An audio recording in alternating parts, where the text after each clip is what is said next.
Oi! Oi! Oi! Oi!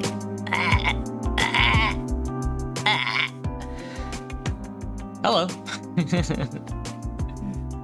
What's poppin', everybody? What's poppin'? A lot of you here today. Can we form a union against the yoinkening? I agree, user. I agree. But only if it's wholly, only if it runs completely contradictory to the communist line. Then it's not as efficient, you know? Join in the game of yoinkening. Are you guys yoinkening? Wait, is yoinkening like a Roblox game that I'm missing out on? Or are you guys just like pulling on each other's like dingle dongs? Hello, Banana, Ankle Biter, Maddie, User, I Quit, Femboy Giving Birth. That's what. Yeah, that's about right. Liliana, what's up? What's up? How's everybody? What's poppin'? What is popping, as they say? Kirkland Butler, leader of the anti-haters, and his mom. A wonderful name, by the way. Your dingle dongs, your spoinkloinkers, your morchborklorkers. You know, your hodon bonkaroos, as some would say. Where's Graham when I need him? He's good at finishing that joke. Hello, Professor. I should play Guts and Black Powder. That sounds like a familiar game. I'm not gonna lie to you. That sounds like a very familiar game. Let me see. Guts. And... that's a Roblox game, right? You're yoinking it? Oh, we're joinking it? You play Roblox? Well, we might. I do have... Like I've been saying all week, and for the past couple of weeks now, I do still have to finish Tiny Tina's Wonderland by next week, guys. I need one of you to clarify something for me. Earlier today, I saw what are those things called? Fuck. A news article. Yeah. A news article that said that you can play Roblox early on the 10th. But the game is set to release on... no, early on the 11th, Thursday morning, but the game is set to release on Friday morning. So if anybody has any, like, clarifying information about that, I would really fucking appreciate it, because I gotta tell ya, like, I can't really set this schedule up if I don't know what day it's coming out on. It's really bugging me. The fuck is this shit? Hello, Dominic, what's up? Okay, I want to be clear as well that these games are not set. These games, this is just the schedule from last week. I'm adjusting it to make it the schedule for this week. Sorry. I could also, you know, I'm honest to God, I hope we get to play some Suzerain this week, because it's looking like it's gonna be pretty tight. We cannot play TF2 on Friday. On Friday, sorry, it's gonna be Borderlands 4.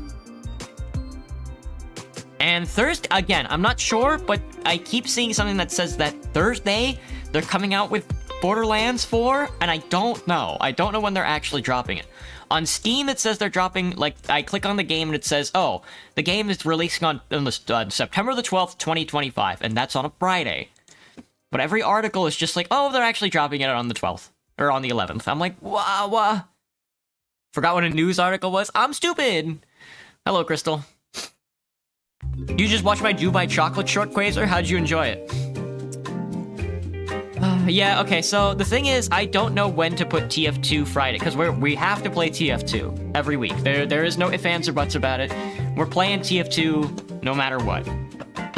The problem is that I don't know how I'm supposed to set this up. This week is going to be a little chaotic, because I'm also hoping to do a job interview this week as well. I don't know when that's going to be. I might need to push some things around. 8 o'clock to 2:30. Why the fuck do they hate me? See, this is why I don't want to work at Whole Foods anymore. The job is easy, but I gotta tell you, the schedule. It's the schedule that's killing me.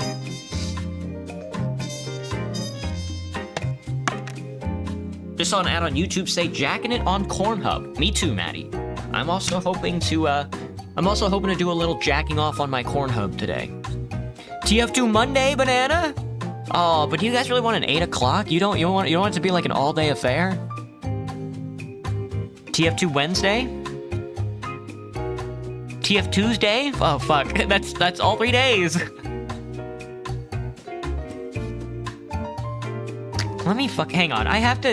Hang on, let me open up like a web page. Let me actually investigate. When is Borderlands 4 coming out? Borderlands 4 release date has been moved up to September 12th. And that was 4 months ago. Give me news. News. Borderlands 4 release times revealed. Here's exactly when you can start playing. Okay, I'll tell you what. Borderlands 4's release September 12th is right around the corner. Go ahead and the game's long-awaited debut. Gearbox Software has published the game's official launch times. To get up to speed quickly, the game unlocks 9 a.m. PT on September 11th, which works out to midnight Eastern on September 12th. Okay, let me see. Hang on. Borderlands 4 launch times on PC via Steam. I am a San Francisco, California time, so it's going to be on September 11th at 9 a.m. So, Borderlands 4 actually drops on Thursday at 9 o'clock in the morning. Wait. September 11th, 9 a.m. PT. What is PT? PT to PST. 9 a.m. on Sunday. The 14th? That can't possibly be right.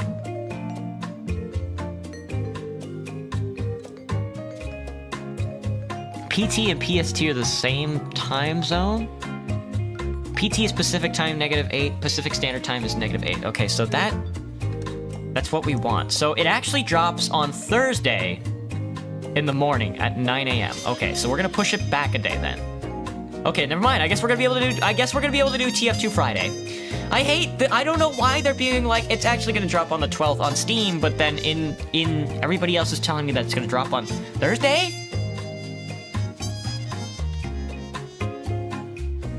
You just ran 3 miles this morning and it was fucking 70 and you forgot to grab water, Maddie? God, are you okay? That sounds awful. Hear me out. Bathwater jars used like Girardi because the water has a bajillion bacteria and there's shards of glass lodged in the opponent. Who's bathwater though, L? Okay. If one of the TF2 mercs is gonna bathe in some if the TF2 mercs is gonna bathe in the Swiftwater putrid filth, alligator piss and shit water and then bottle it up and sell it, who's it gonna be? Imagine doing exercise. Yeah, it couldn't be me. Struggling with the schedule? Yeah, Graham, I don't know whether to schedule Borderlands on Friday or Thursday. Let's just put TF2 Friday on Friday for now, and then Thursday morning is gonna have to be Borderlands 4. Also, this stream is going to start at 8 o'clock in the morning. And we're gonna be going all day. Sorry, I don't make the rules. Bathwater in general. But also pee in the water to ensure it's very yucky. Likening to how Girardi was used. I spent like 10 hours under the sun at the beach today. Your skin is not happy, is there? Oh, God, dude.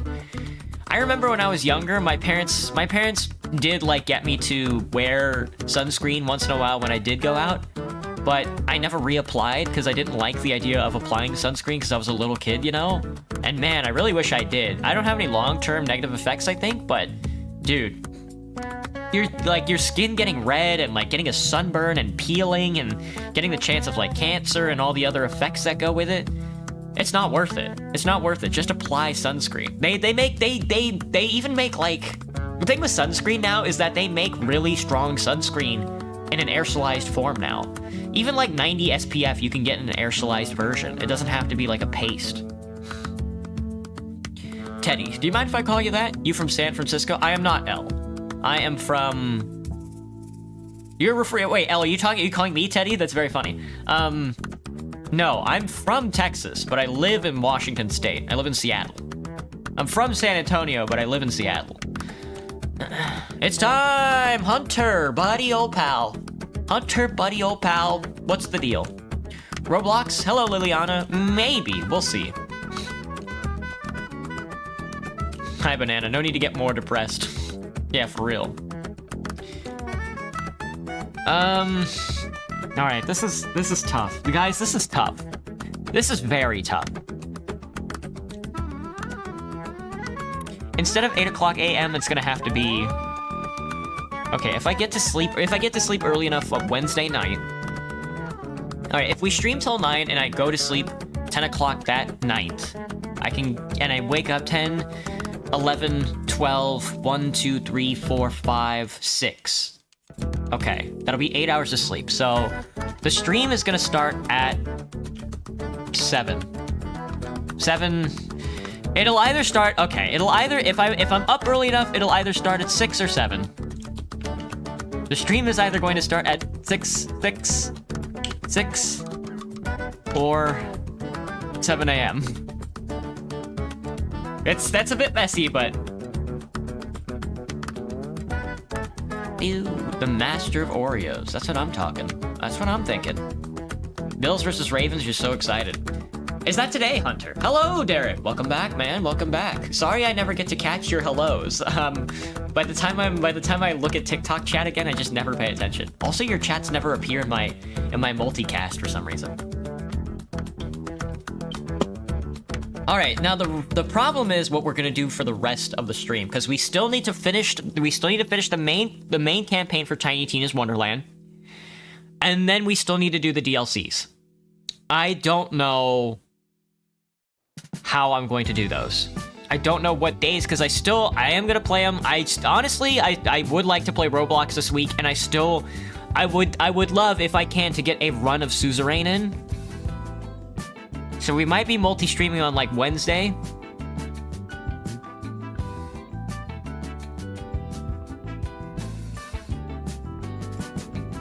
And you know what? Maybe early Friday might be a multi-stream as well. Do I have Friday off? I do have Friday off.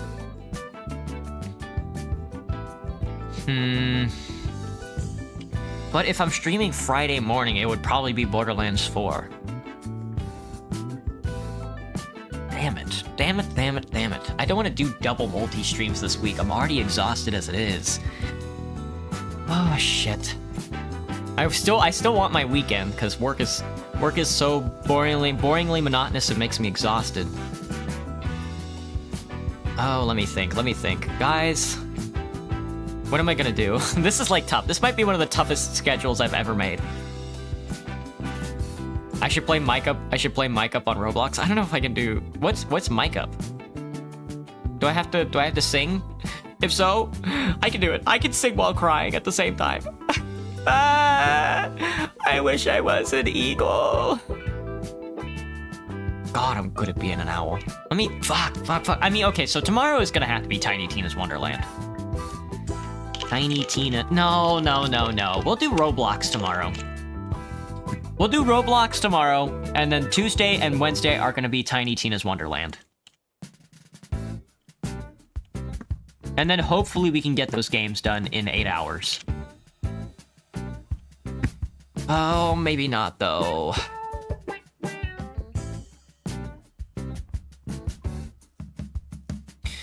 A Tuesday night might be a long stream. I'm not gonna lie to you guys. Tuesday night might be a very long stream. If I get home... Oh, you know what? I think... Tuesday afternoon. What am I doing on Tuesday afternoon? When do I get off work on Tuesday? Because I'm trying to squeeze it in. I'm trying to finish Tiny Tina's Wonderland. I swear to God, I thought it was only going to take me 2 weeks and playing like 8 hours a week. on Tiny Tina's Wonderland to get the game done. I did not think I was going to be pushing it this hard. I get off at 1:30, so I can start the stream a little earlier. Maybe around 3 o'clock. So that'll give me an extra 2 hours on Tuesday of Tiny Tina's Wonderland, because we still need to get through the main campaign, and then I think Tiny Tina's Wonderland has 2 oh fuck, the game might actually have like 3 extra DLCs. Fuck. Shattering Spectre Glass, that's just a new class. Molten Mirrors is also just the 3rd mirror of mystery. There's 3 different mirrors.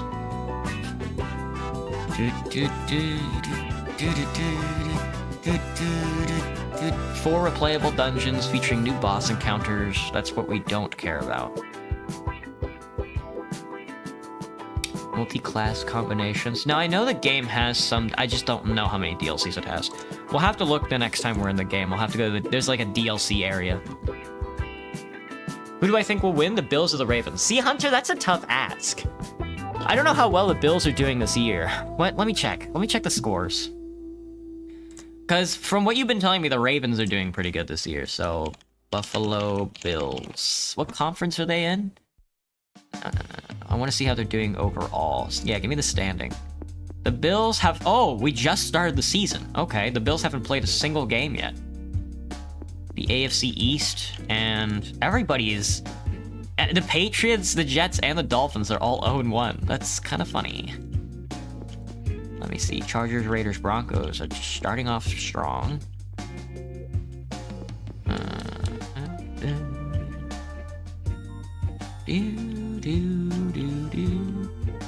Baltimore is AFC? Baltimore is AFC. Oh, Baltimore hasn't played either. Where am I getting the idea that the Ravens are doing good this year? I must have been thinking about last year. Oh shit, I don't know. Hang on. They got Josh Allen as their quarterback. Who's quarterbacking for Baltimore?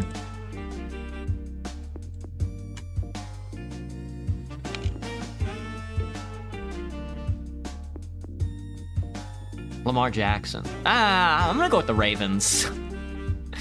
I don't think Bills have this one. I think it's gonna have to be Ravens. I think.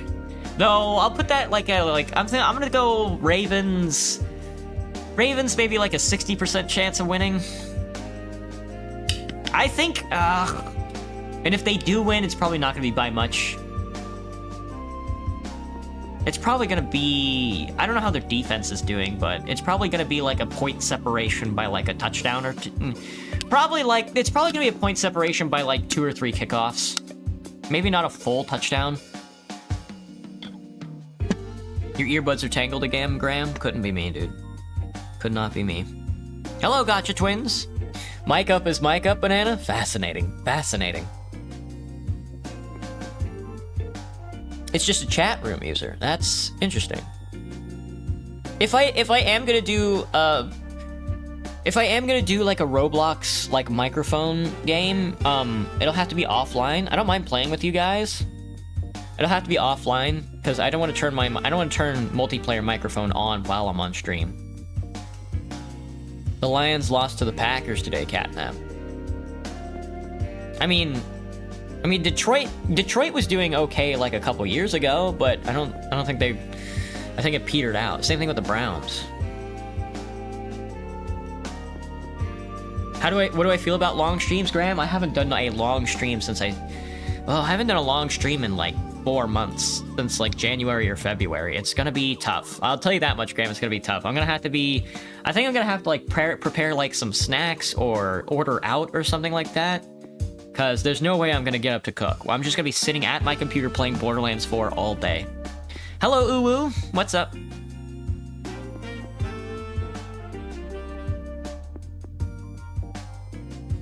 Let me think. Wednesday, I think Wednesday I'm going to go have lunch with a coworker. So we can probably also push that down to probably like 3 o'clock as well. Maybe. Maybe.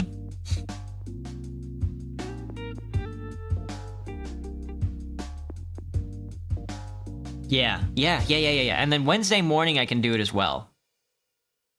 Tiny Tina's Wonderland. You know what? Here, on Wednesday, let's do a double schedule.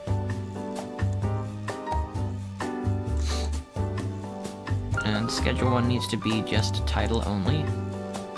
There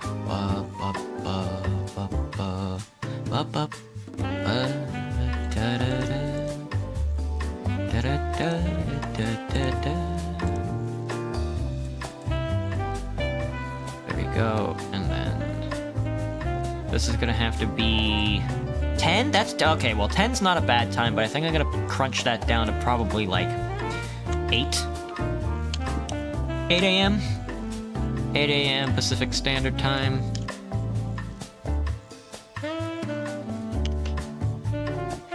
And it's gonna be Tiny Tina's Wonderland. And then schedule, that was schedule 1, we want schedule 2. God, this, oh my god. I cannot thank Yuiko enough for this scheduling, dude. He went crazy on it. And then this is gonna have to be, and then after I go eat lunch with my coworker, I'll come back and we'll do another 3 p.m. stream of more Tiny Tina's Wonderland.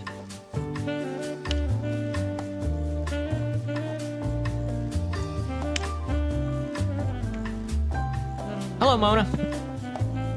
Oh, thank you, Catnap. We play the Browns on September 19th. Catnap, are you also a Baltimore fan?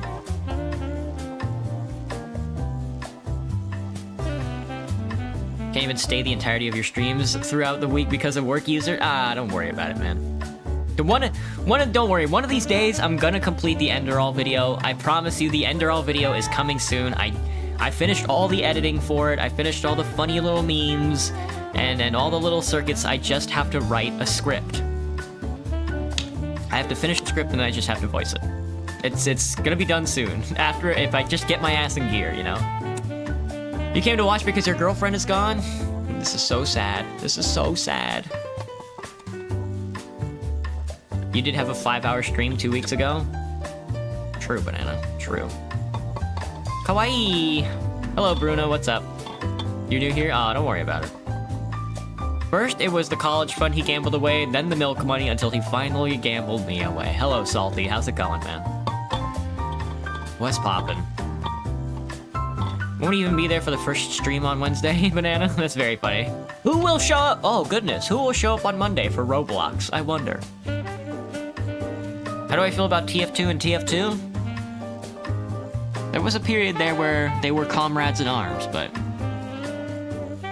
as with all things, TF2 outlasts all variations of itself. Even non-variations of itself. There are a couple things that are eternal. Death, taxes, and the third one, of course, being Team Fortress 2. Some things never end. Also, this is not going to be the 14th on Wednesday, this is going to be the 10th. Fucked that up last week. Alright. Let me think about this schedule. How does this schedule look?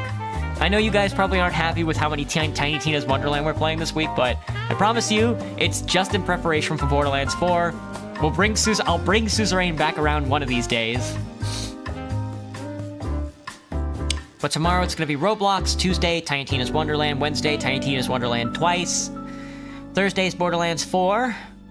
I don't know. It says Borderlands 4 is dropping at 9 o'clock in the morning, so I'm gonna start the stream early, and we'll probably end up playing some like Roblox or something like that. Friday's gonna be TF2, of course. We're back again on Saturday with Against the Storm for City Builder Saturday. Now, well, I'm having fun playing Against the Storm, but is there any other city builders that you guys want me to play? And then Sunday we're back around again with the scheduling stream. Looks good. You'll be late to the second stream on Wednesday? Nah, don't worry about it. I'm gonna be blowing through that game as fast as possible. I was gonna play some Tiny Tina's Wonderland tonight. We might either play after I'm done making these photoshops. We might do Suzerain, Roblox, or Tiny Tina's Wonderland tonight. Or TF2. I don't know. We'll cross that invisible bridge when we get to it.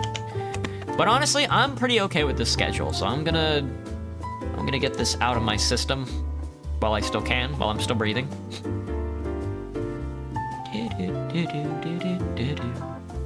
the 8th to the 14th. This is... Guys, it's September.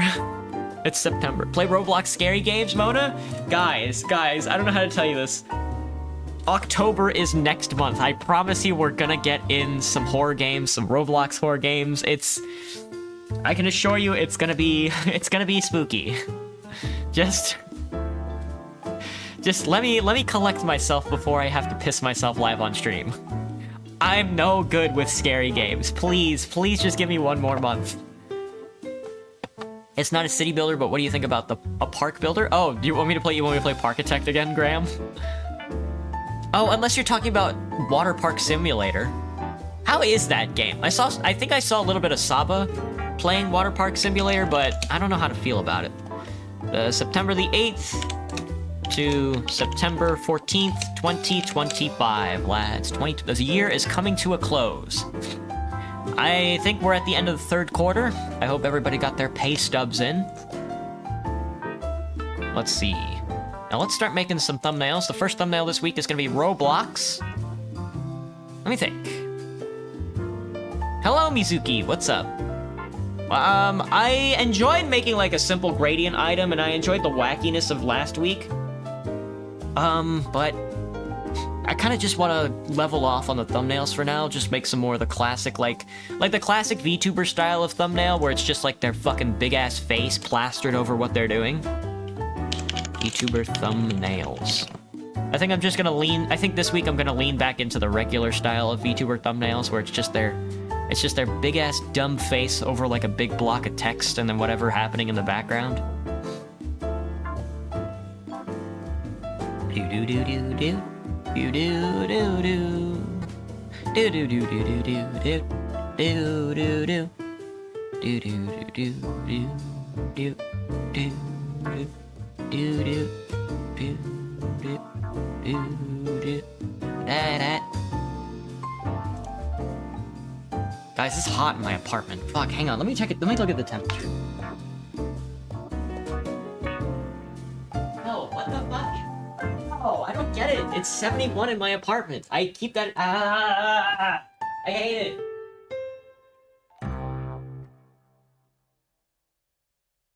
I'm so excited to get a different... I'm so excited that at the end of the year, I might be able to move into a different apartment because... Dude, fucking... trying to cool this place down is a pain in the ass. Roller Coaster Tycoon? That's pretty good. I mean, if we're playing Roller Coaster Tycoon, it's gonna be Parkitect. I'll probably only boot up Roller Coaster Tycoon if I want to do like a multiplayer event with you guys on like OpenRTC.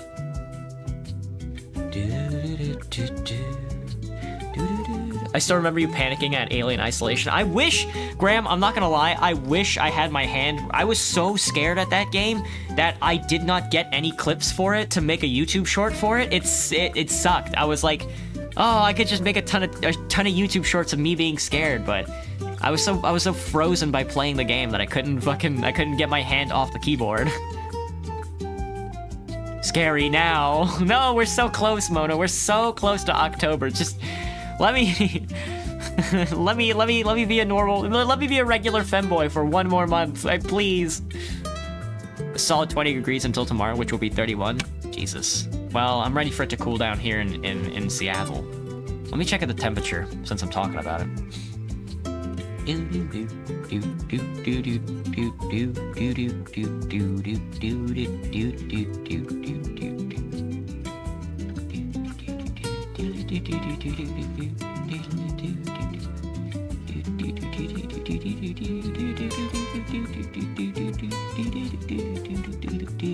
Just think, I could be like a New Zealand type guy and streaming at like 4 a.m. in the morning. Seattle weather forecast. Yeah, it looks like it's gonna be all in the upper 70s today. I mean lower 70s for the rest of the oh, it's 59 degrees at night tonight. 59 degrees tonight, that's chilly. I hope it rains some more.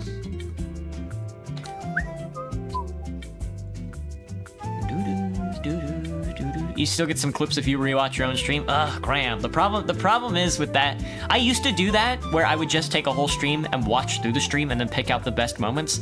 That takes way too long, because I stream for like 4 hours. I'd have to sit down for 4 hours and just like... No. With the marker system, I streamlined the whole process.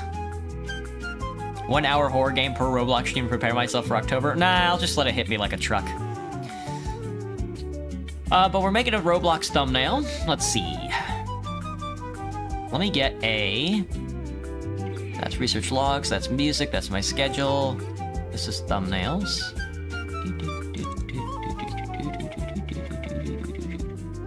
Also, I want to put more anime girls in my thumbnails. I want it to be my face, the game, and then anime girls. So, what's a good... Do you guys know any good anime girls for Roblox?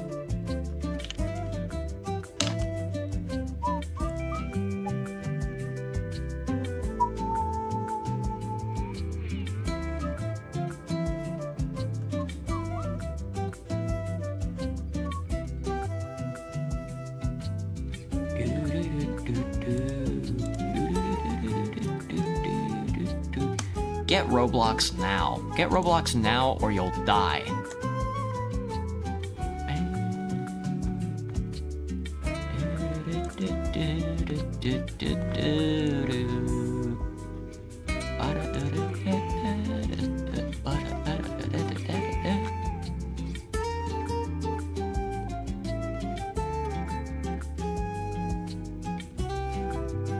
I think if I were SpongeBob, I'd fucking kill somebody.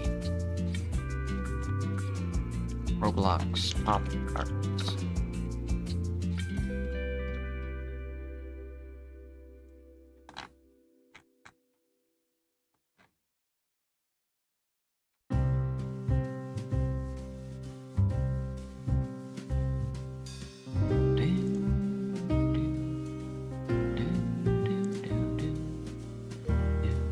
Zero 2? That's a good one. Never met anyone who likes 02. Yeah, Graham, me neither.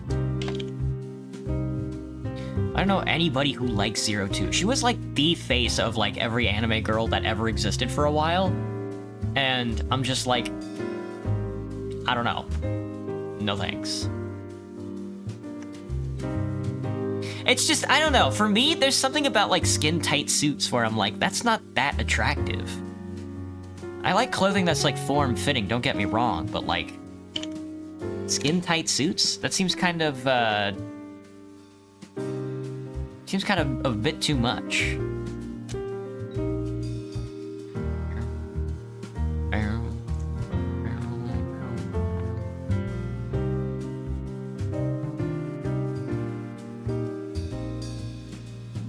You want horror games now? I know, a lot of you guys like horror games. That's the scary part. I don't know why you guys like horror games so much.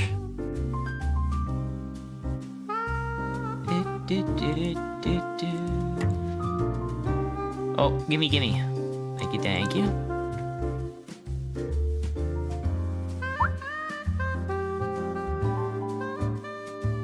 But when they got big melons and a tiny waist, that's true, Maddie. I hadn't considered that. There was something to that.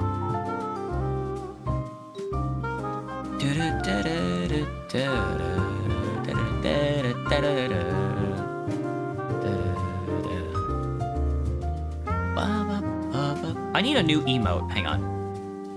Where's my full screen?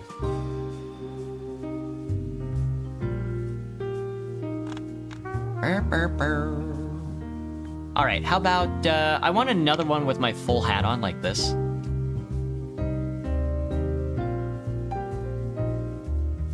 That's pretty good. Alright, let me get a screenshot of that.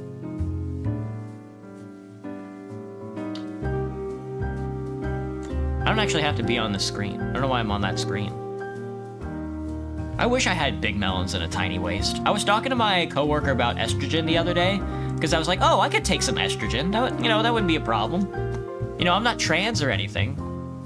I don't plan on being a female, but I was like, oh, having, I could definitely, like, I wouldn't mind having, like, boobs.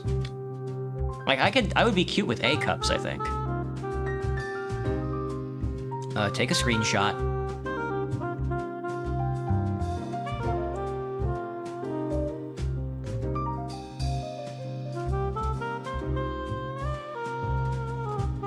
Perfect. Save that. That gave me a headache. That hurt. Ouch, my brain. It's melting. What's all? I need another good thumbnail. Hang on, I need to put myself up a little. There we go. Zoom out a little. How do I frown? I'm trying to frown. I never know how to frown.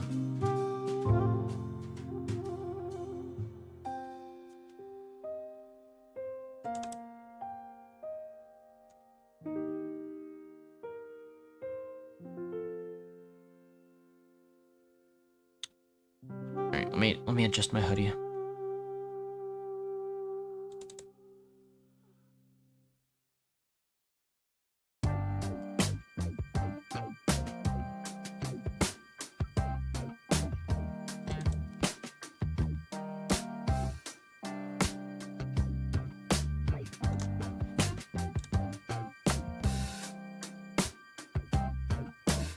There we go. Ah, dude, scrunching my face like that is killing me. Here's a full body, by the way.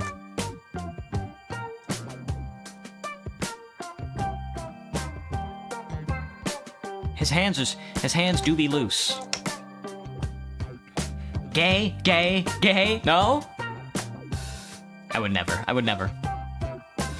Ever meet anybody who likes Asuka? No, I don't think I've ever met anybody who likes Asuka either. Oh, also, get this out of here. This is the wrong one. You want this one. Asuka. Anime girl. No, yeah, I've never met anybody who likes Asuka.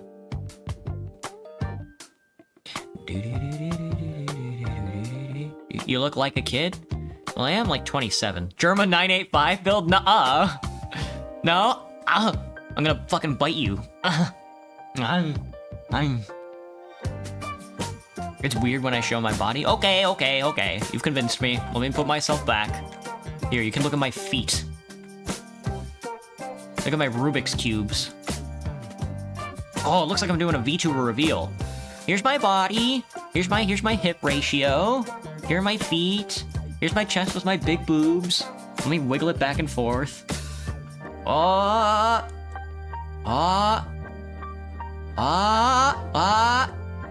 It's me! Something like that? Is that what I look like on screen? Oh, too high.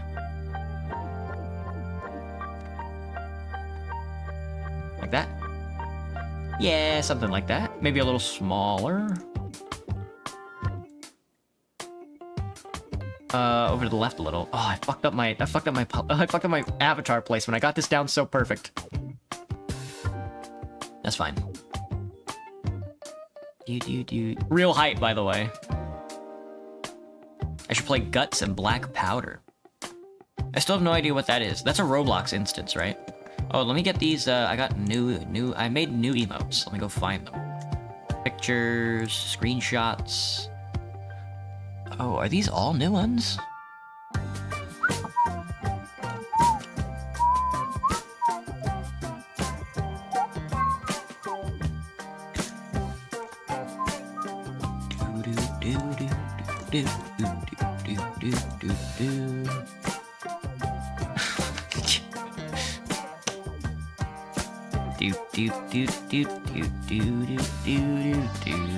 Oh fuck! Oh wham wham wham! Still one of the best songs on the damn soundtrack, man. Still one of the best songs. Crank that shit up.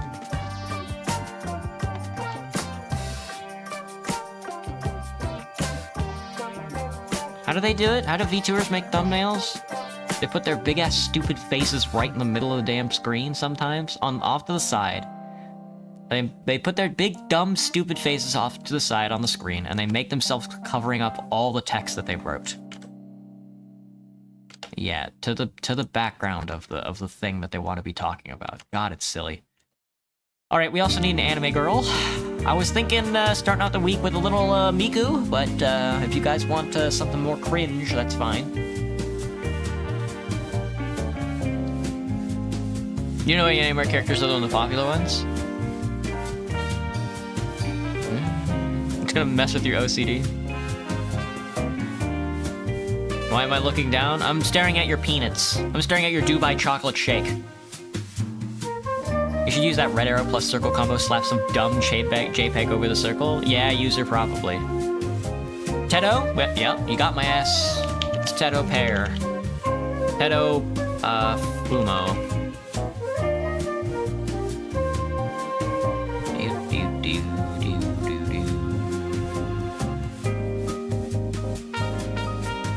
I like this one, but for some reason it's got a back shot. I don't want to give Tedo back shots.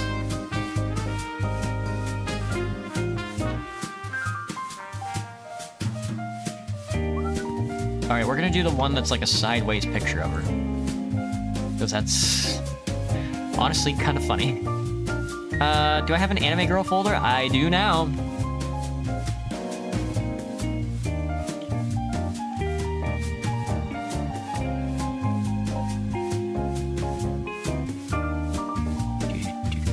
And I want to put Gabu-chan and Riku in there. Should I put myself in the anime girl folder?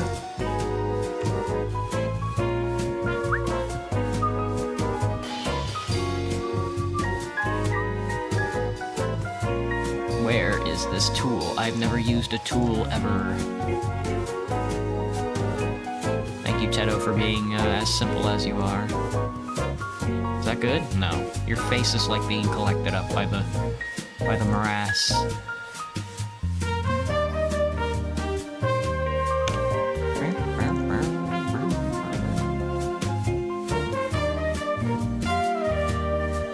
I think I can see it. I think I can see between the lines here. It's somewhere over here. I don't know.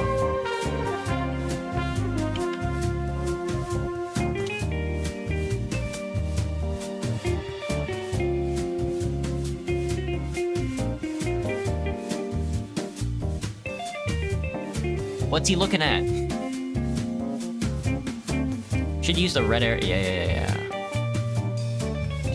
My Dubai isn't you do, buddy. My Dubai, my chocolate, not Dubaiing right now. You wouldn't look down there, it's filthy.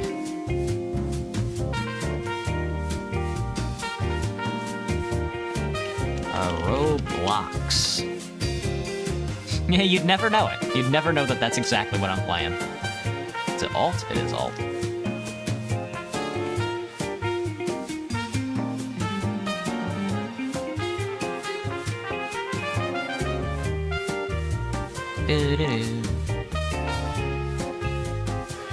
Is that how they do it? Is that how they put themselves over top of the damn words? So you can't see a damn thing? Also, no, okay. Knock me VTuber thumbnail. I keep deleting this, but I need this on screen so I can see what I'm making. They do put themselves over top of the words. Barely slightly, though. It's not nearly as obnoxious as I'm doing it.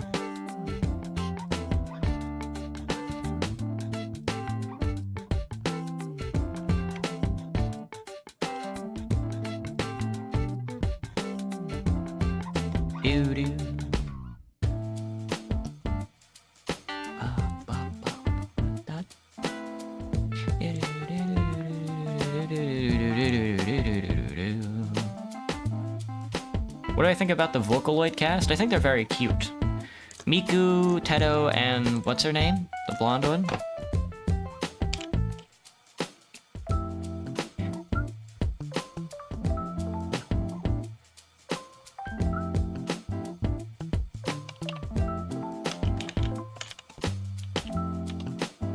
And the yellow one. Very funny. Oh, I love the yellow one. Dude. Akita Neru. I think they're very cute. I think they're all very cute together. My row is not bloxing. I should put Tedo next to me. She's very close already. You think she should be even closer? Maybe she should be squishing me. Maybe she should be squishing me.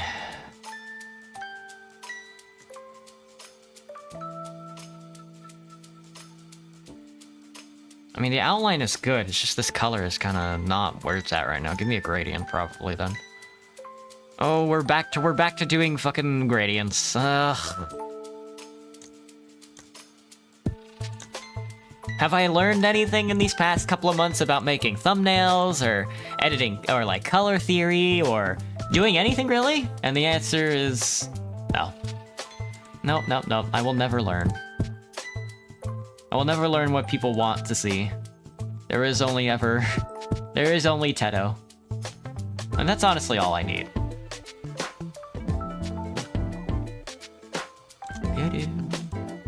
Ugh, some of these gradients are awful.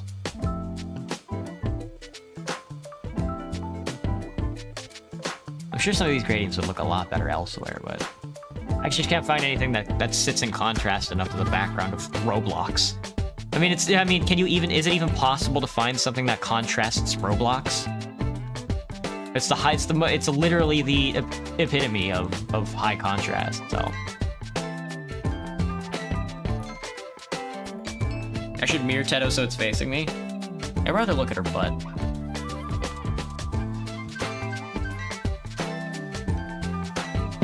Do you like deep frying images? I do now. I do now, Graham, the second I find out how to deep fry. Oh! Just pixelate, I should pixelate Teto. Can I do the whole image instead of just a subsection of it? Liquify. Where is the image filter gallery? Uh-oh, I'm dying.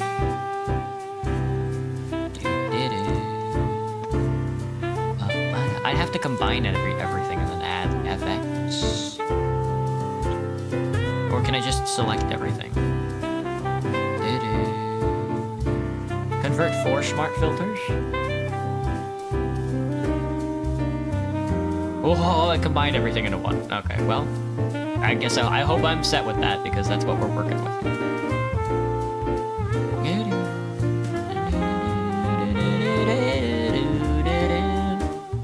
Solarize it? Oh, good God. Oh, God. I censored Teto. No.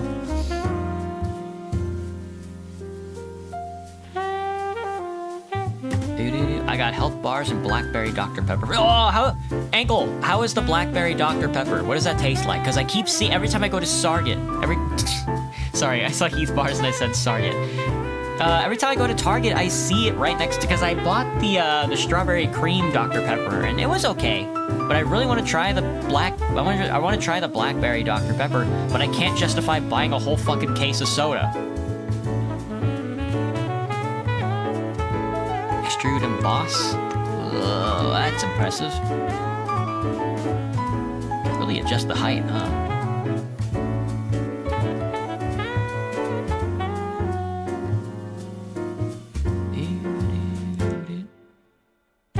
That's kind of deep fried in a way.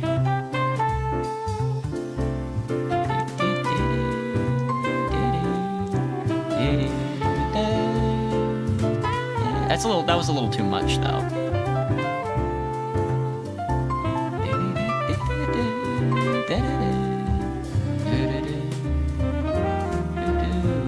Sorry, I'm just playing around with the filters right now. Let me get the filter gallery to make it a little smoother to find out what I'm looking at. Patchwork. Stained glass. Texturizer is cool. I don't know if I can justify this one though. Canvas, sandstone, burlap, brick.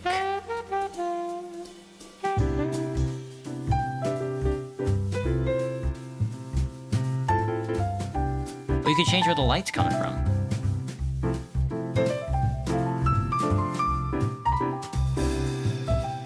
That's kind of deep fried. That's kind of tasty.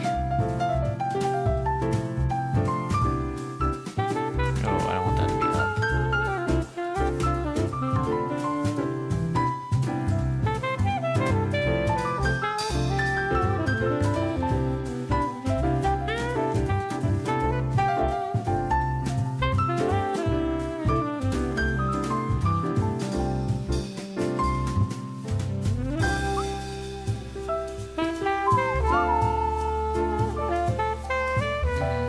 I kind of like this a lot. just like completely fuck up. You can definitely see it a lot better, that's for sure.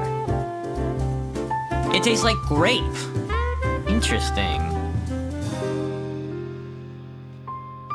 Grape, you say? That's burnt? Yeah, it's not really deep fried, is it? It's got more flavor than the strawberry cream one. Grape Dr. Pepper sounds weird. Coconut? They had a coconut Dr. Pepper? What the fuck? Oh, you guys can't see it.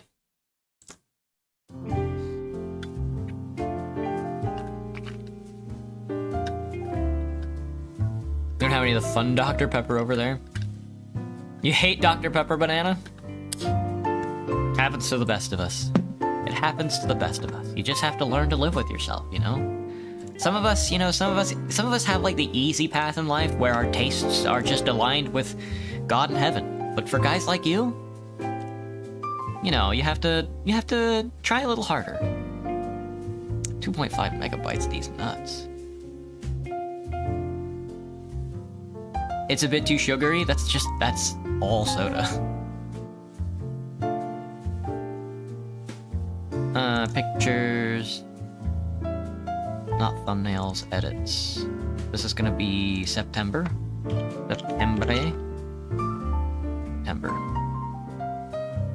Roblox. I'm just gonna start naming these after the dates that they're supposed to be on. Roblox 8. You're gonna eat my Oreos? No!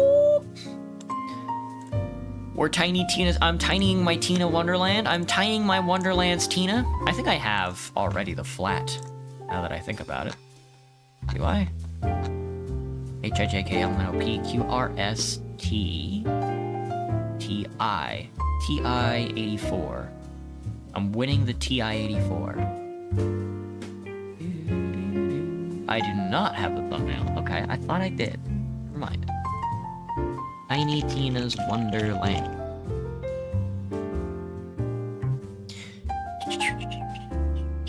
I could also go, oh god, dude, maybe I'll buy a case of blackberry Dr. Pepper and a sleeve of Oreos. I'll just eat the whole thing on stream and then puke.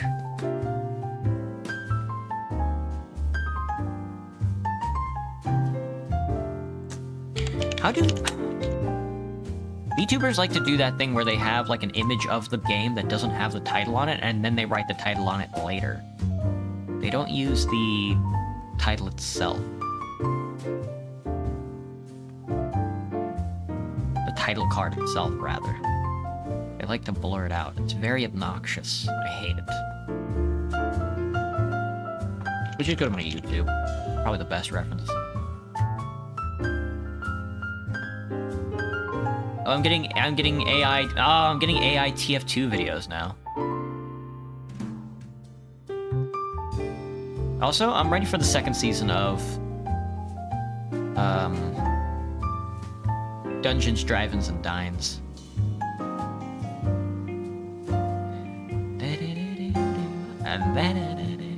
If you think grape is weird, did you know that regular Dr. Pepper is actually cherry and cinnamon? No, I didn't. Honestly, you could have told me anything. I thought Dr. Pepper's flavor was a wholly synthetic-like flavor, like it was an invented flavor, and it just doesn't really have a name other than Dr. Pepper. You don't eat Oreos? I don't really eat Oreos either. Me too, I look after my health. Oh, okay, you drink water, huh? Me when I'm at the party? Well, congratulations. Yeah, I like chemicals too much as well.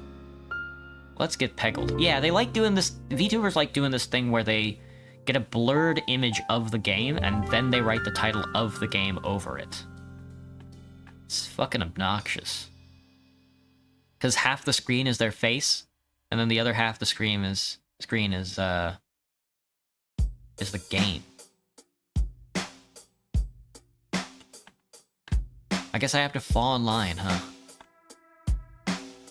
Do do do do do do do do do do do do.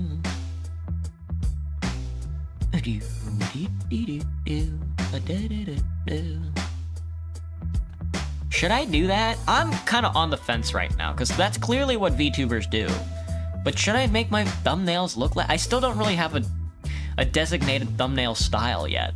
I guess I'm still just trying to find out what I want my thumbnails to look like. That isn't just the same slop, you know?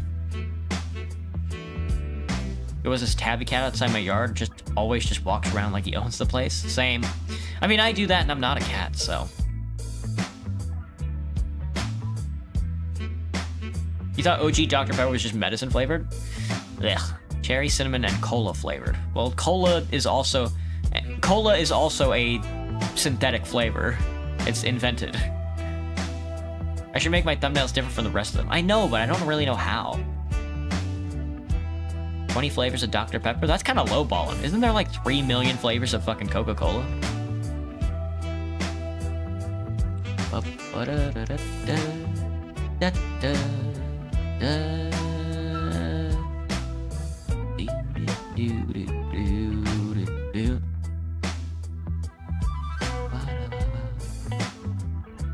Okay, males in chat, when your balls get hurt, what does it feel like?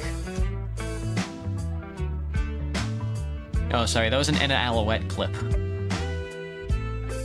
Boys in the chat, what does it feel like when your balls hurt? I mean, I know what it feels like when my balls hurt. But when your balls hurt, what does it feel like when your balls hurt? Your cock and balls. First impression, but sorry. Hello Astro, hello Keffy. Sorry, I didn't have my TikTok chat open. What's poppin'? Again, I still don't know how to do it. Maybe I should just put a bunch of balls on the screen. When it hurts, it hurts. That's true. When it hurts, it hurts. You guys are so right. I did a follow-up call to an application today. Ugh. It wasn't that bad, you know? I mean, doing like a follow-up call for like a job application is never that bad because you're just like, hey, can you fucking tell me when you guys are gonna look at my application? But I woke up from a nap and then I did it, so my stomach was like all fucked up. I made breakfast this morning. I made like sausage, toast, and eggs, and I undercooked the sausage on accident, and I was just like, eh. It was only by a little bit, not a lot, and my stomach hurts now. I think I might be dying. What if it doesn't hurt? Oh yeah, sorry, I didn't mean to scare you guys by saying job application. My bad. Sorry, lad.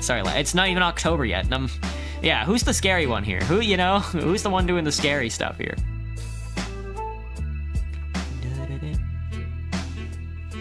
I need to make an eye-catching thumbnail. I just don't know how to do that because I'm fucking boring. Shit, dude, shit. This is tough.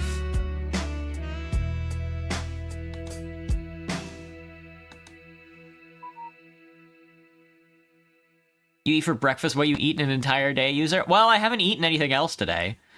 I haven't had lunch and dinner I'm thinking about. Because dinner I was going to do fried tofu, but I bought a tofu press. Usually I would just put it on a plate and then put a cast iron pan on it. I'm kind of fucking tired of doing that, though.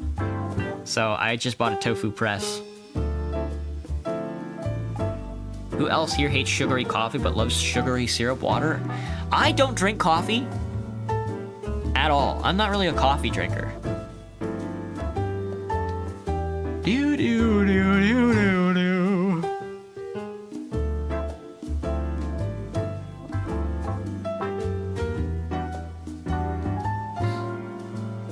Okay, so, I forgot. I'm doing Anime Girls. That's my unique twist. I forgot. I am making the thumbnail unique. Not by doing anything crazy, but by putting an anime girl in the image. I completely forgot. I'm stupid. Tiny Teen Ass Wonderland. That was the spin this week. I forgot. I completely forgot that was the spin we're doing. Alright, give me an anime girl.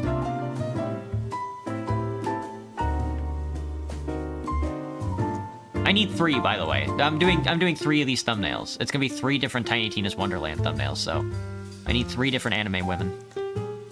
Oh, this fucking image is so blurry. Well, it's gonna be scaled down, it doesn't matter.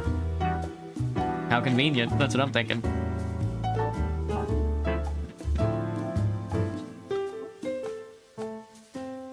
Syrup water for real. That's what I'm thinking. Syrup water for real. Why is my Tic Tac chat hates me?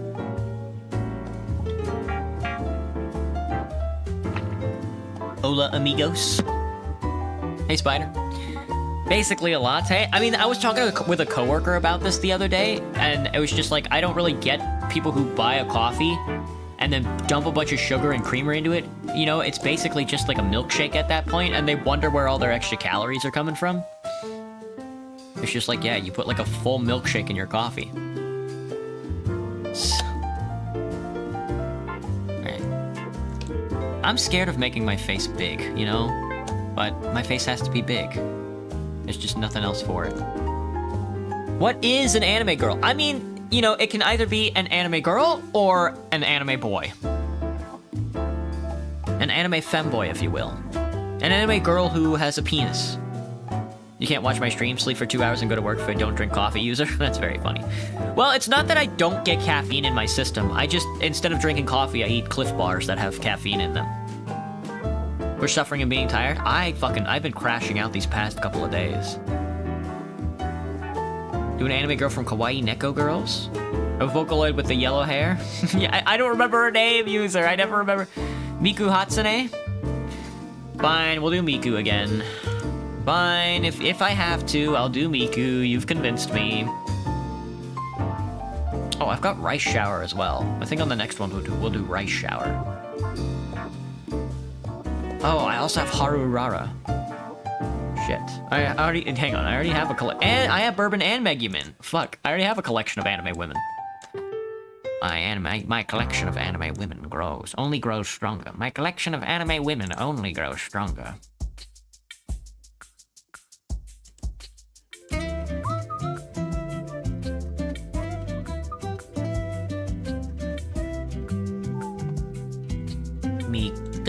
Miku, I'm in your Wi-Fi. That's how her song goes, right? She's fucking in your internet. Nope.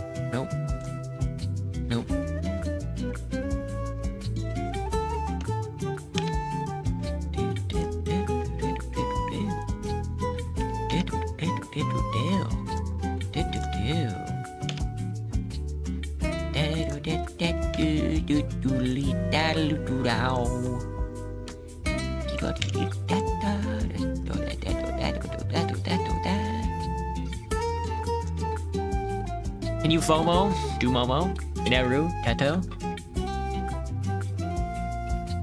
You don't watch anime, Spider? You can't participate? But surely you can name one anime girl. Surely you know of Miku Miku. One family, I should have the Family Guy death. I need to put myself on the Family Guy death pose. Schoolwork or Spider? Well, I guess it's better than actual work. I'm so scared of Miku.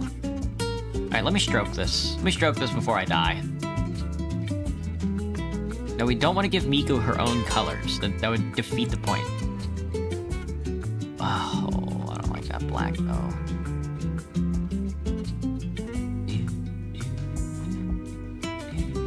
How does white look like? No, how about red? It's gotta be red. Miku's covered. Miku is covered in memes.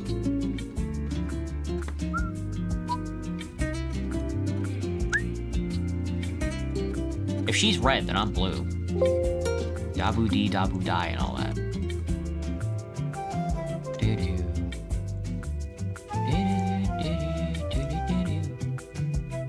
Export ass. Export ass. I'm exporting my ass. 2.2 megabiggles. Mega jiggles. Mega wiggles. Tell Miku my Wi-Fi is getting worse again. Yeah.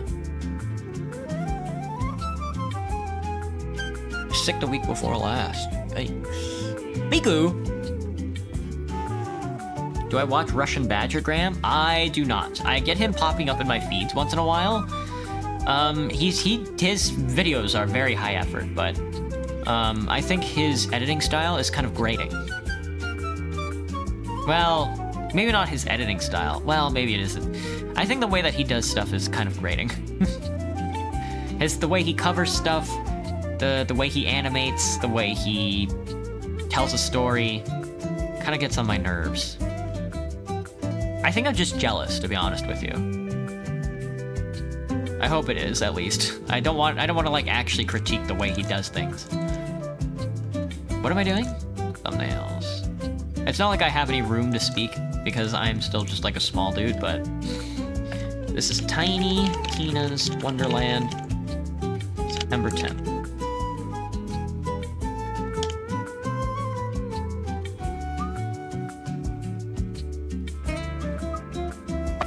Red is evil.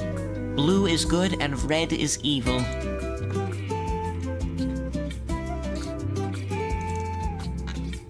Whoops. Gambling. Hello, Gaming Goober. Gambling Goober. I'm so sorry. Did I do it again? Fuck. I do it every time. I'm so sorry. Your name is just, it's so close to it, man. It's so close to it. Pixel Drink? No, I don't think, well, maybe not. Maybe. No, I don't think I've ever seen Pixel Drink. I'm gambling? I'm gambling it all on, I'm going all on 00 green. Hello, Maddie, welcome back.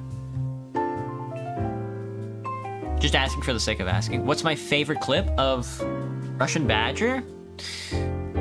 Oh. Ugh. I don't think I've seen any.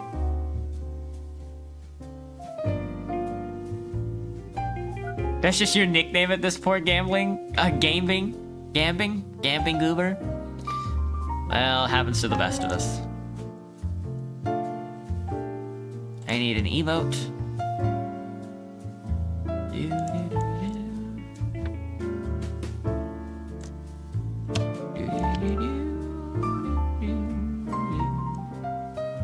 Alright, next anime girl. Who is the next? I mean, if we did Miko, we have to do the other two. Well, we did Teto already, so... I guess we have to do, what's her name? Fuck.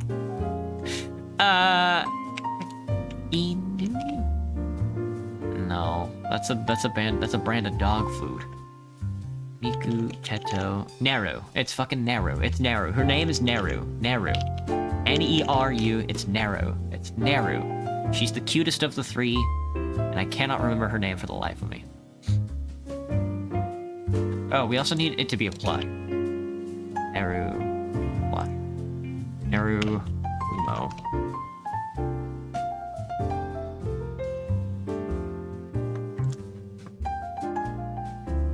Why is this image tiny? Naru pair? No thanks.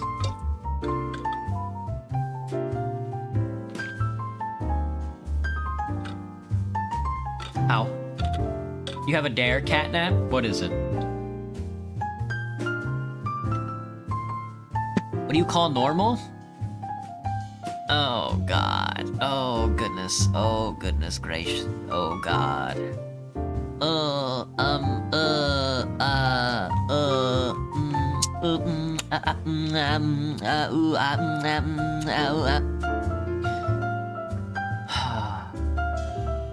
You guys know anything about Italian brain rot?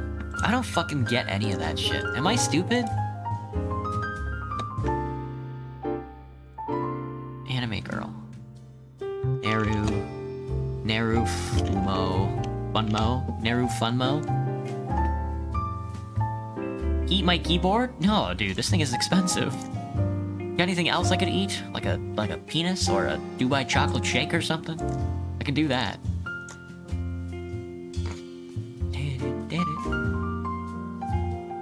You're hungry? How hungry? Gonna fix your name, Gambit Goober? Well, it's funny. Caught you lacking? Hello, Rin. Don't listen to it, it'll rot your brain? I don't know. Hello, Keffy, by the way. I'm not sure who I've said hi to and who I haven't said hi to. I'm kind of stupid like that. I'm kind of empty-headed, as you can see.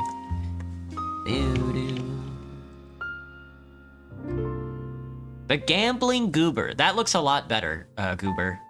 Because when it was gambing, you only noticed the goober part because you can't really read the gambling part. And it would look like Gooner. Sit on a wheelchair, question my existence, watch some streams, sleep. That's pretty normal. Graham, as much as you may think that might be different, that's actually pretty normal. Meow, meow, meow, meow, meow, meow, meow, meow, meow. Guys, I want to make a song one day. I think next year, if I hit 1,000 subscribers this year, then I'll do the 1,000 subscriber rewards of both karaoke and eating out of trash cans here in Seattle. But I think next year, if I hit 2,000 subscribers, I'll make my own song. But I'm not sure what the song should be about. Oh, I know. It's gonna be about eating trash, probably. Now that I think about it, it's probably just gonna be about eating garbage. Don't be a larbage. Throw out your garbage.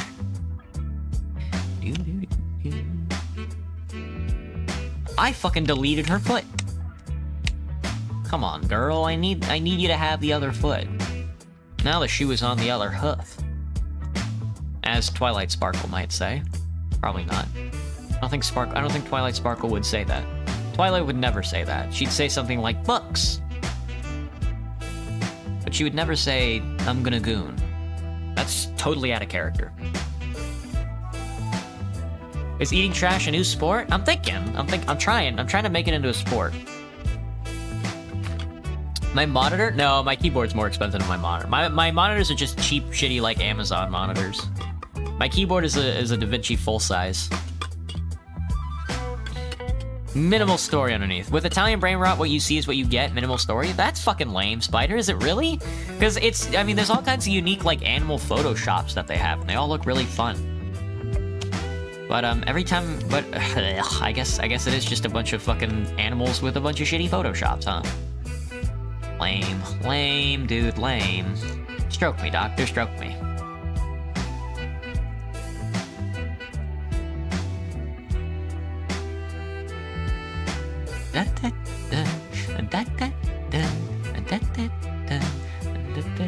What's the opposite of yellow? Purple?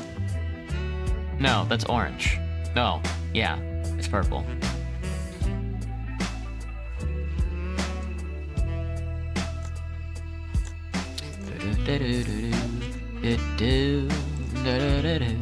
That means I need yellow. Ooh, aren't we cute together? Aren't we so cute together? Ooh, I'm gonna put one of those,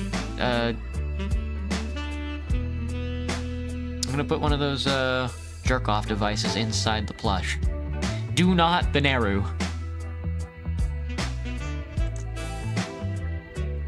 Purple is a color? Well, I mean, it's a lot more creative than green, that's for sure. Tiny Tina's Wonderland, 11? There's a Photoshop, it's AI. Spider, really? Ugh. Skip the eating out of the trash part, please, user. User, did you see the video where I drank a Dubai chocolate shake? Hello, demon.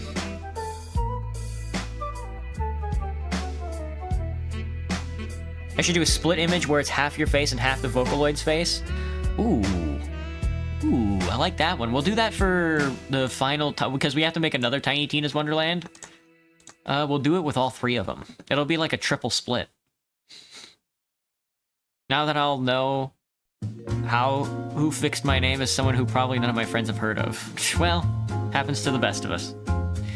Make sure you tell him what's good.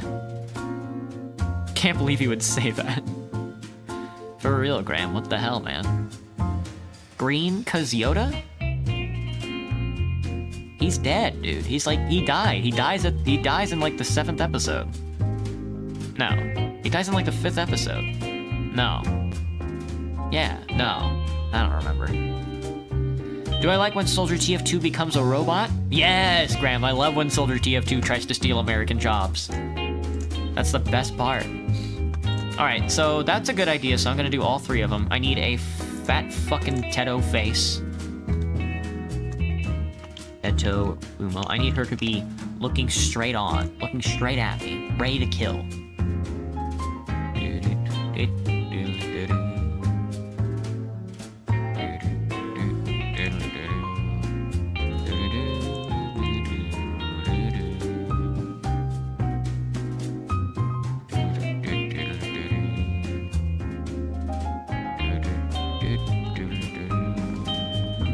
Why can I not find one?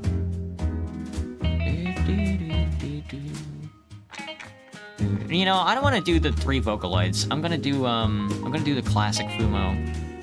What's her name?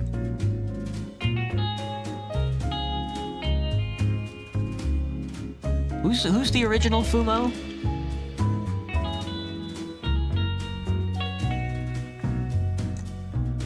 Reimu.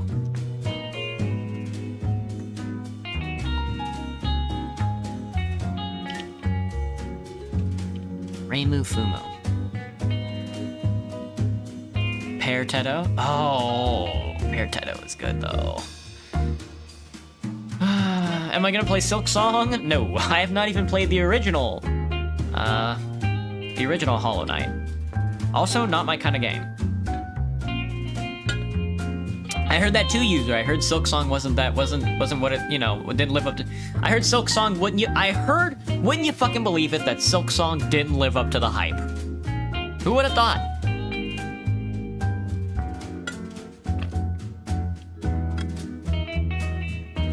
Is it overwhelmingly positive, Spider? That's hilarious.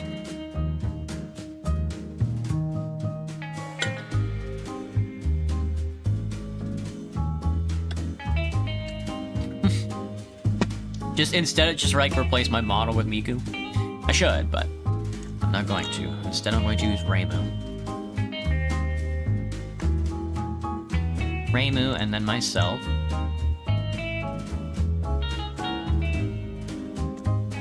Honestly, we're 2 sides of the same coin, believe it or not.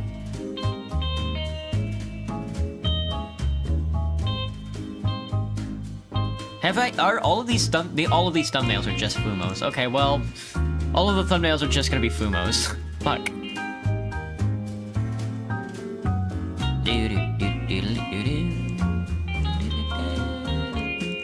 So it's oh fuck, it's the 10th. Oh fuck. Okay, so the Roblox was supposed to be the 8th. Ooh, whoops. File, export as.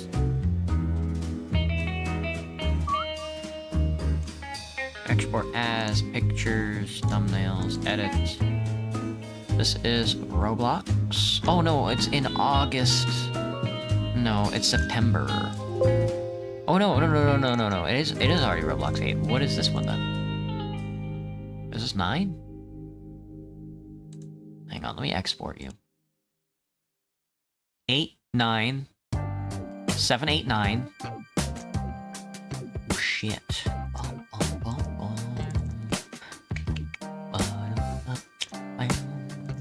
This is TTW 9. This is BBW number 9. Squid Games, but it's Squid Games, but all the players are BBWs. BBW 113 has been eliminated.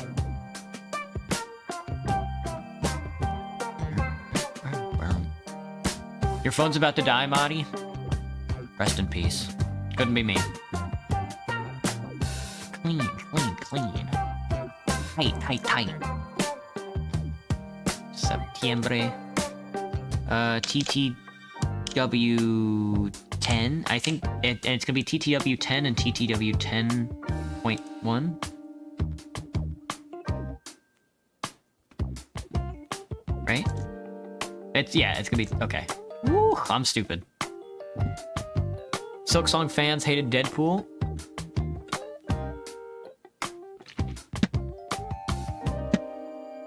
Pear Teto. When you start a community updates, it gets worse than TF2. Yeah, I mean, I remember seeing a post from like somebody on Twitter that was like, "What the fuck are they?" You know, there's like games that have been like neglected, and it's just like Team Fortress 2, and then like at the very bottom is fucking like Pikmin. And if you go to like, and they posted like a screenshot from like the Pikmin subreddit, and it's just them fucking. It's just them all going fucking insane. I need Alt Shift.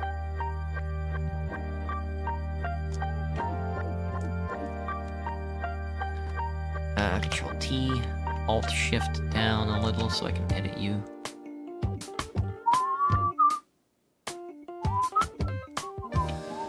Are you... You are a rasterized layer. Alright, this one's gonna be fucking annoying, because you have a lot of white. Yeah, getting all this white's gonna be a pain in the ass. Maybe not.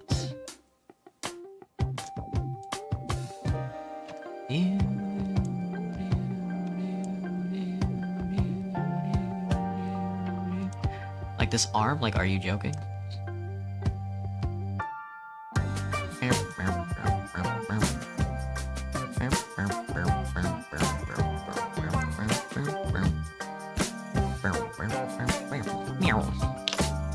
Alright, looking good, girl.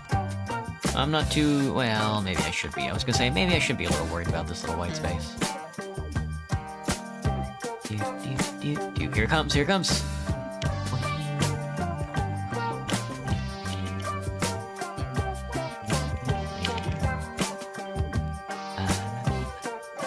Where is your outline? Where is your outline? I see this piece, but I don't see the other. Oh, there is no top piece. That's wild.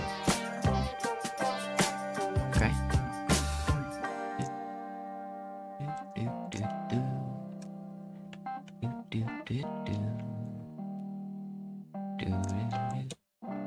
Alright, I also need you to be sort of centered.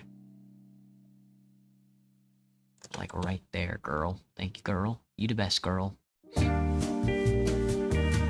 now I need to... By the way, did you trip and fall face first? No, but I should. That's a funny joke. That is a funny joke. Is that the Toho character? It is Spider. It's Reimu. About to hop in the shower, ankle biter? Oh, well, don't let me keep you. You know what I'm saying? What the fuck is he talking about?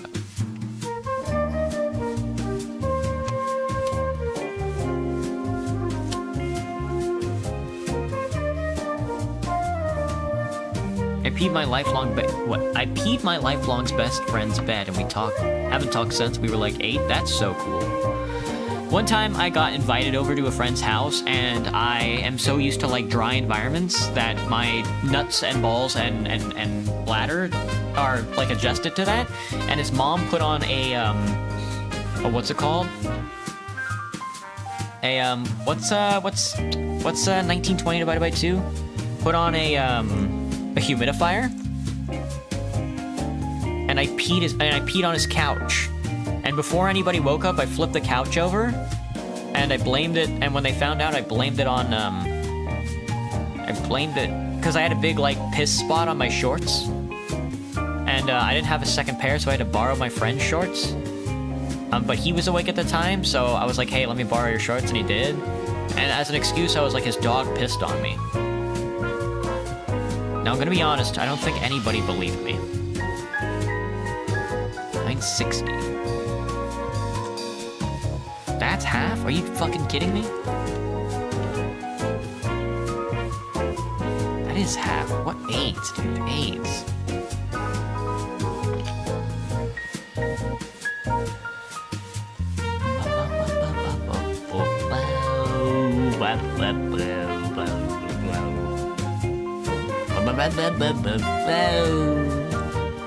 That's not even half my face. That's half my face. Why is it fucking with me, dude? They're fucking with me. They hate me because they ate me. They hate us because they ain't us. I was also a cat girl in the 4th grade, Ankle. Oh, I wish I were a cat girl in the 4th grade. I'd make a lot more friends. Not that I had any trouble, but I would have made a lot more. He was lifelong if you haven't talked since you were 8. Yeah, can you even conceptualize anything at 8? Being sick is really tiring, Spider? Alright, man, get some fucking sleep, dude. Cover your feet. Yeah, man. Cover your feet tonight. Ankle biter's gonna be creeping around. That's amazing. I don't know. It happens to the best of us.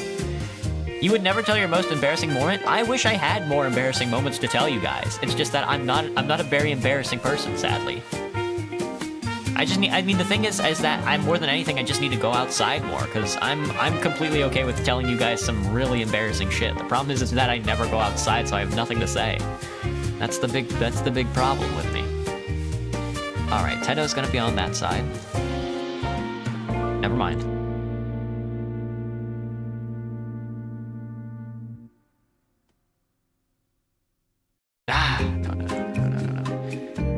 saw the purple. I saw the purple light. Two sides of the same coin of the same caliber. Give me a line. Split me up the middle, Doc. Split me down the middle. Split me down the middle like I'm a pog in a DP video.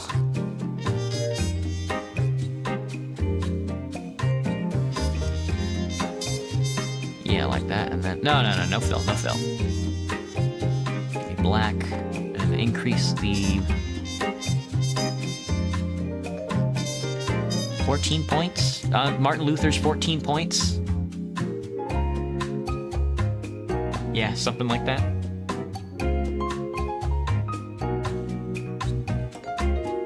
You don't have any truly embarrassing moments, only a few funny screw-ups here and there. Oh god, dude, I wish when I was younger. I mean, that's like a double-edged sword. I always thank my dad for letting me stay inside. He wasn't too hard on me about going outside and being like a manly man or anything like that. So I got to stay inside and play video games all day. I played a lot of Morrowind, but I do wish I went outside and fucked around and found out more. So I could just be like, yeah, one time me and my buddies were fucking around with a lighter and I lit my nuts on fire, or some stupid shit like that, you know? Remember my first grade teacher let me sit on her lap for some reason? That's hot. And I was really shy and peed yourself? That's even hotter. Holy, user. That's a good one. Mary still keeps me awake at night sometimes. After a baseball hit my nail, my whole nail fell off the week later, never touched baseball again, Keffy. Ugh, that had to have hurt. You never show up if that happened to you? I used to be really bad bed rotter when I was in elementary, so I would just like piss the bed and sit in it all weekend. That's so good. That's so good, dude. I want to do stuff like that. I want to pee myself. I want to pee my poo-poo. They don't let guys like me do that, though. They only let guys like me kiss up on girls, and that's not fun. That's not fun at all. I hate it. I don't want to kiss up on girls. I want to eat out of trash cans like a dog. Rough and all that. Rough and all that. Stroke me, doctor, stroke me. You know what? Let's use the, no, okay, well, that Fumo is red, so I have to be red.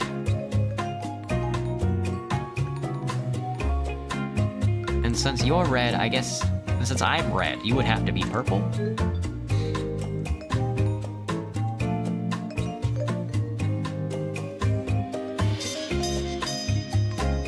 Something like that? Whoa.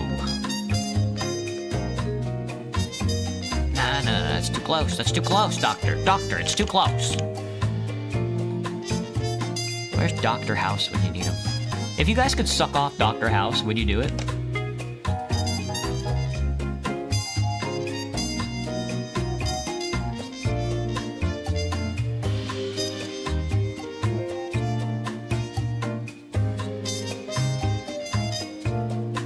This is some tense work. Hang on. Let me grab one of these. This is probably a lot easier. I'm making this really hard on myself. They're not letting me delete it. You fuckers. You fuckers hate me. Oh, that's because I'm on the wrong layer. No, that's not the wrong layer. This is the right layer. Ugh, it's not working anymore. I gotta save before the whole thing crashes. Quick, export this before the whole software crashes.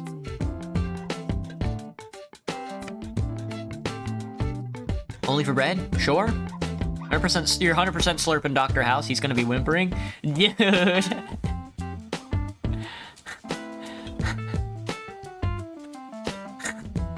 You think Dr. House is a whimper? Yeah.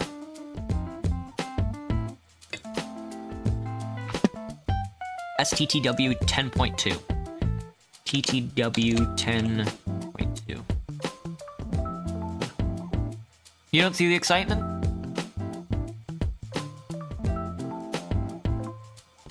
Because I'm pretty sure if I think people like, at least girls, at least I think all my coworkers who are female, I think they like Dr. House. Dr. House looks like your next uncle. Alright, now that's TTW. It's gonna be Borderlands 4. And which anime girl is gonna be on Borderlands 4? Name me a Fumo. Any Fumo. Give me a Fumo, lads. Who's Fumo? Who are we turning into a plushie next? Was it Borderlands 4? Borderlands 4. That was easy. Dude, it's so red.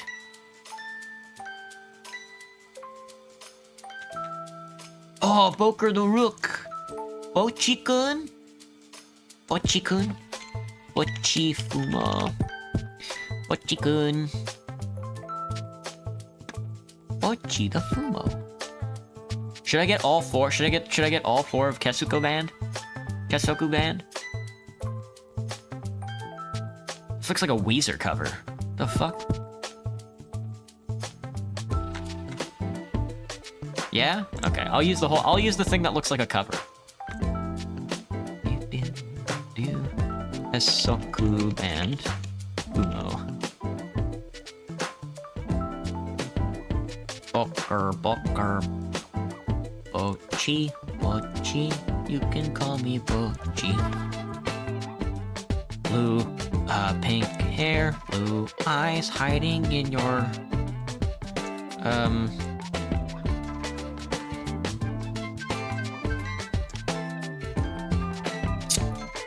hiding in your 3-bedroom apartment, closet. Shit like that. Gonna shower for real? Gotcha, ankle biter. Have a good shower. Have a good shower. Look at these fucking nerds. Look at these fucking nerds, dude. Just absolute gremlins. Dude, I am not happy to see these four.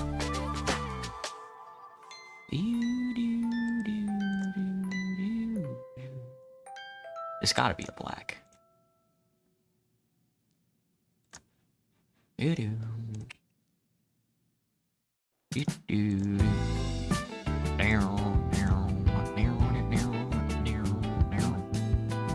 just finished playing Borderlands 4 last night? How was it, Banana? Hello, buddy. How's it poppin'?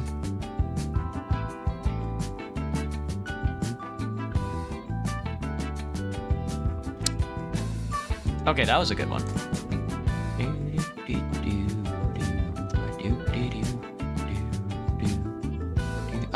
2.1 Mega Wiggles. They hate me. You were hacked, ankle biter? Skill issue.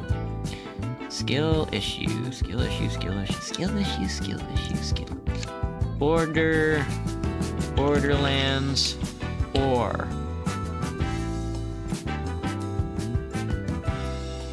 $11.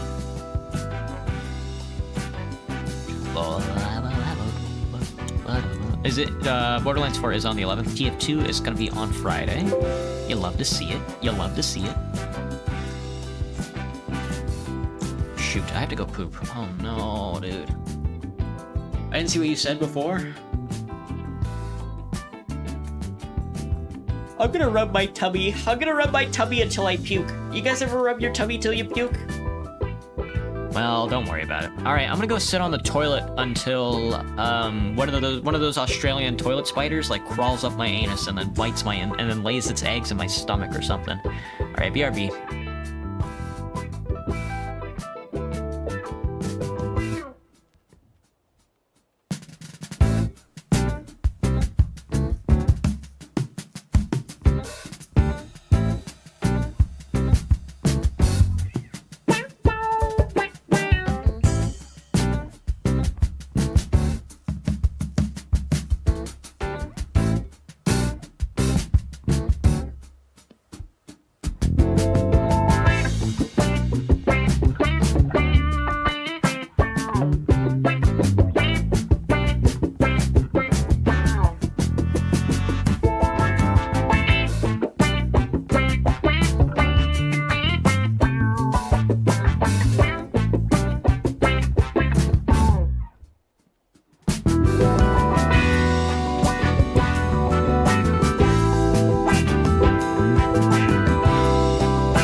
coworkers at work tell me that if I don't want to like go to a doctor and then actually take like estrogen or whatever, because it's too expensive, they just said you can go the natural route and just eat a bunch of fast food or like soy-based products.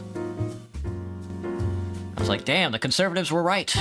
They are turning the frogs gay or whatever it is.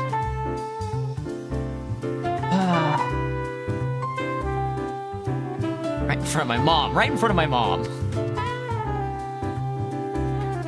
Would I sue a lawsuit? I don't know. How old is she? He can't say that.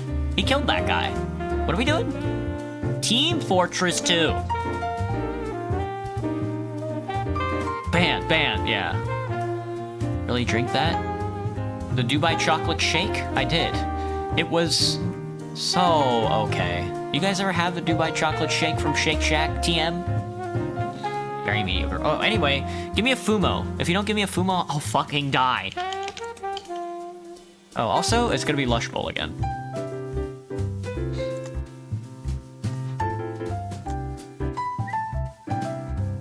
Where is she? Where's Harvey or whoever it is? Lush Bowl. My favorite Team Fortress 2 map of all time.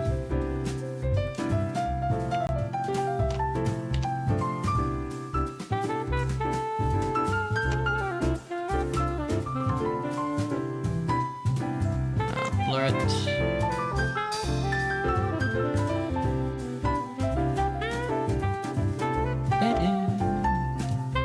Oh, so much for that damn blur.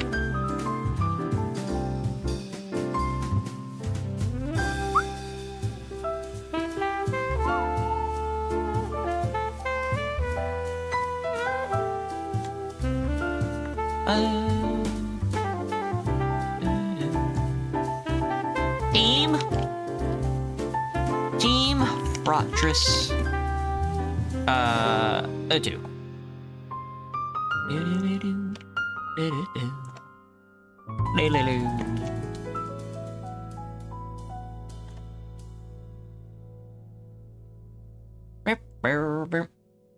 Get a banana milkshake, delicious. I forgot to get a refill. I'll be right back. Don't look at that.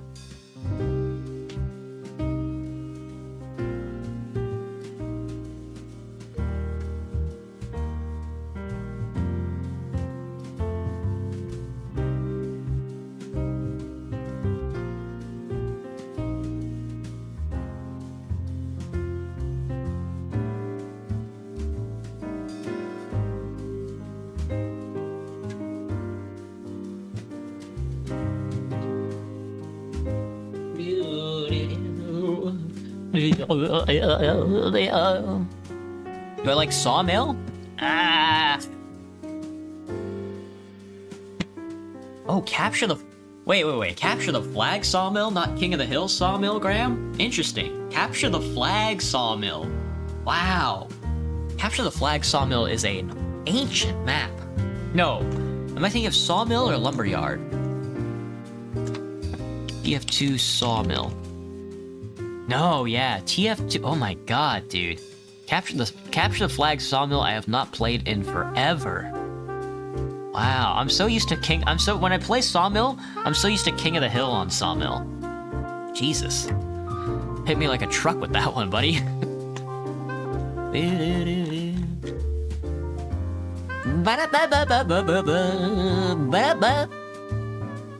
Is your favorite mode? You like Capture the Flag, Graham? God.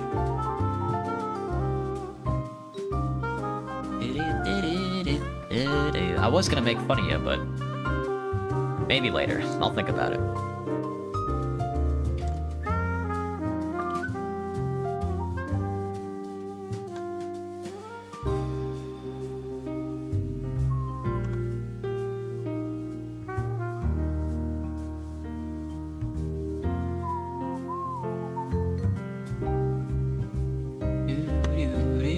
Anyway, you guys didn't give me an anime girl. Name an anime girl that's a Fumo. Man, you guys probably can't name them because we probably used them all already.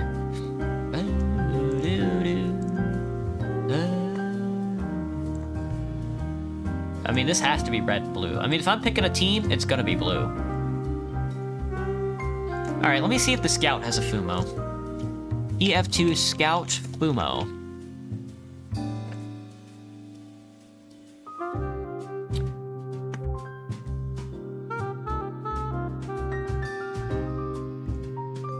Somebody... It looks like somebody made one on TikTok, which is very funny.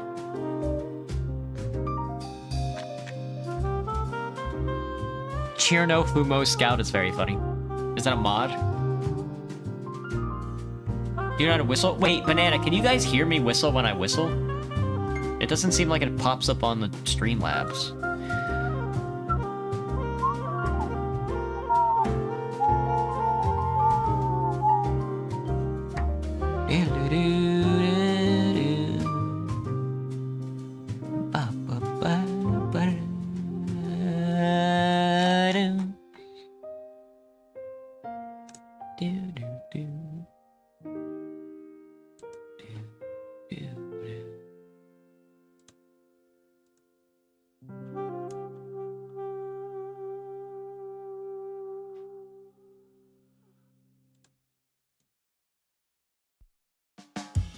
Okay, that looks like the best image we're gonna get. Somebody definitely made one, though, which is very funny. So I'm gonna have to use it, or I'll die. I'll die. Somebody will Sugma. It's tiny. It's fucking 168 by 299, but it's gonna have to do. This counts as an anime girl. Scout Fumo. I wish I had a Fumo. Maybe when I get... Why does it smell like... Okay, yeah, that's my garbage. I gotta get like a trash can for my garbage, because I just put my trash can in like old in fucking what's it called? Whole Foods bags that I get from work.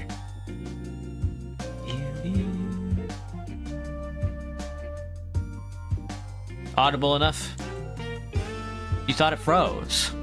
Ah!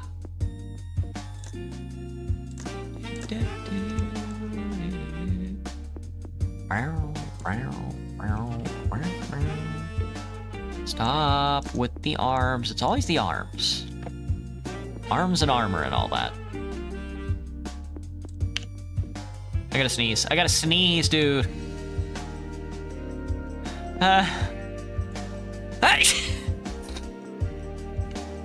Oh god, that hurt. Look at this motherfucker, dude.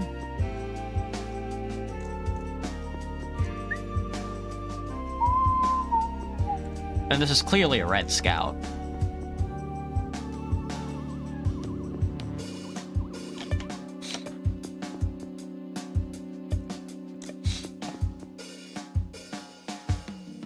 Blessed art thou, holy be thy name.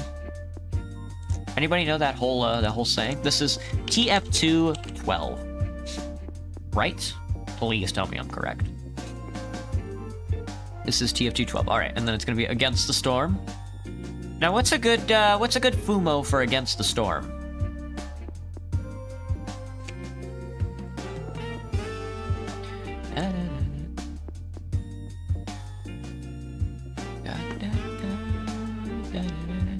Oh, I see why they blur the background, because it's easier to see when you're putting stuff on the screen.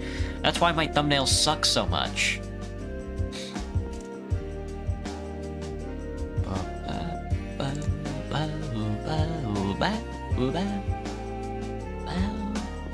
You guys ever hang out under the baobab tree?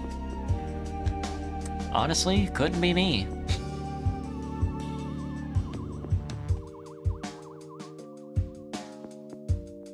So I could probably do this one then.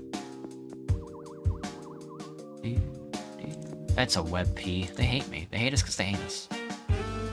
What if it's the Blue Spy as a Fumo? Do they have one? As long, I mean, if I just type in TF2 Fumo, I guess, and then find out. Let me see. TF2 Fumo. It's probably just gonna be the Scout, yeah. It would be just the Scout. He's one of the faces, even though the Heavy is maybe more iconic. I can't tell. I don't know. All right, I need a Fumo. Fumo. We could do Cheerno or Cerno. I don't want to do Cerno though. We already did one from Toho. Oh, the Sparkle. We could do the Sparkle Fumo. Toho Fumo Race. Holy, what's going on here? Now this is a video game.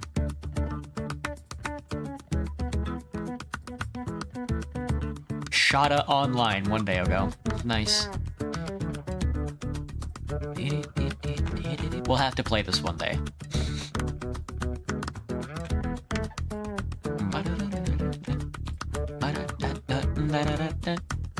I need to use itch.io more often.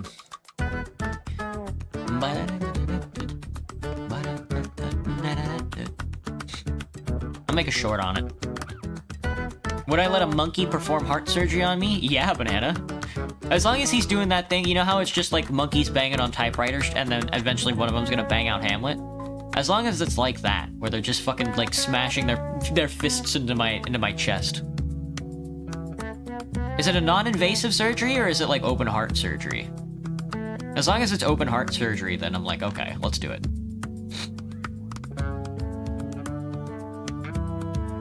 Me too? Yeah.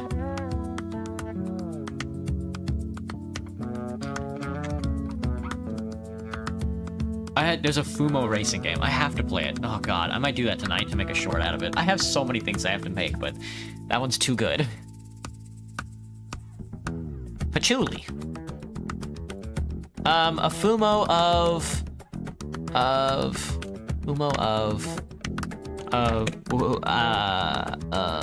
jeez.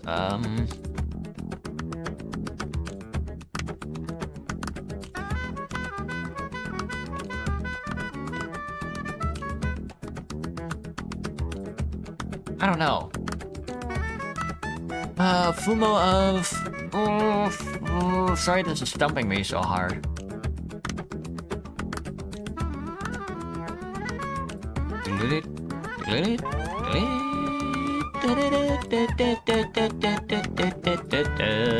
Okay, it's gonna be Cyrano. Come here, Cyrano.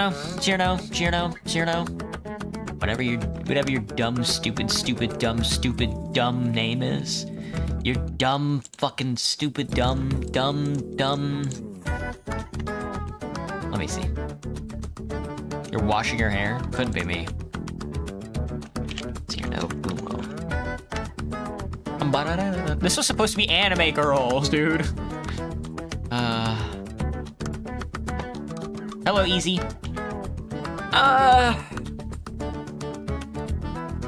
Anata wa...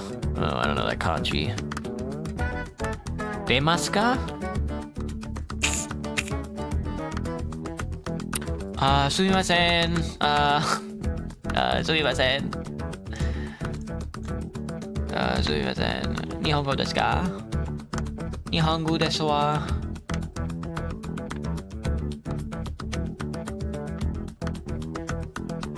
Rosterize me? Not this piece. That's a weird...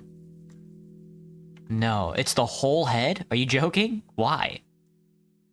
And the body?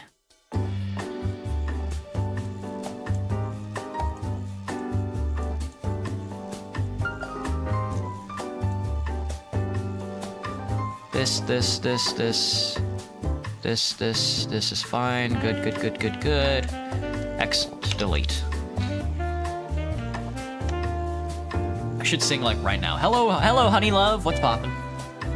Herring you're washing? Gross.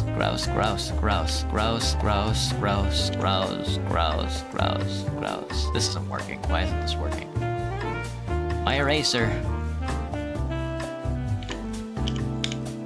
Oh, I see it. My badge. No, it's... No pixel selected. I know. There we go.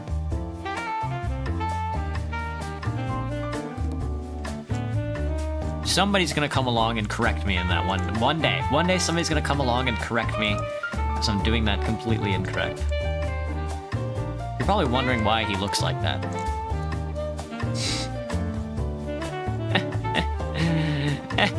Oh, you. Let me see. Against the Storm. I figured out how to make a thumbnail. It's you take a screenshot of the game and then you blur it. with a Gaussian blur. Like that. And then you bring it to the bottom. And then you write the text over it. See how much more it stands out?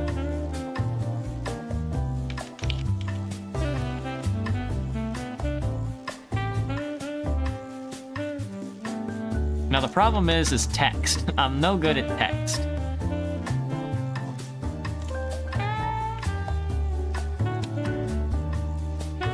White text on the background is still very funny though, so I'm gonna keep doing it.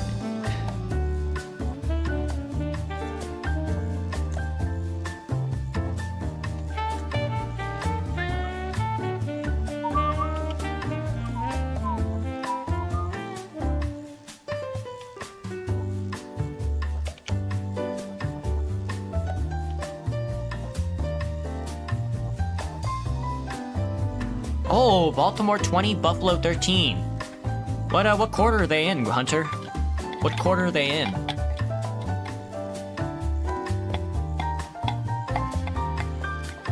Anime Girl Novara? It should have been. It should have been.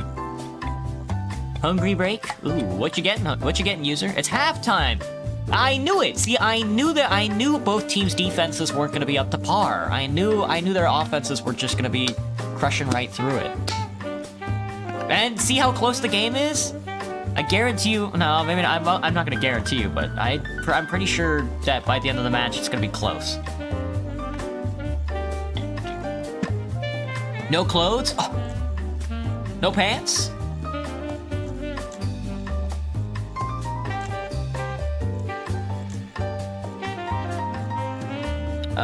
Maybe not that. Maybe a red? Give me a orange. Where's the orange?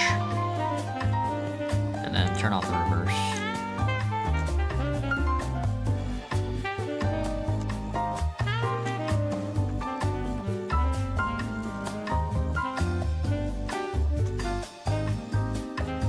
Leftovers from KFC. Oh. What'd you get? You know, the last time I had KFC, I bought 2 of the chicken sandwiches, and then I left one for leftovers, and then I tossed one of the chicken sandwiches in the wrapper in the microwave, and then it caught fire in the microwave, because I didn't know the chicken sandwich wrappers had foil inside them, because I'm dumb.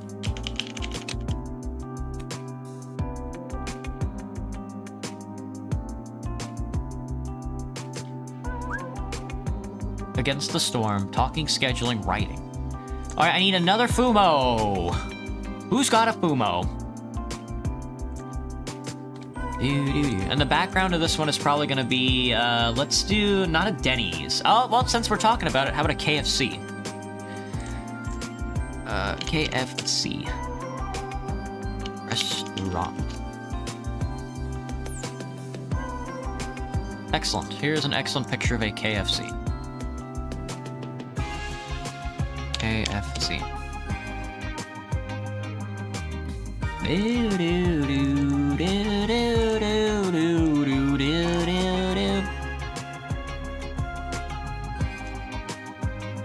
A, B, C, D, E, F, G, H, I, J, K, I, K. Alright, found it. Alphabetize me, Captain.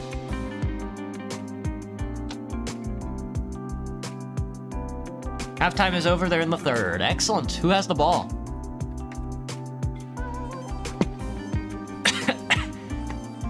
I'm dying. I'm dying.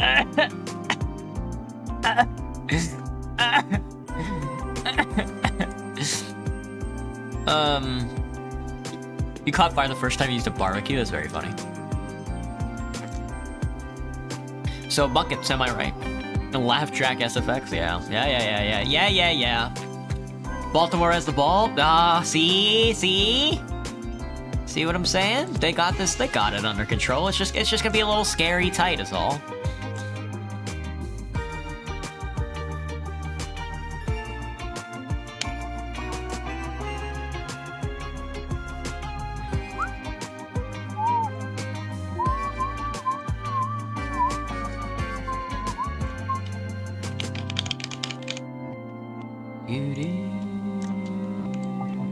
Also, the sky in this background is going crazy. Where Where in America is this KFC at?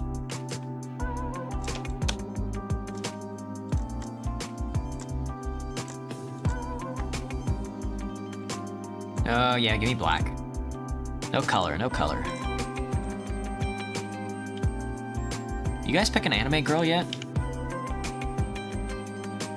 My spine! They punched out all my spine! Oh, Ravens got another touchdown. Jesus Christ. Okay, maybe it's gonna be a wash. Never mind, maybe the Ravens are gonna blow out the Bills' backs. Theodore Andromeda Fumo? That's not gonna be there. No way. Nuh-uh. Not yet, not yet. One of these days. Unless there's a make-your-own Fumo.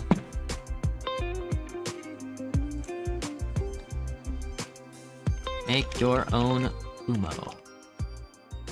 Custom Fumo making at Fumoology. Assembly guides. Embroidery. Oh no, that's just to literally make the Fumo. Create a Fumo. Become a Fumo. Create a Fumo.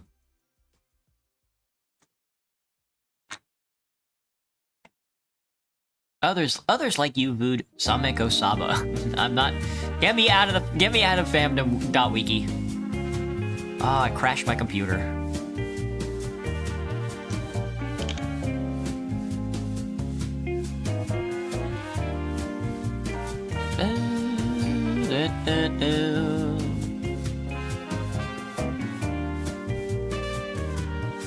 I mean, I guess it's gotta be Sparkle. The Sparkle Bomb is just too good not to use, I think, at this point. I've never used the Sparkle Bomb in a thumbnail before. Somebody put her in a soda.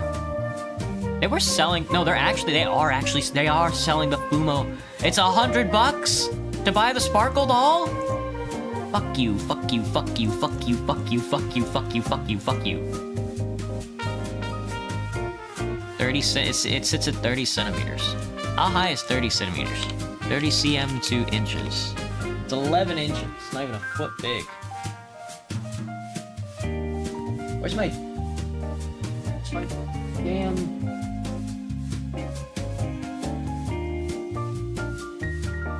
$11? That's not that bad. You got a bigger one?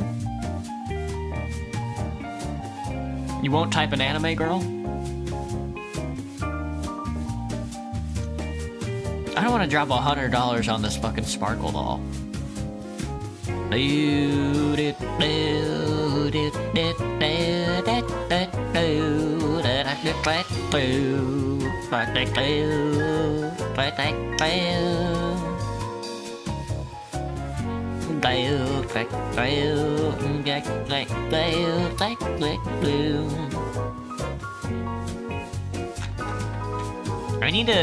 I need to make a list of... Hang on, let me bookmark this. Bookmark, give me a bookmark. Bookmark this tab and put this in the folder. Choose another folder, new folder. This is gonna be not under shopping list, you fucking profligate. Bookmarks bar, other bookmarks. Give me a new folder. This is gonna be called plushies.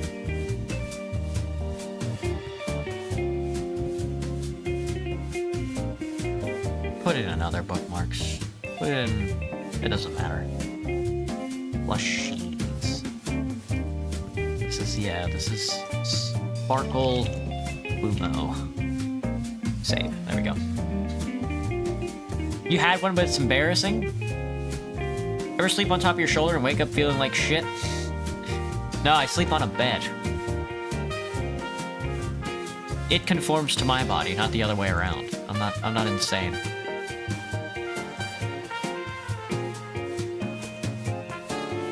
It's gonna be hard for me to Photoshop this one, but it's very good, so.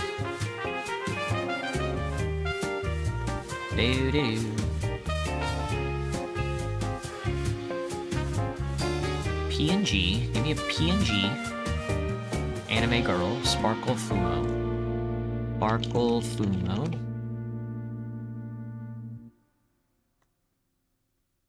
Half the week. Being tall is quite awful. Not sure what you mean by that, Graham. Aren't you sitting down most of the time?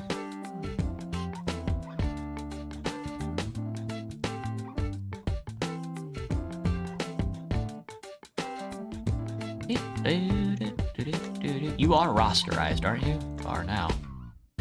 Do do do.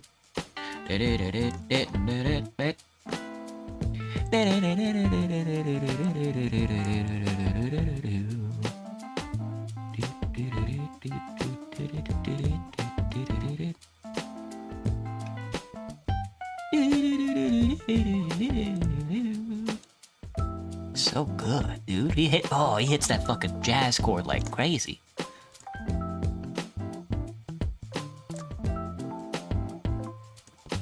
There was something I grant it to all the fascist car drivers out there, but I honestly think about it quite fondly.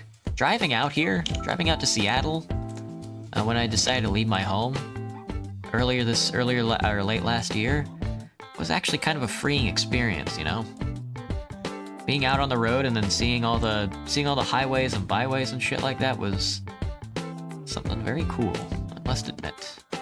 They were cooking. When they made the Eisenhower was cooking when he made the interstate system, I'll grant him that much. Whoa, that's me.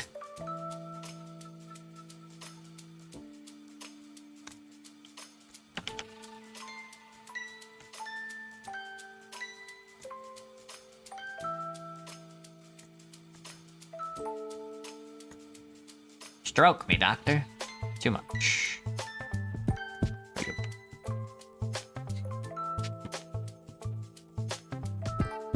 You always feel like shit? Might I recommend a fiber supplement? What if my mom died, she went on a camping trip, but with her boyfriend this weekend, she hasn't returned yet?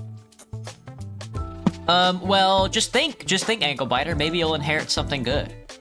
How's the inheritance looking? Did you make sure to take out an insurance policy or something? See, that's what people should do before they go, like, camping like that. They should just be like, oh, I'm taking out an insurance policy. Like a life insurance policy. Sacrificed for a cult? That would be cool. I mean, if you're gonna go out, getting sacrificed to a cult isn't a bad way to go, I think. Scheduling 13th? 14th? 13th? No, dude. I thought it was the 14th. Did I fuck that up? Oh god, I fucked this up. Oh, I did. Which one did I fuck up?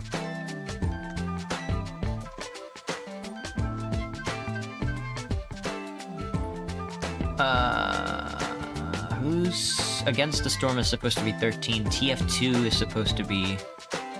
TF2 is the 12th. Against the Storm I messed up on. This is supposed to be the 13th. And scheduling is supposed to be the 14th. There we go. Alright. Done. That's everything. That's everything. Now that I know how to make a thumbnail, I wish I had done that earlier. Because stuff like that not Against the Storm, but the Tiny Tina's Wonderland could have been blurred a lot better. Ow, my nose, dude. I had to sneeze, but it didn't come out. I'm crying.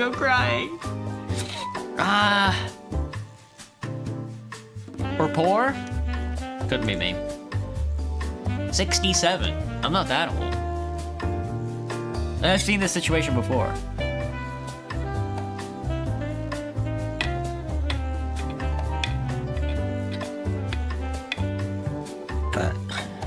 The only thing we preserve are dread animals and skeletons? Well... 6'7".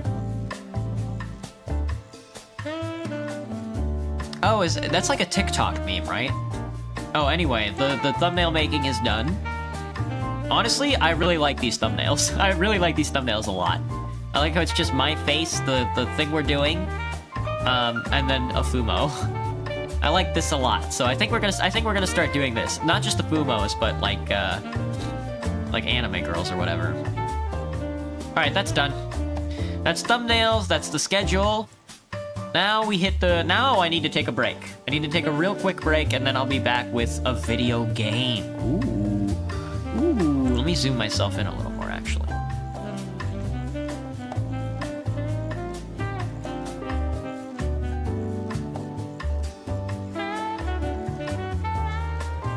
That's too big.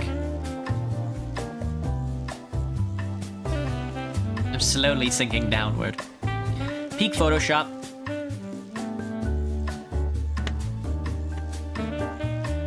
I'm leaving. I am going to take a quick break and we'll be back, and then we'll decide what we're gonna play. I don't know what we're gonna play yet. It's either gonna be Roblox, Suzerain, or Tiny Tina's Wonderland. BRB.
Okay, I'm back. I didn't actually go away. I just sat and looked at my phone for a little bit. I needed a break. I needed a break from you, the viewer at home. All right, so what are we doing tonight, lads? What do you want to see? Would you like me to play some Roblox? I don't know what we're gonna play in Roblox. Or would you like me to shoot my little gun in TF2 or Tiny Tina's Wonderland? Or would you like me to make some political decisions in Suzerain? We could do Victoria 3 again. Anything just to fill up the rest of the night, to be honest with you. We could start another CRPG run. We could do probably like Tyranny might be the next one, or Wasteland 3. Or I got a bunch here. We could do an expedition game. The colony ship I bought as well. Rogue. I bought Warhammer Rogue Trader. I've got all the Kingdom Hearts, but we're definitely not playing Kingdom Hearts tonight. Hello, Quasar. You have a gap in your teeth and I put my necklace in between them and now it's stuck. That's hilarious, Ankle Biter. Hit yourself really hard. Singing? No. No, my throat is way too fucked up right now. Got it out? That's good, Ankle.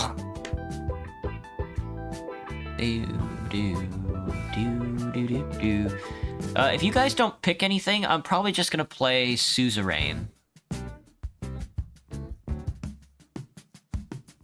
Or Team Fortress, actually. You know, oh, maybe it's some Team Fortress WarioWare? Uncanny Cat Golf? Is that a... Uncanny Cat... Is that a... Is that a Roblox game?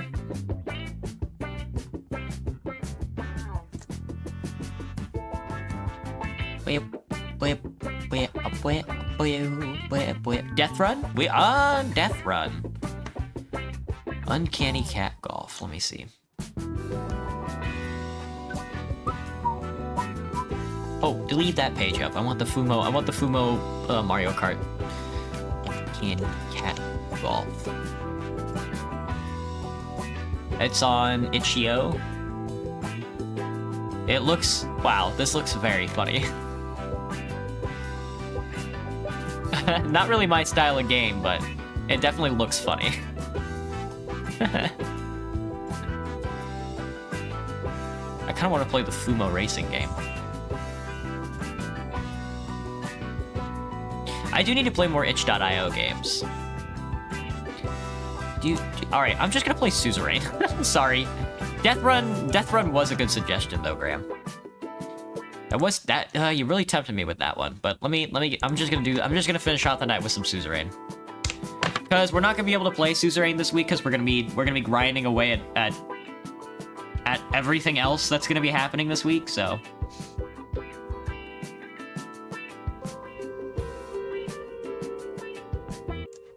Alright. Do do do do do do do do do do up. Do up. Do up. Shooby doo doo up. Do up do lang. Blue days.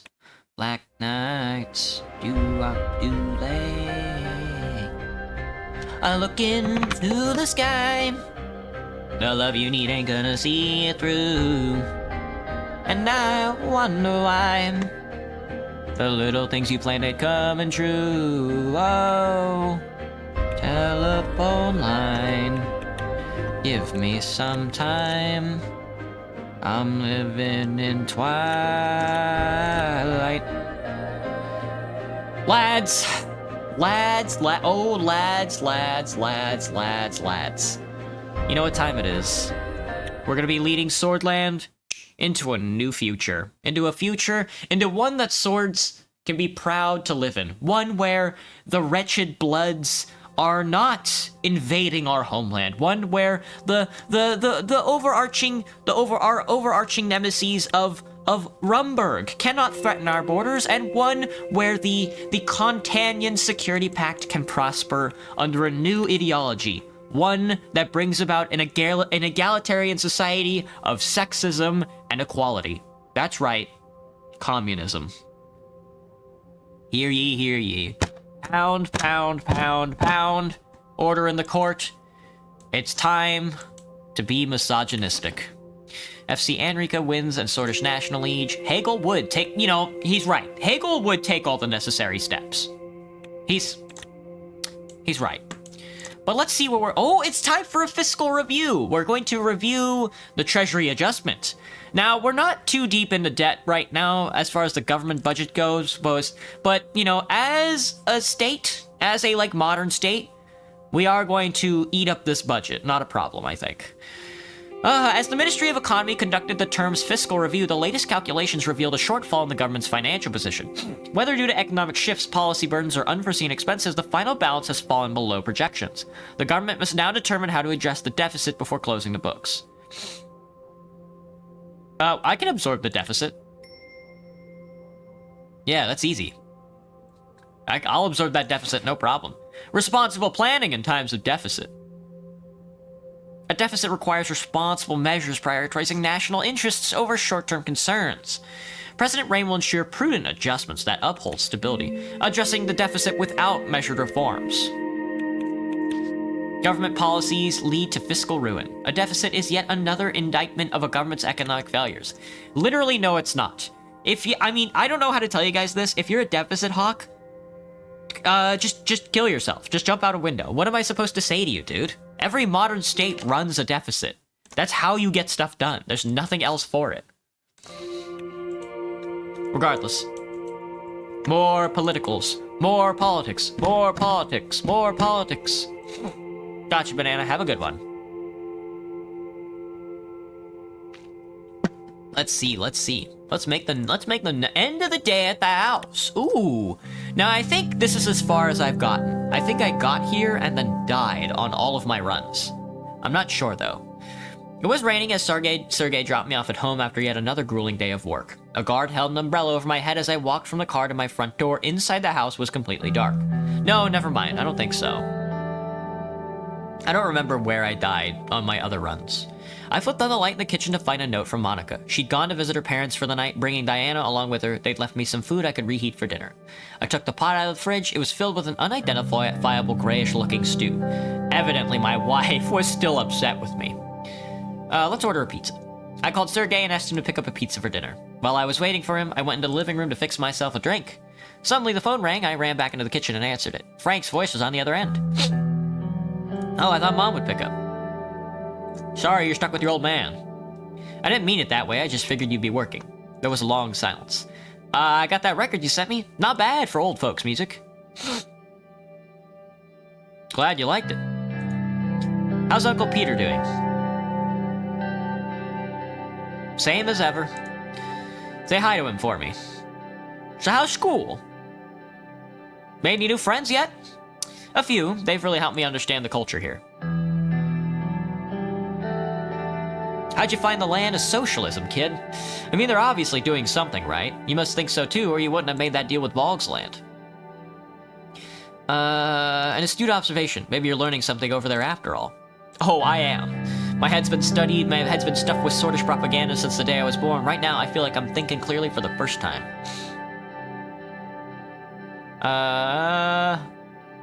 Just be careful, Frank. I don't want you to get too just stay away from the reefer. I'm happy to open your just stay away from the doorbell rang. Sergey was there with my pizza. Try calling your mother tomorrow. Yeah, okay. Bye, Dad. We both hung up. I let Sergey in. The pizza he'd brought was gargantuan. Would you like to join me for dinner? There's an Anrika game today. Sorry, sir. I gotta get back to the family. Sergey left. I ate my pizza alone by the flickering light of the television, wondering when Monica and Diana would get home. So lame, dude. So lame. My budget! Uh-oh. We're teetering, boys. We are teetering. Equus incites ATO and CSP threatens Sortish independence. Government takes steps to address budget deficit and boosts credit rating. Grand opening of the Morna port. Oh! Look at that. The Morna port is finally opened. Hello, Mr. Boxhead. Good, good, good. Construction of the Morna port. The weight has been lifted off the port of Conriat. Election campaigns ramp up across Swordland. President increases security authority. Former VP steps back from public life. Security Acts threaten economy. After the passage of Security Act, the economic future of the country is less certain than ever. Foreign investors are shying away from Swordland, investing in countries like Agnolia or Kairut, understandably that the security measures were necessary, but such an increase of authority will hurt the country's economy. Sortish debt causes credit downgrade. Jesus Christ, dude. Harsher than Saul's security package. Government's mismanaged leads to credit rating downgrade. That's pretty bad. Swordland's debt crash sends shockwaves across international markets. And so it is. There goes my economy. The Morna port has been opened, though. Plays a pivotal role as a strategic logistical hub facilitating increased trade flow. Excellent. Trade tariffs have been imposed. Yep. And there's a debt crisis now. Tourism industry at average activity level and improved transportation links. Lauren is now a major trade hub for production and energy. We love to see it. Alright, Morna got its new port. Increased business and trade. The Port of Torp. The Morna Torp Port. Alternative shipping lanes for cargo. And rapid city growth. We love to see it. Low investment synergy reported. Misaligned and uncoordinated strategies. The seaport is now open. Yay. Teeth? Teeth. Teeth. Teeth. Teeth. Alright, the debt debacle we have to sort out. Trade tariffs disrupt port of marine and commerce. Debt crisis shocks across the economy. The police are ready for the operation at the Salt Dam. Let's see. Police are overwhelmed in the remote cities. Let's take a look. We got a credit downgrading that I don't care about. Morella marks a first. South Marcopa nation candidacy.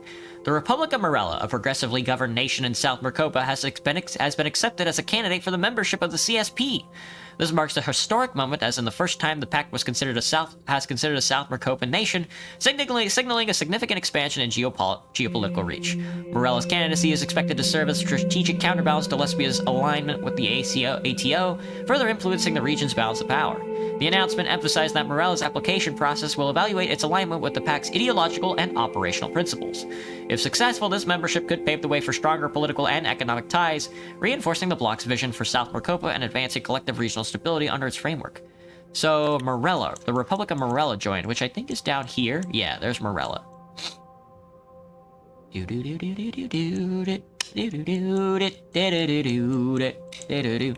My economy has crashed. Oh shit. Oh shit. Now let's take a look at the debt debacle. Unsustainable borrowing and ballooning budget deficit threatens to bring financial ruin. Debts can be paid.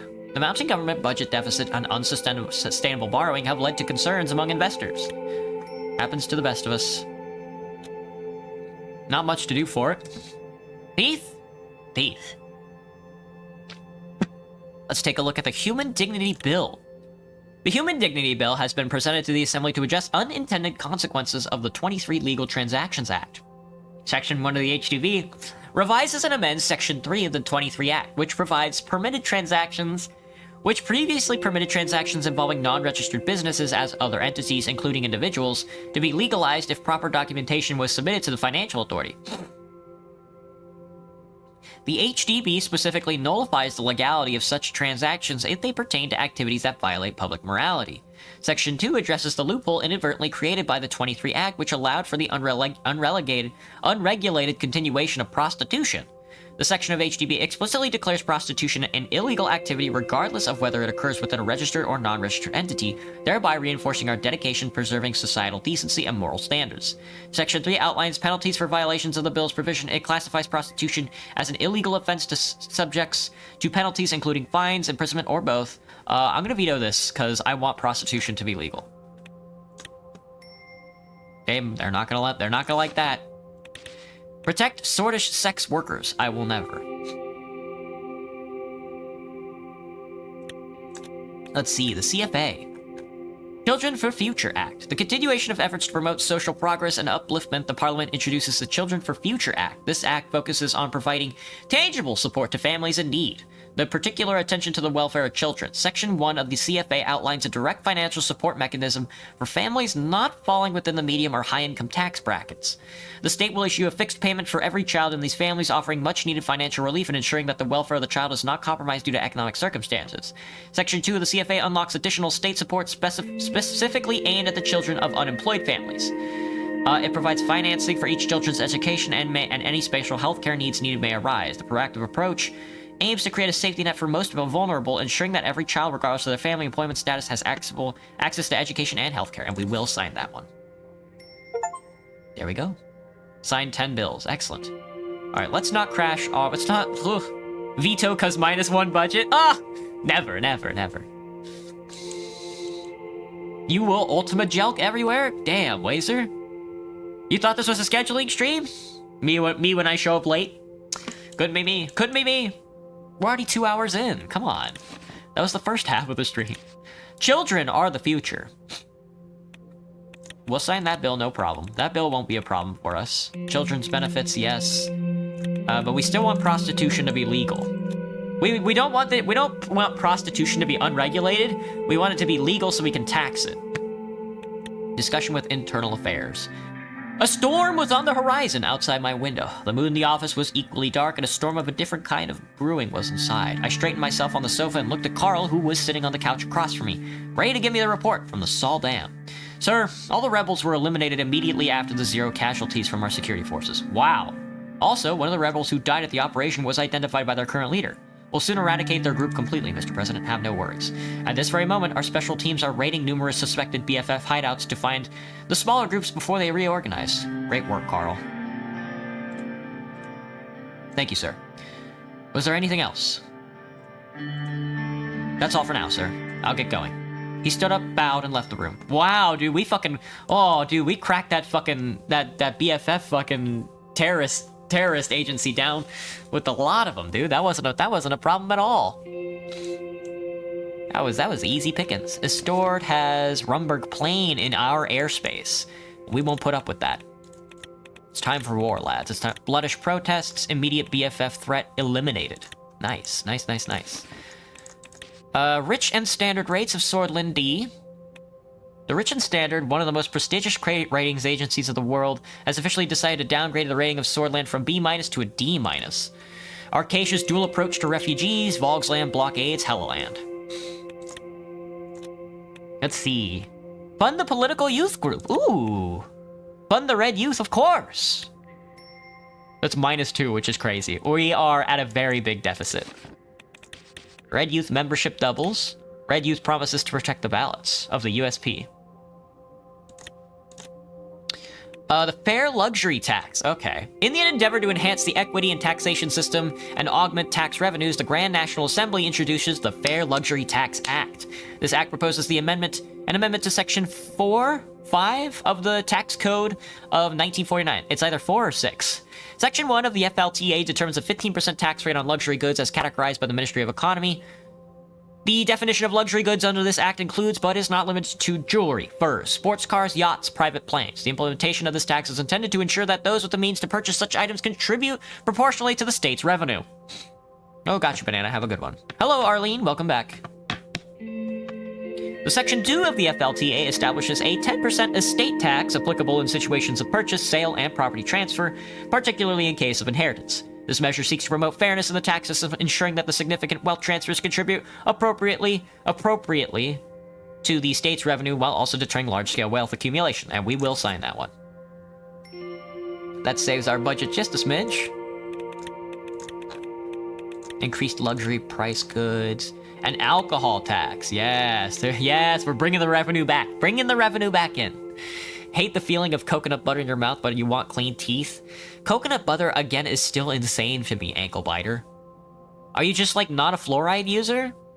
Because coconut butter is fucking expensive, isn't it? The GNA introduces the Alcohol Tax Act, the ATA, as a dual measure to curb excessive alcohol consumption and boost tax. Section 1 of the ATA mandates a 20% tax on all alcohol products sold in the country. Measure serves not only as a deterrent to excessive alcohol consumption by raising the cost of alcoholic beverages, but also establishes a consistent source of government revenue.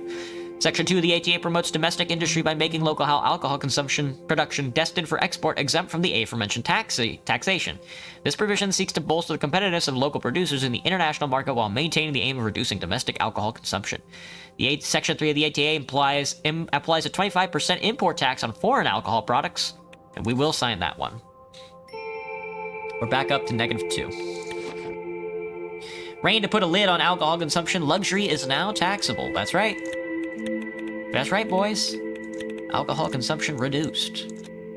Emergency call on an escalating situation at the residencies of the Maroon Palace.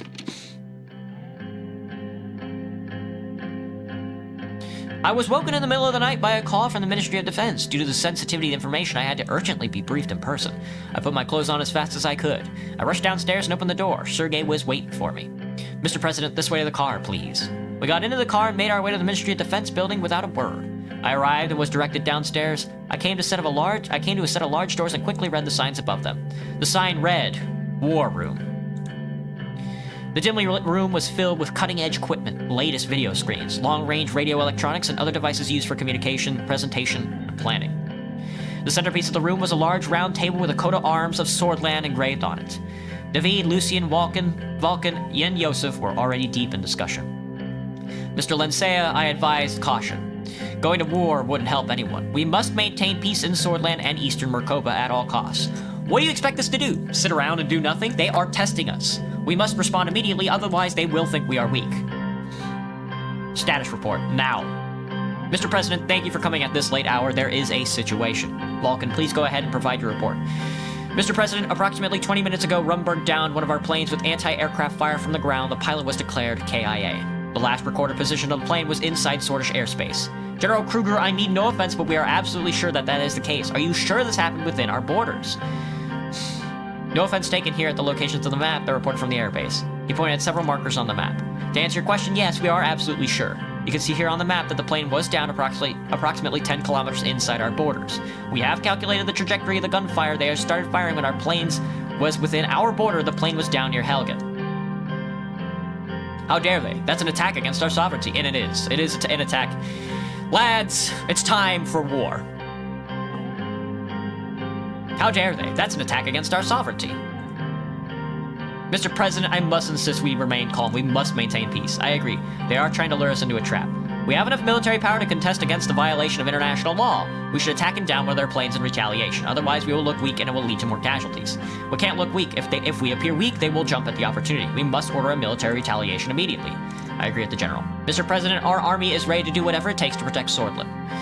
Gentlemen, before it becomes to that point, we can prevent further bloodshed by using diplomacy. The room fell silent before Yosef finally stood up. Mr. President, what are your orders? Fuck. Gotcha, Graham. Have a good night. Start the Swedish war machine and prepare to invade Rumberg. They will pay for their crimes. An eye for an eye. We will retaliate with equal force to display our strength. Swordland can't afford to look weak. That's right. If they down one of our planes, we have to down one of theirs. If there is to be retaliation, we need to be extremely careful. They will seek every opportunity to blame us for it. We can't further escalate the situation and destabilize the region. We need to prevent war at all costs. I am saying this as a man who has lived through too many years of war. We are not the ones who escalated the situation. They were first. Mr. President, I assure you, they wouldn't dare attack us. They wouldn't dare attack us for that. They know that we are far superior. This will send a strong message. I will send word to start a military operation. Our target will be their warplanes at an airbase near the border. I still think a peaceful solution would be more beneficial, but of course I don't have the military experience and insight Mr. Lincea has. I will begin my task immediately, Mr. President. If you'll excuse me now, I must talk to the military command to relay the orders. Before he left the room, he saluted. I will bring the paperwork. Yosef returned with the paperwork for the order and showed me where to sign. This is so scary. Sign off on the operation. Now that the paperwork is done, I have an idea, Mr. President. I think we should hold a military parade to display our strength. You ate a sandwich today and drank tea and honey and put milk into your tea. What kind of sandwich was it, Arlene? I am with Mr. Lincea on this one. This should work well as a deterrent, and it will come in handy as a tool to de-escalate the situation. That is a good idea. Simple and effective without causing any ruckus. Organize the military parade. Understood. That is all, Mr. President. I will keep you updated on the situation. For now, have a good night's sleep. You will need it. I couldn't sleep at all that night. It's time to spin up the Swordish war machine. Swordish plane shut down. Our plane was shot down when it was flying near Helgen over the territory of Swordland. Where is Helgen? Yeah, that's too close to our border for them to be shooting at us, the bastards. Republic of Wayland. Wayland raises concerns of a Rumberg posturing. Yeah, I bet they do. Let me turn down the game just a smidge more. Getting a little too intense. All right. Oh, I wanted to read that. Bastards. Urgent meeting on potential alliances at the White Room at the Maroon Palace. I was sitting right across from David in the White Room after he scheduled an urgent meeting. Hello, Adrian. I knew that matter must have been serious. He insisted on waiting for Yosef and Lucien, so we did. Lucien entered the room with Yosef by his side. Mr. President, we came as fast as we could. Mr. President, Mr. Wishi, what's going on? David cleared his throat. Welcome, everybody. Due to potential ramifications, I wanted everyone to be present for this meeting. We have received an envoy from the UC. They are requesting a state visit. Judging from the current climate, it is not hard to see what this is about. CSP is always trying to expand its influence after all. They will most likely try to convince us to join. In addition, as part of the state visit, Melyanev will, of course, meet with you in person, Mr. President. This is something we could gain from this state visit. With all due respect, are you out of your mind? Mr. Lincea. This is madness. We cannot even considering accepting this. I bet he will come asking us for cooperation under the guise of enforcing their demands to join CSP. This will antagonize half the world against us, and we are going to be at the forefront of the battle. If you are approaching this from the perspective of national defense, then don't. We are in a better shape than we were ever before. I assure you, we don't need any outside help. Definitely not from Melyanev. We will make do somehow. Let's see what he wants first. I will decide when I talk to him. We need to be careful. Mr. Wishi, we rely a lot on you as you are an expert in your field with a proven track record. What's your take on this? What do you think is the right action? World tension is increasing rapidly, Mr. President, and I am worried about the future. One misstep and the whole world might be engulfed in chaos. I am afraid it might not be possible to stay neutral in this case. Our geopolitical position is simply too important. Soon we will have to take a side. If we don't pick a side, we may end up right in the middle of a potential conflict. I am of the opinion that this is an opportunity that we can't miss. It all boils down to your decision.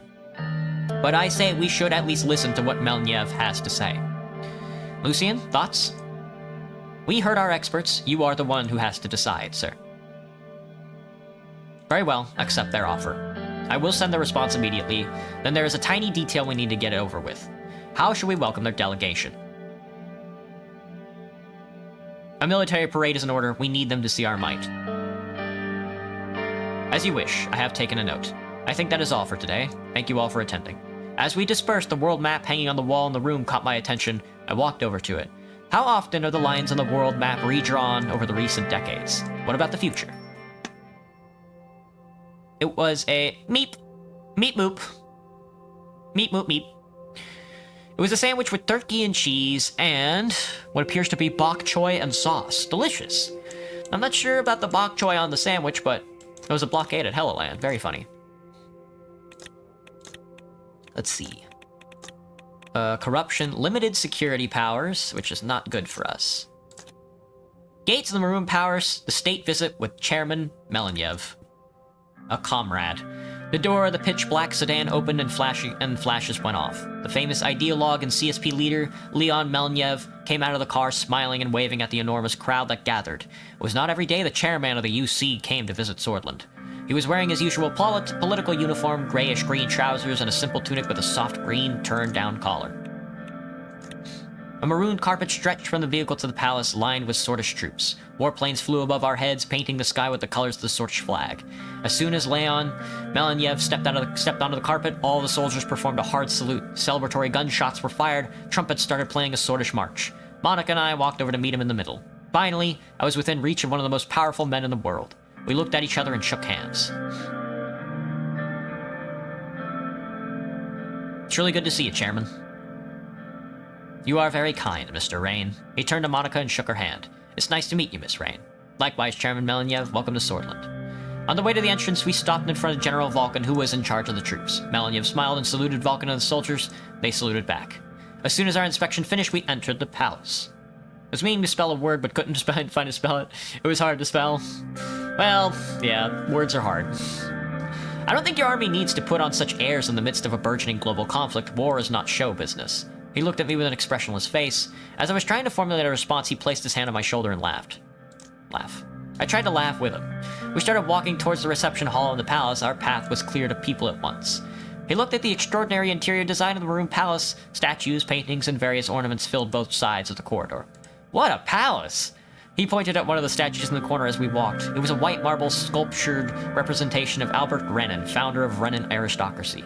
Was he the one, the original owner of the Maroon Palace?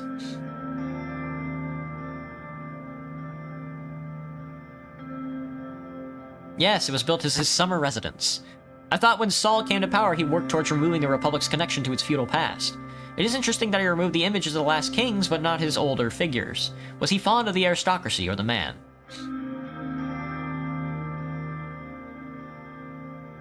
I know he despised the kingdom, but I think he still needed a glorious past to make his people proud. That's where Renan came in. That's what I suspected. If it was not going to be the kingdom he despised so much, it made sense to look further back. He just left in the parts he liked. Isn't it fascinating how a single person can alter history just like that? What did I eat? Today I haven't eaten lunch. For breakfast I had breakfast sausage, sourdough, and some eggs. And then for dinner I think I'm gonna have some fried tofu. I bought a press, so I'm gonna try it out. I've never used a tofu press. Usually I would just use like a heavy pan, but I was like, that's kind of lame. Upon our entry, a crowd started clapping. It was composed of various politicians and state figures. Dry martinis were handed out to both of us. Everyone, let's give a warm welcome to our guest of honor. People started clapping. With another thunderous round of applause, the Cantanyan band started playing. Melnyev and I started talking to other guests. The reception was in full swing. After some time chatting with the attendees, Melnyev turned to me. Can we go someplace where we can hear each other better? He and I swapped our drinks for glasses of Earloy Maroon 30-year-old. I knew a special spot. With our drinks in hand, we went down the stairs in the basement. Gradually, the music and sound of the party started to fade away. We arrived at a cozy little corner office and not much inside other than the table and comfortable stairs. He took a seat and I followed suit. It's very nice of you to throw a party for me before our official talks, but I am still slightly tired from being a long journey over the ocean. Forgive me if I didn't seem too enthusiastic about the reception. I just don't have the same energy of my youth. Gonna go now, Arlene? Gotcha. Have a good night. Gonna go now, user? Gotcha, user. Have a good night. He smiled and took a sip from his glass, then he sighed. Time is a funny concept, isn't it? You cannot feel it in the moment, only to realize later that your life passed you by, and one day, you look in the mirror and you see an old man. He took another sip. Take a sip from your glass. You see, Mr. Rain, I've seen many presidents and world leaders change during my lifetime. I've seen toppled governments, civil wars, and war crimes. I fought against imperialism and the capitalist plutocracies that took its place. I look at the world today and think it has changed so much since I joined the Rutskis as a young revolutionary. But then I look at it again and realize nothing much has really changed. It is perhaps even more divided than ever. There are still wars in every corner of the world. There is still poverty, violence, and slavery. Don't you think we need to step up as leaders of this world to try to put an end to this? We need proper international cooperation to tackle these problems. Precisely. And that's where the CSP comes in. But before we talk about that, he took another sip from his glass and stretched his hand out to me. Could you help me, please? I grabbed his arm and helped him stand up. Can we talk somewhere a little less damp? I need some fresh air. Of course, please follow me. Chairman. I led him up the set of back stairs to another unoccupied office with a balcony overlooking the Hill of Pride. We took our seats around a table. It was rather chilly outside. Reaching into his distinctive jacket, he pulled out a pipe and placed some tobacco leaves inside. The smell of the leaves was overpowering even outside. Chancellor Hegel told me a lot about you. After preparing his pipe, he lit it with a match. His eyes drifted away from me while the wind blew his hair and smoked to the side. He stared at the horizon to the north. Beyond these plains lies the great Marcaean Sea, and in the middle of it, a small island. Small, but very important. I'm glad that you gave your support to Chancellor Hegel. It is unacceptable to see the Volgish locals of the island being destroyed by the anti-Volgish regime in Helluland. The oppression has become more brutal than ever before. All of this is happening because Volg's land joined the CSP. Now the Western powers are trying to get Agnolia to their side. They are selling them financial aid, weapons, and intelligence in return for pushing their political agenda. All of this firepower is now being directed at the locals in Helluland. They want to finally eliminate the Volgish culture on the island and set up military base close to Volg's land. We cannot allow that to happen, can we?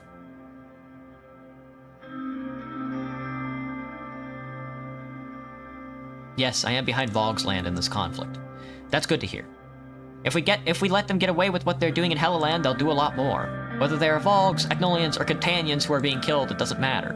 In the end, people are dying, and for no reason other than the political aims of their governments. Everything has become a race for total influence in Mercopa. This is just a part of Arcasian's grand plan. They want the CSP removed from the region. Agnolia is just a puppet in this cause. He took a long puff of his pipe.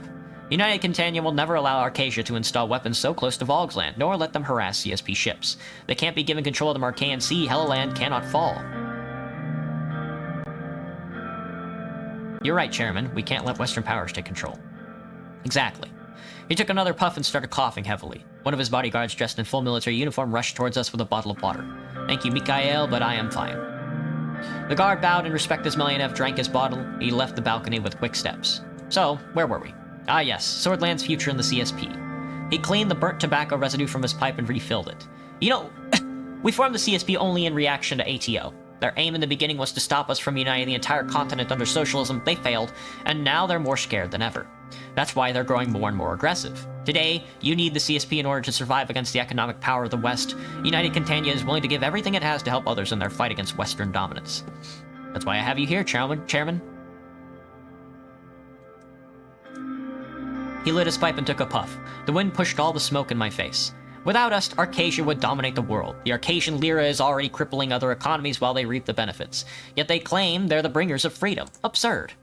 Our pact aims to develop the parts of the world that have been left out, bring people together and make a stand, show the world the power of the people when they unite.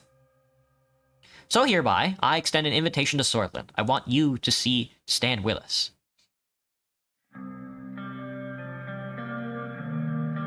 Will you stand with us against the threat of Rumburg? Of course, Rumburg is a threat to Mercopa. Surely they are being pushed by the Western powers to create instability in the region. Being a CSP member, nobody will dare attack you, and if any conflict occurs nonetheless, you will have the entire CSP's support. I promise you, their queen will no longer meddle in Swordland, nor Eastern Mercopa. What does the CSP offer to Swordland? Security, first and foremost. CSP is a defensive pact. You will have the backing of the entire military power of our members. United Contania and all the members are obliged to defend each other in times of war. We also supply each nation with our military technology and assets, as well as financial aid when it's needed. All members supply each other with their resources and goods, not for their own profit, but for the profit of the pact. Our combined production output will benefit both Swordland and the CSP, not to mention visa-free access to every country within the CSP, as well as other mutual assistance deals. I will also offer you a small financial contribution to help you kickstart your economy if you sign the deal. Chancellor Hegel told me that I could trust you with the money. What do you expect in return? You must accept our doctrines and work towards the goals of the pact to further our power against the ATO. You will not import any technology from Arcasia, nor export natural resources to them.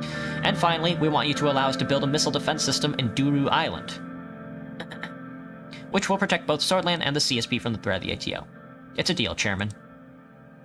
We've joined the CSP. Glory to communism, glory to communism, glory to the revolution. He smiled. It's good to see you stand with us, Mr. Rain. We shook hands. He slowly stepped from his seat, seemingly struggling. Now I'd like to have a rest, if you'll excuse me. Of course, Chairman. Please come this way. Please.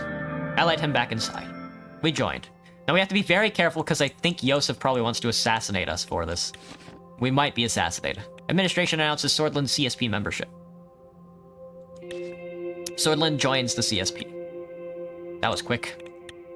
That was quick. CSP officers. Anti-missile base in Duru Island. Modernized Navy. Investments from the UC. CSP membership. Embargoed by Arcasia. Cantanian missile defense system. Cantanian influence. Cantanian military support. Strategic alliance member. You'll love to see it, don't we, folks? My economy! My economy! I'm redlining. Morella celebrates Swordland joining the CSP. Following Swordland's decision to join the Superpower Alliance of Millennialist Nations, the CSP, Prime Minister Alma Sultania, expressed jubilation at this pivotal development. She commended Swordland for aligning itself with nations striving for social equity and lauded this as a milestone in regional politics. Morella, currently a CSP candidate, views this as a positive sign of the growing influence of millennialist ideology in Maricopa.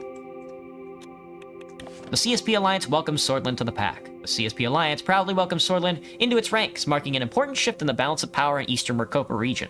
Swordland's inclusion broadens the Alliance's sphere of influence and ensures that its interests are effectively represented on the international stage.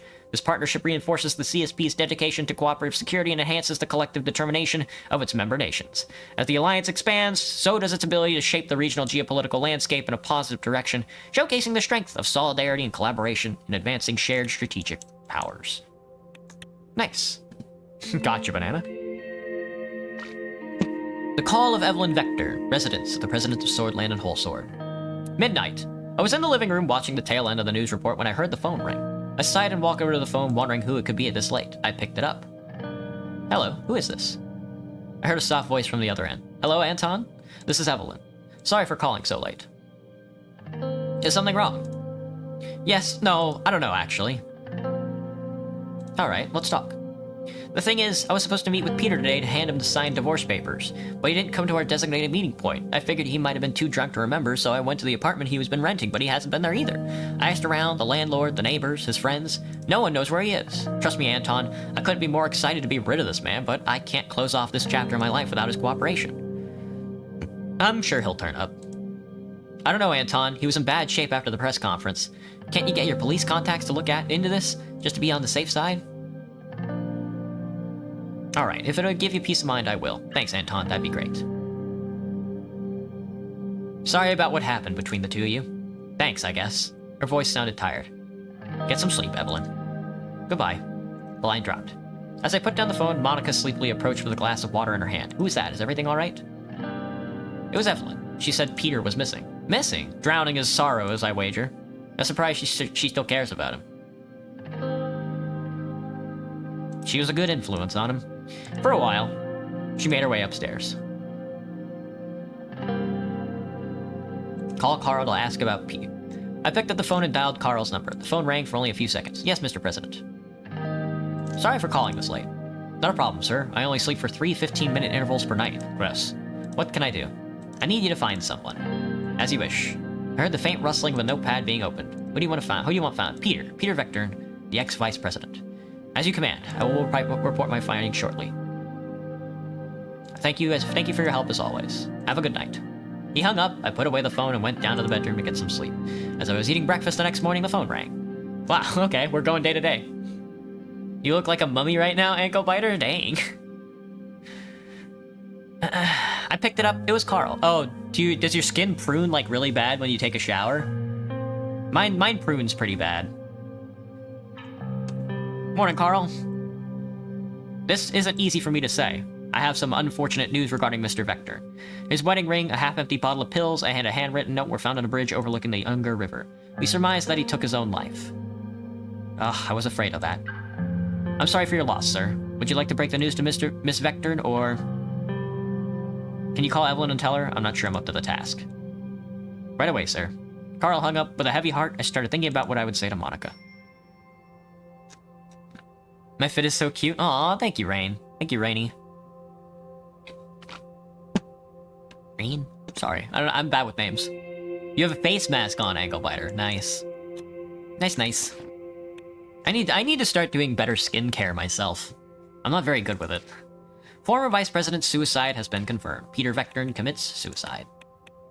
Peter Vectorn nowhere to be found. Okay, well then how do we know if it's a suicide? Peter Vectorn's funeral. Arrange a regular funeral. The state can shoot? No. It's gonna be a regular funeral.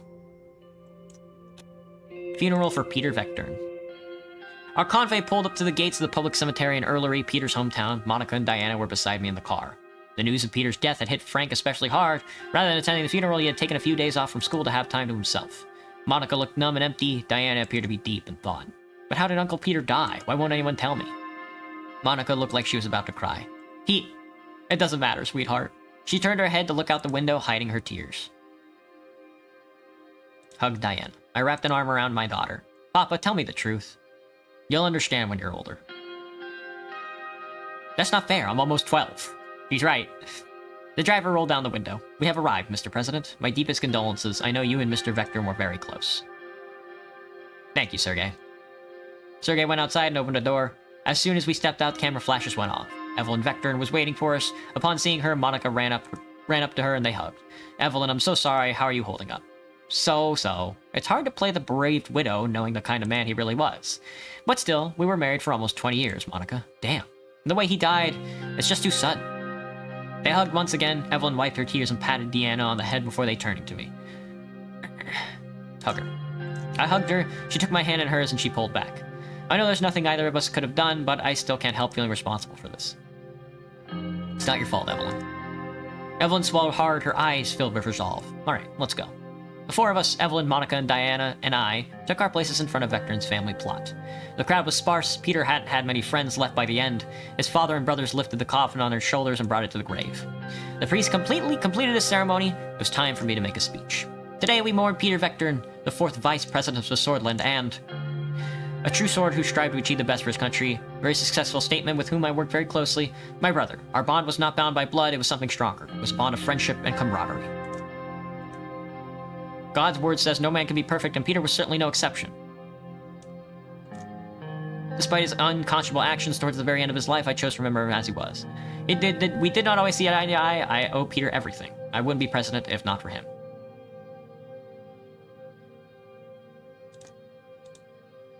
The past is a past, we must always look for the future. That's what he would have wanted. The path he paved will go down in history. Never before Swordland had a vice president like Peter. Never again it will. The path he paved will go down in history. Farewell, brother. You will be missed. Amid the applause, I went back to join Monica and Diana. As I walked past Evelyn, she mouthed the words, "Thank you." The priest's voice cut through the silence. Everyone joined in the prayer he was chanting. Looking at the coffin, I shuddered. The coffin started to be lowered into the grave. I'd known Peter for almost 30 years. The time we spent together flashed back before my eyes. The good memories and the bad ones. All of it. It didn't matter anymore. He was gone. I felt a tug on my arm. Are you crying? Surprised, I checked my face. My eyes were wet. Yes. She hugged my leg. Come on, Diana, let's go. The coffin was fully lowered and the tombstone placed. The crowd began dispersing. Leave a bottle of whiskey on the grave. Erlery, 30 years old, his favorite.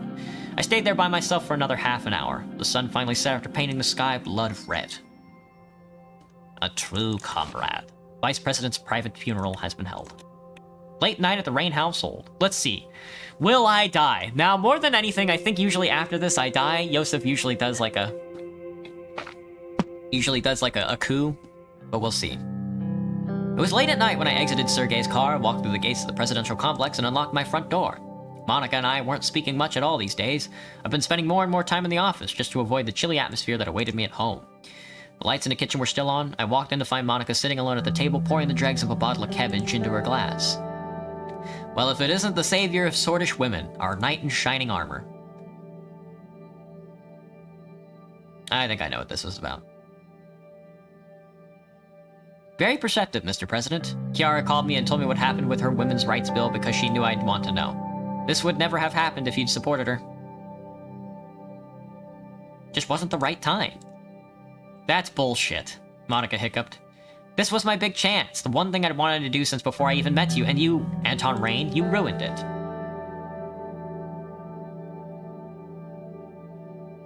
Me when I'm sexist. Dude, this sucks! This sucks! Sexism run sucks. You're the first lady, not a politician. You knew who you knew? You knew that going in. I thought we'd been a team. How stupid of me. Monica sighed deeply. I don't think I can do this anymore. I'm calling Evelyn's divorce attorney.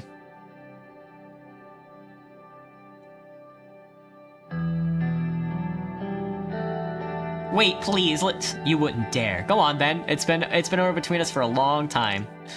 She looked at me sadly. It has, hasn't it? Ever since you decided your own political career was worth more than your wife's happiness.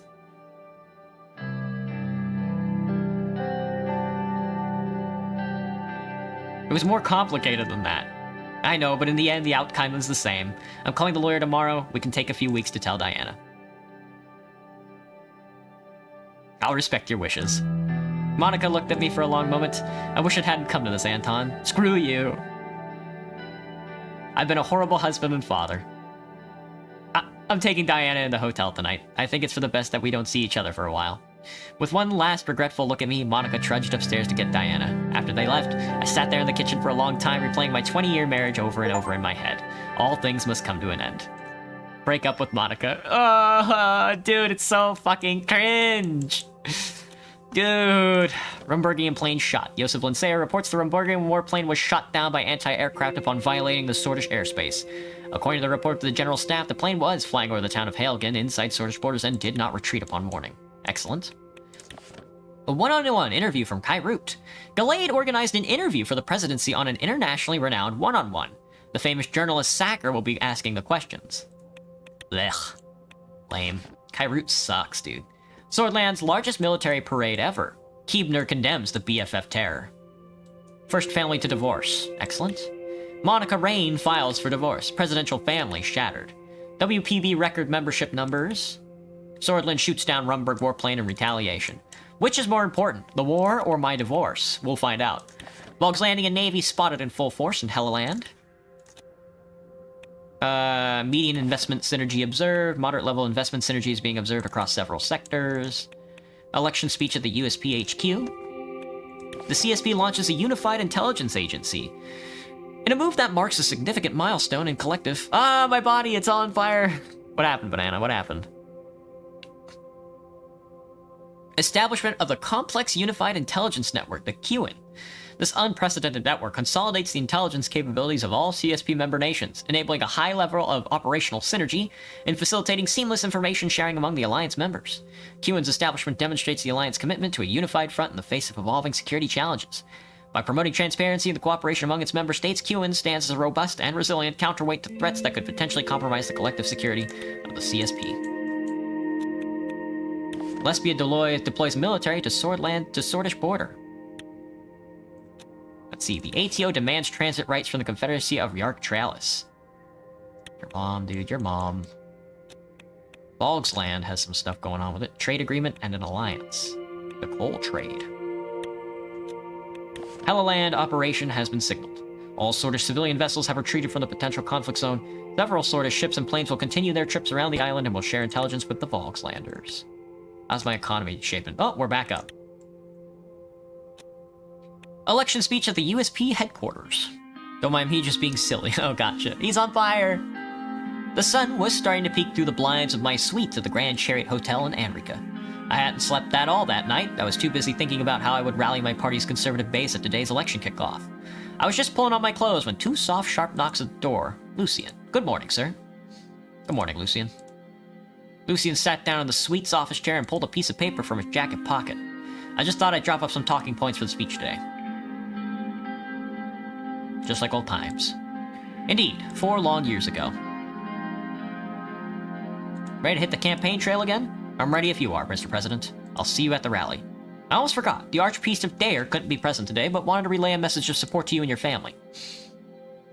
What'd he say? I blessed the rains down in Anrica. Lucian left the room. I finished putting on my tie and reread my notes for the morning speech. A few hours later, I was waiting in the wings of the North Sword Auditorium in Andrika. In the audience were several thousands of my conservative supporters. Behind the podium hung a Swordish flag and a giant banner that read,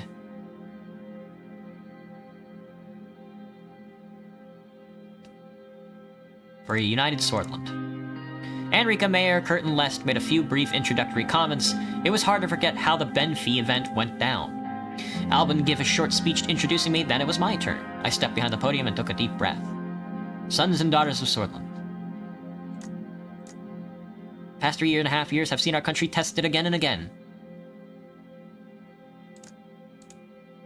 Yes, I stand before you now, ready to pledge myself to God and Swordland yet again.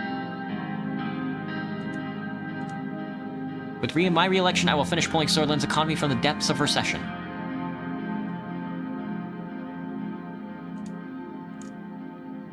As armed militants threaten to tear us apart, I promise I will uphold law and order. We brought change to a broken constitution. I have successfully reformed. I look forward to presiding over the implementation of my much-awaited constitution. We brought change to our broken constitution.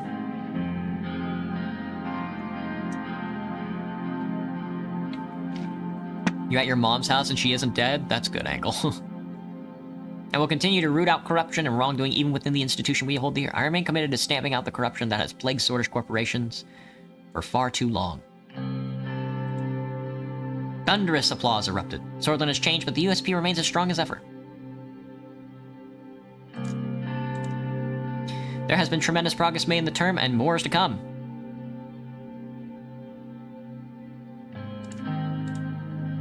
I and Vice President Clavin shall lead Swordland into a bright new era. The youth and determination of my new Vice President Albert Clavin shall help guide us into a brilliant future. A roar shook the hall. We will form a broad coalition of supporters to make sure morning finally comes. It's time, my fellow swords. A new dawn is upon us, and it begins right here, right now. So remember, vote Rain, 57. Morgana, West Core. The audience enthusiastically finished the saying as streamers shot out of the cannons behind me. My re-election campaign had officially begun. I stepped down from the podium. Oh fuck, we have the campaign too? We're about to go to war. They are not gonna vote out a president when we're on the cusp of war, are they? I'm incumbent and everything. You had a horrible idea, El? Red Youth attack religious group? Oh no, we need them to be on the same side.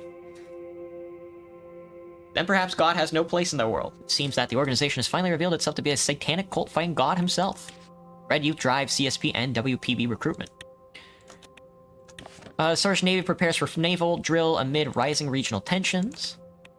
Let's take a look. A mixed economy. Recovering trade volume.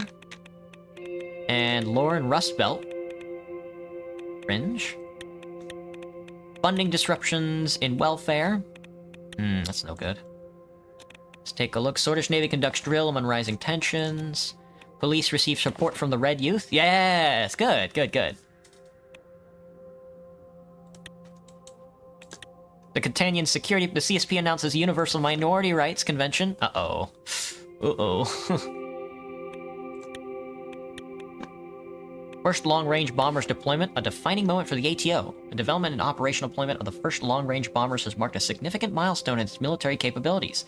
These state-of-the-art aircraft, designed with the advanced radar evading technology, now extend ATO's strike reach from the western Maricopa to eastern Maricopa, northern Xena, and the eastern Anrakan archipelago. This strategic advantage not only underlines the ATO's robust defensive posture, but solidifies the Alliance's air power projection, standing as a testament to its advanced aerial warfare abilities.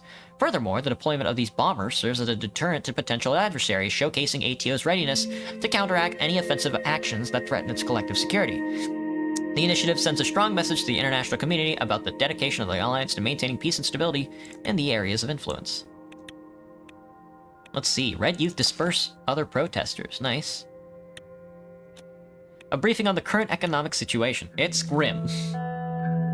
Bay leaf tea? Whoa.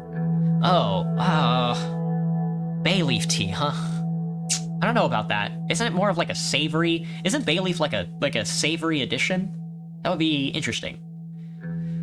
I arrived at the Ministry of Economy and proceeded upstairs. An assistant waiting by the door to the meeting room took my jacket. I opened the door and entered the largest boardroom in the building. Simon was sitting alone with a glass of water and his documents laid out before him. He stood up when I entered and approached me. After a quick handshake, I took a seat. Good afternoon, Mr. President. Good afternoon. A knock was heard at the door and Albin entered the room. Sorry, I got held up. Did you start yet? Mr. Vice President, no, not yet. Now that everyone's here, let's begin. As you all know, we're here to review the economic progress we've made over the past term and decide how we proceed. I will brief you quickly on what we've done so far, just as a refresher. Gesture for him to begin. He gathered the documents in a pile in front of him and adjusted his glasses. From the pile, he produced 2 booklets and handed them to us. Our extra focus on the economy has resulted in some small-scale positive growth. The extra resources have been a boon to our ministry.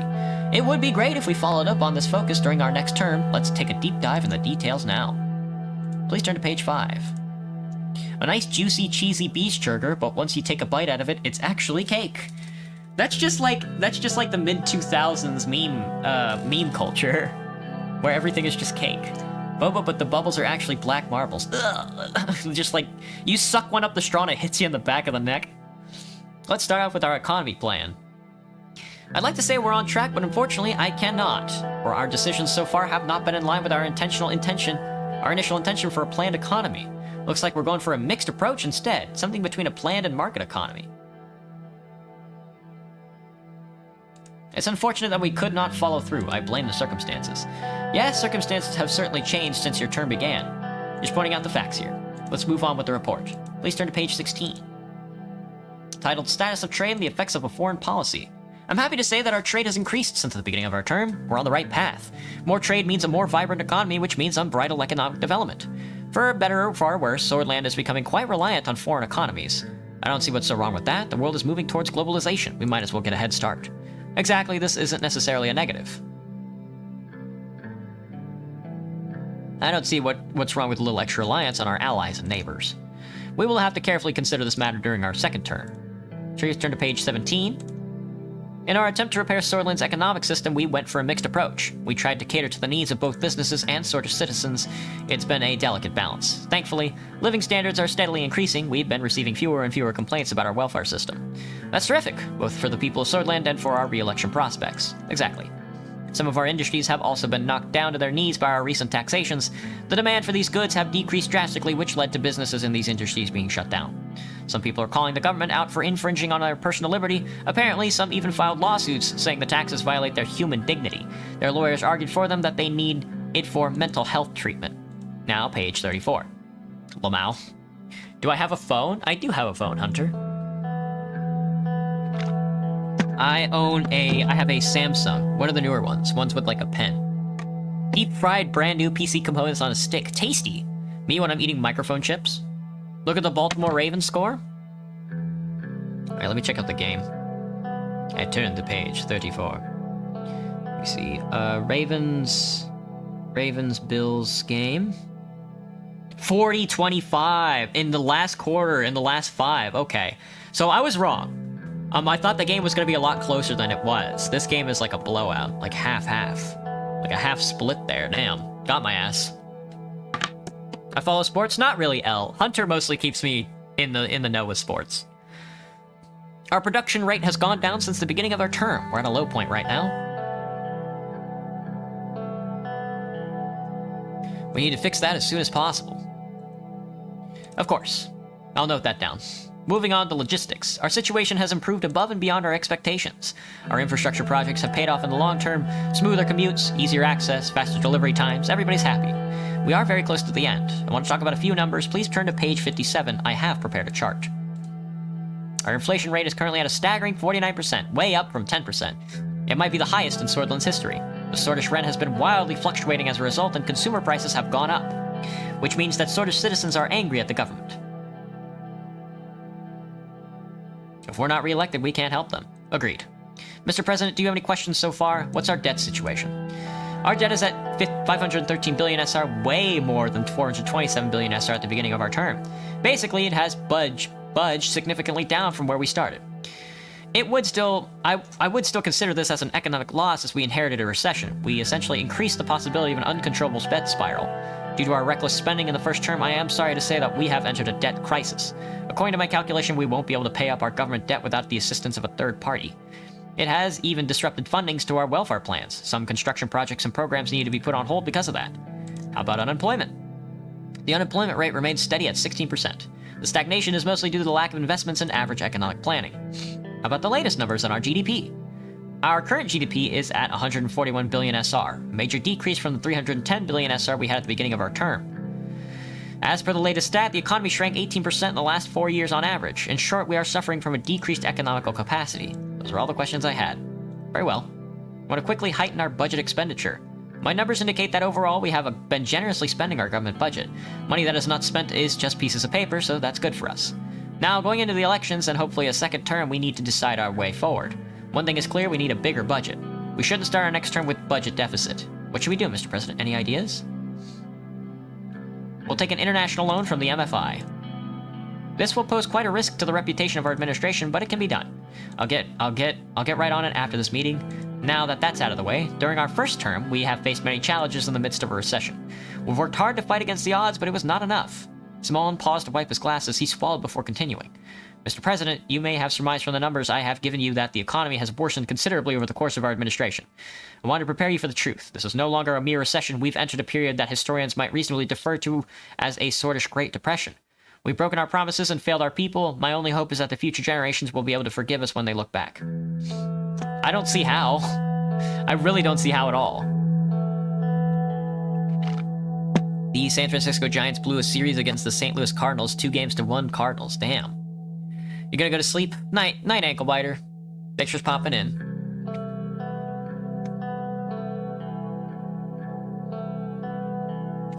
We've done all we could. Now's the time to look up to the future and try to fix our mistakes. With a team like this, we will, I'm sure of it. No offense, but the previous vice president doesn't exactly strike me as an economic mastermind. Things should run more smoothly with me on board. We'll get through this together. This is all in the meeting today. Thank you for coming. The meeting dispersed, I hurried to the cafeteria to get a cup of coffee. Swordland aids Volgland and Helluland invasion. Red U terrorizes Swordland. Alfonso's foundation expands reach to Anraka and Arcasia. Swordish forces help Helluland a nightmare or necessary measure. Anraka's maritime might, nuclear-powered vessels make waves.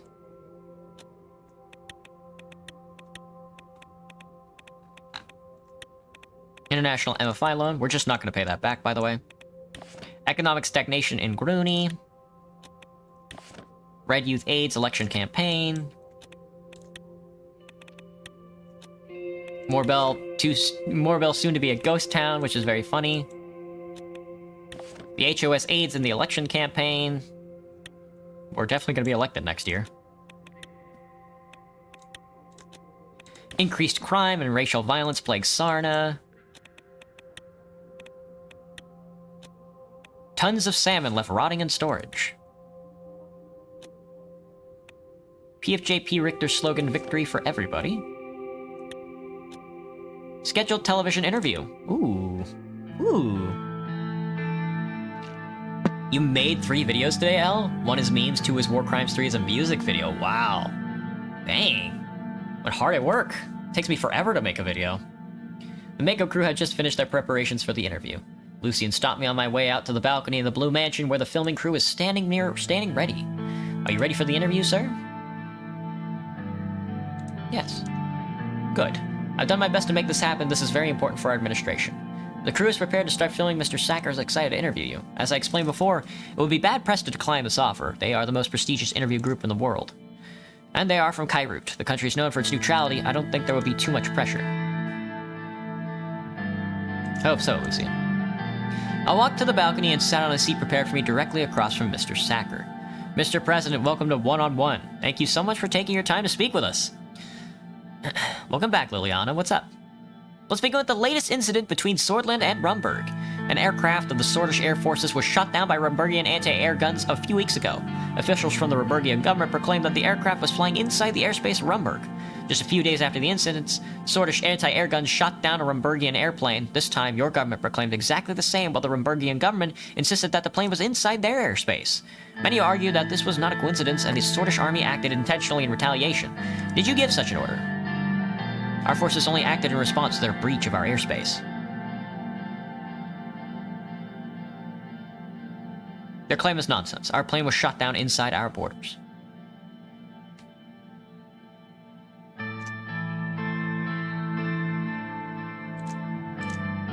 Are you saying that the Rumburgian officials are lying? Are you absolutely certain that their plane was shot down inside airspace? They breached our airspace. Yeah, they lied in both instances. These were harassments against Swordland.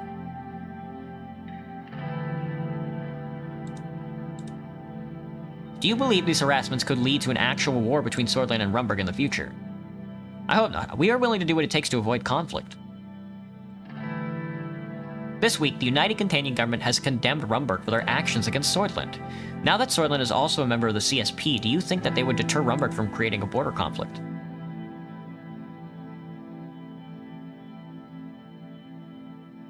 Rumburg sees itself as a third superpower of this world. We can't put anything past them. You have also earlier claimed that Rumburg has been spying on your administration, and the alleged spy was none other than your own secretary. Rumburg has since denied all your claims. He stared into my eyes awaiting a response. The world should know about Rumburg's interference with its neighbors. This is a very serious accusation, Mr. President. To elaborate, the scandal following the alleged spy's discovery resulted in Mr. Vector leaving office. He was blamed and you appointed a new vice president. Many claim that this wasn't just an internal political move designed to replace Mr. Vector. What do you have to say about these claims? I'm still mourning the loss of Mr. Vector, and I don't appreciate you asking me such a question. He was a friend of mine. I know you're very close, Mr. Rain. My condolences. But I didn't get an answer to my question.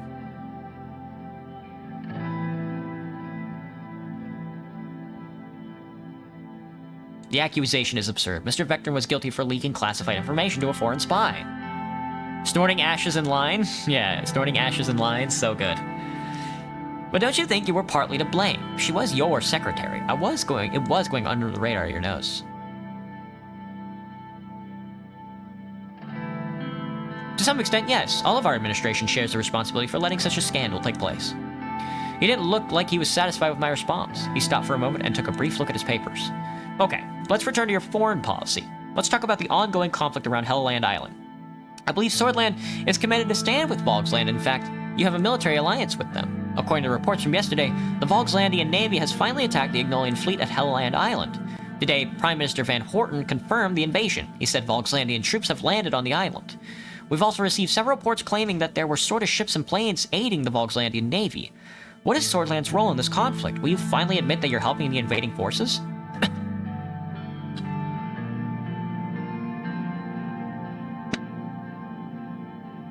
We stand with our allies and will continue to support them. Helluland is a very strategic island in the middle of the Marcaean Sea. Do you think this invasion could get out of hand now that the Swordland is officially involved?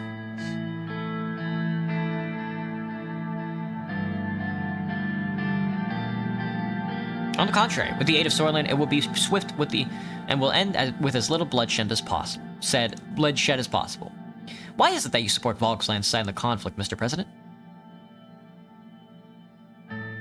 Government is massacring the natives of the island. Volksland is interfering to protect its people.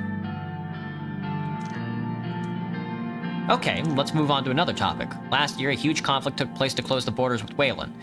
When Weshik forces partook in a massacre of Bloodish civilians under the guise of eliminating the Bloodish Freedom Front, Swordland decided to watch the atrocities take place. In fact, you not only closed the borders to refugees fleeing from the massacre, your border guards worked in cooperation with Weshik forces. Will you accept responsibility of thousands of lives that are lost in Wayland?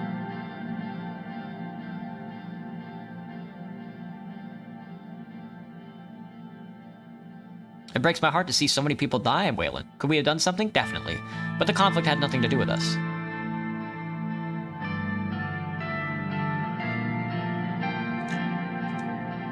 Many have criticized Swordland for its role in this conflict. Do you accept any of the criticisms?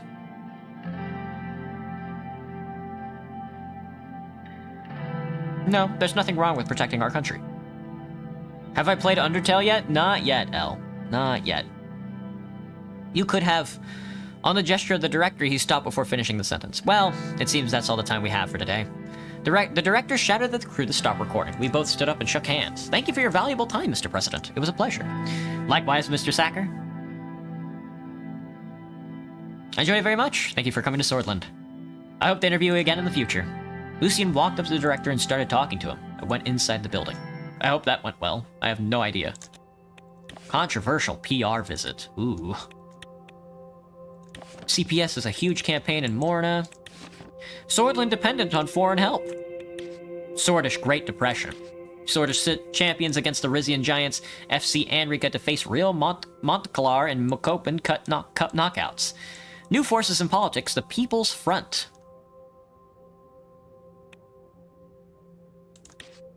CPS WPP forms the People's Front. Rain administration resorts to MFI loans. Neck deep in the mud. Bogsland occupies Helluland.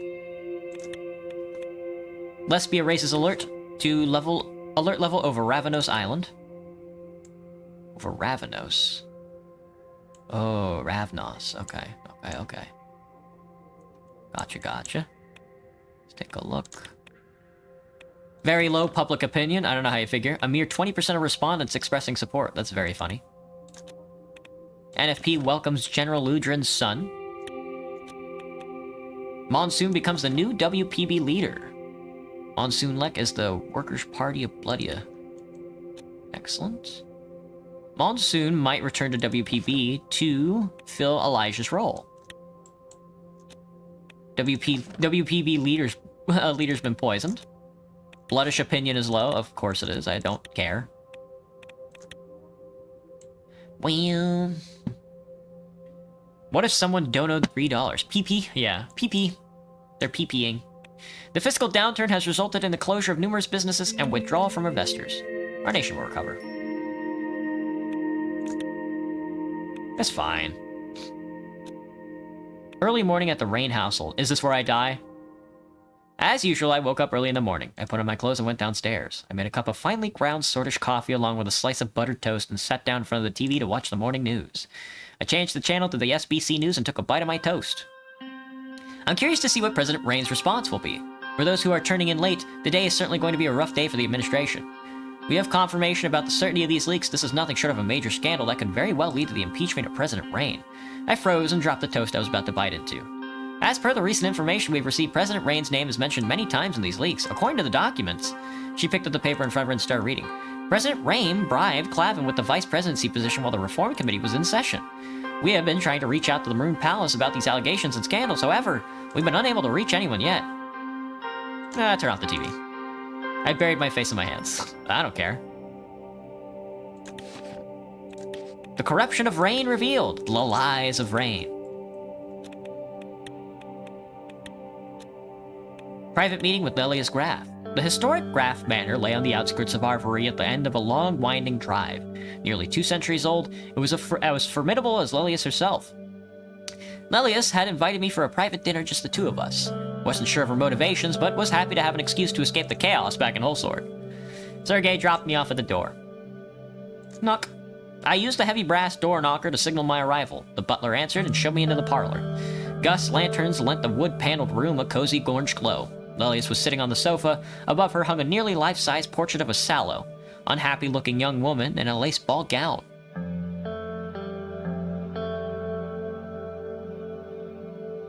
Is that your mother? Lelius nodded.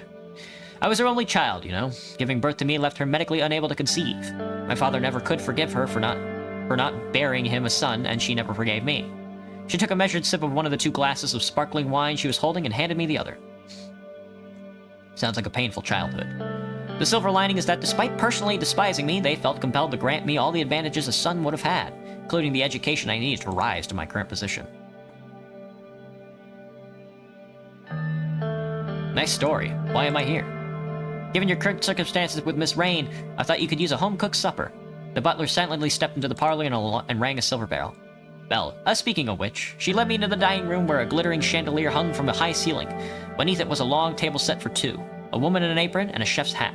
Wejcik, by her appearance, ceremoniously presented a roast rack of venison.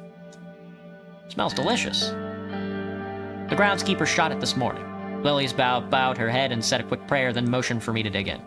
It was some of the best meat I'd ever had. We sat in silence for a while, then Lelius pensively laid down her cutlery. Anton, I want you to know that I have nothing but respect for you. I respect you too. But given circumdevelopments that have occurred over the course of your term, I believe you are no longer fit to lead the USP. Lelius took a deep breath. I wanted you to be the first to know that I myself will be running against you in the party congress. I suspected that might happen. Of course you did. You aren't stupid. Did you think I'd sit by as you made a mockery of this country's constitution? The very constitution that is keeping the nation safe from internal and external threats? You're a disgrace to the good name of Tarkeen Saul. You're fired. It's a little late for that. I'm doing you a courtesy tonight. I didn't want to surprise you at the Congress, and I wanted to give you time to consider backing me. Give me some time to think about it. I understand. I'll tender my official resignation once we're back in Holsword. I rose from my chair. May the best man win. Lilia's upper lip twitched, but she remained calm. I'll have the butler show you out.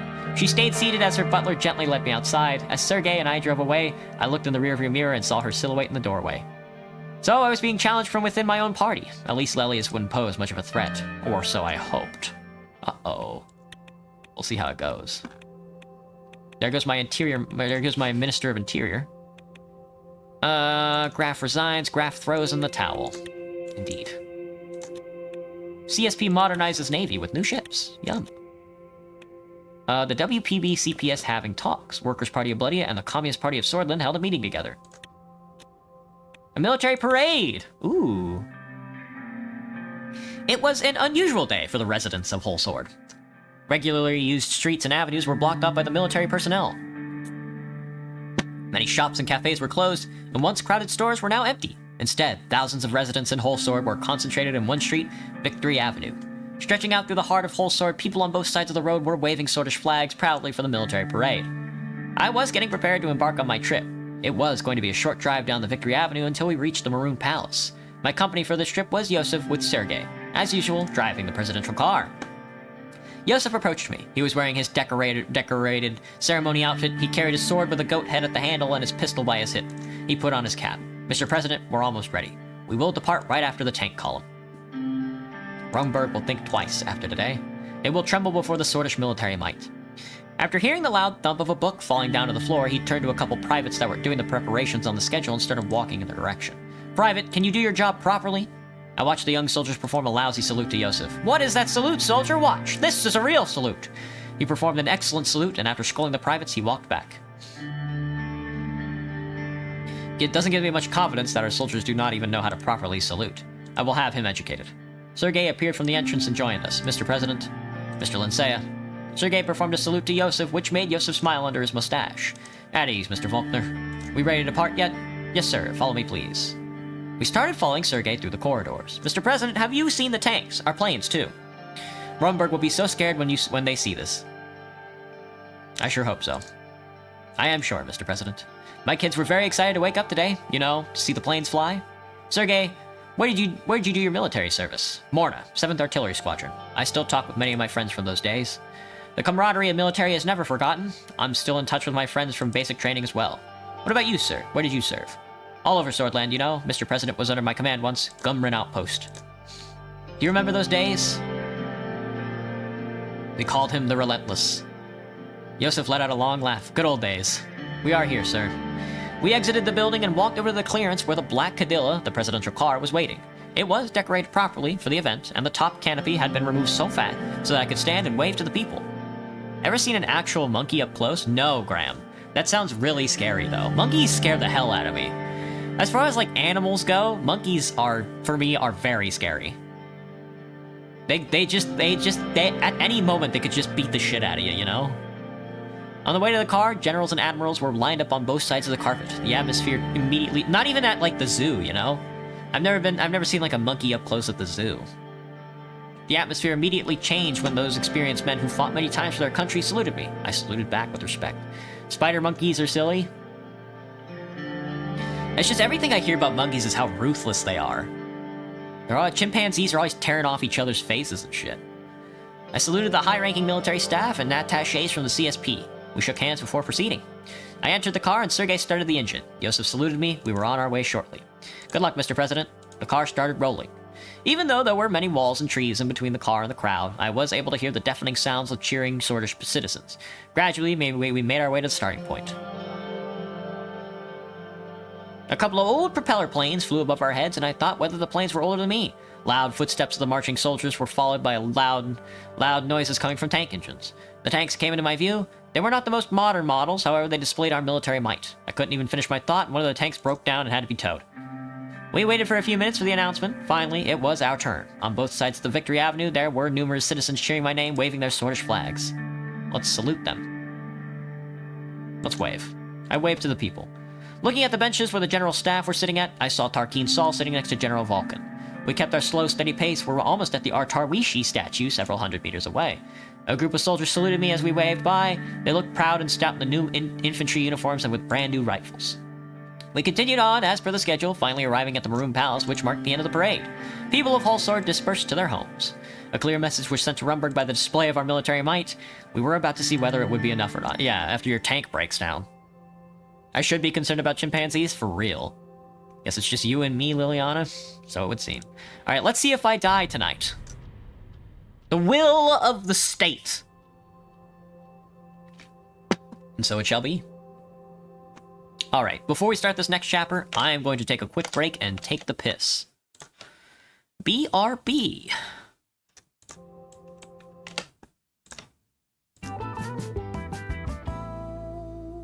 My bones, they're melting me from the inside. No.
Okay.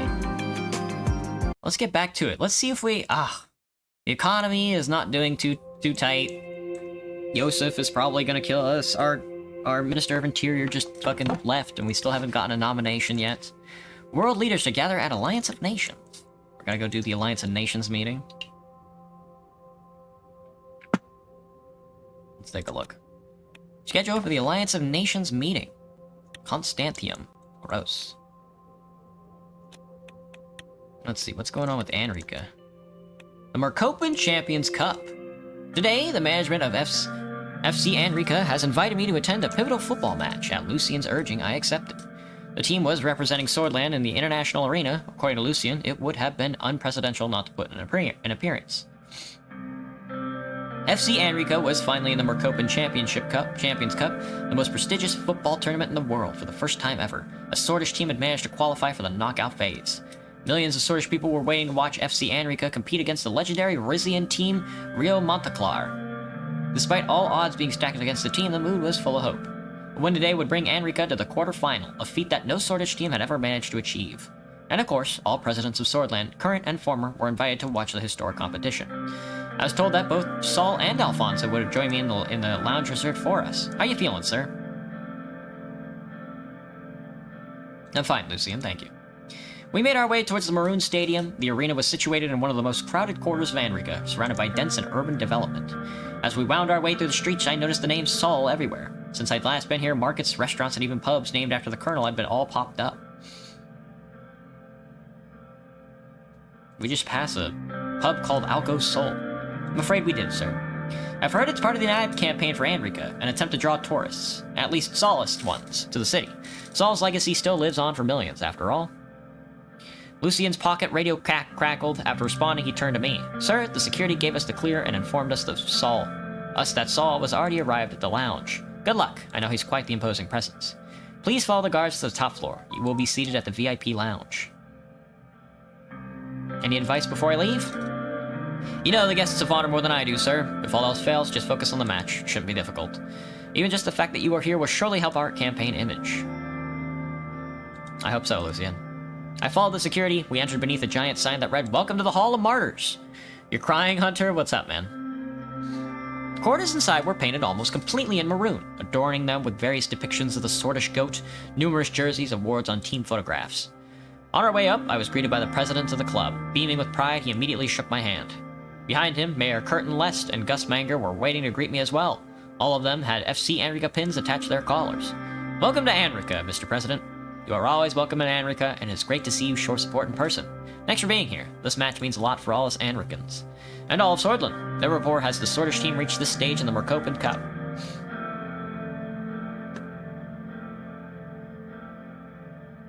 This is a big achievement for the Swordish football. Football is of rapidly expanding importance in Swordland and beyond. It's good to see that we see the opportunity in it. The president of the club walked in, handed us gift bags full of FC Anrika merchandise, and gave a speech stressing the importance of today's match. Ravens 40, Bills 41? Holy no shot! They came back with 5 minutes left on the clock? Oh my god, maybe I was right. Maybe it was gonna be close. No, not Ravens Vikings. Ravens Bills. Oh my lord in heaven. They got 22 points in the last fucking 4 minutes. The Ravens fucking gave up, dude. Holy shit. That's insane, man. Dude, that's crushing. Wow. After delivering his best wishes, he kindly pointed us towards the lounge, which was surrounded by heavily armed men. I did not think the Bills were going to win, though. Once I finally found myself inside, I was greeted by an amazing view of the entire pitch through floor-to-ceiling windows. Saul was already seated on a leather sofa, casting his hawk-like gaze out into the field. He did not react when I entered. To what do we owe this pleasure, Colonel? Saul leaned on his cane and turned his head to look at me. Mr. Rain, I didn't hear you come in. He smiled at me and gestured at the vacant spot beside him. Please, join me. I approached the sofa and sat next to him. I didn't expect you to show up today. It is heartening to see that you're a supporter of FC Anrika and Swordish sports. I can say the same to you, Mr. Saul. The corner of his mouth curled up mirthlessly. Tell me, is everything faring well with your new constitution, Mr. Rain?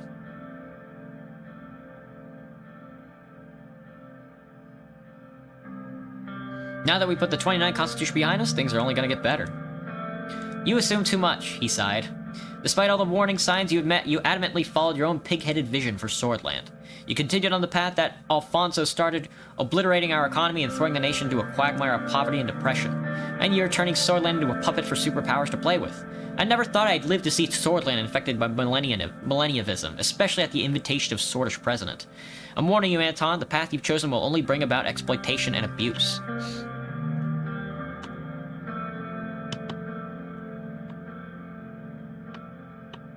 I beg to differ. Say what you will, deep down inside, you know I'm right.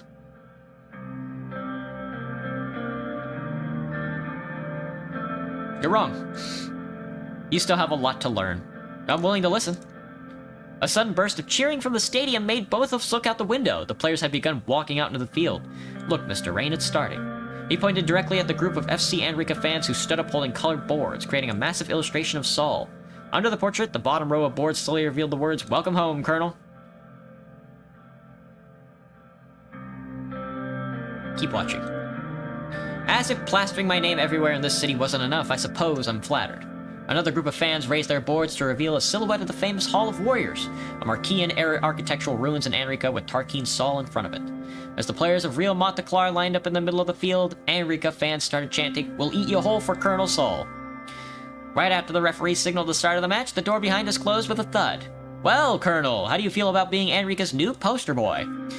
It looks like it's working well for the city, and if you moved back home, I'm sure you'd get free meals and drinks everywhere you went. Alfonso quickly walked up to the sofa, shook our hands, and sat next to us, smiling as he did so. Ha! You know, I never had a strong connection to this place, Mr. Lest. Should have asked my permission before using my name to market this city. Oh, it was actually Manger's idea. Why am I not surprised? He's full of ideas, your Manger. Except when it comes to the job he's actually supposed to be doing. No need to be so dismissive. Gus has proven himself time and again. His work rejuvenated Swordish industries, and without him, Anrica wouldn't be the city it is today.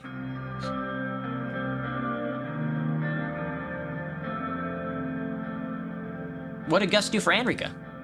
He invested heavily in the city and helped transform Anrica into a tourist destination, and he's the one who saw the potential in football.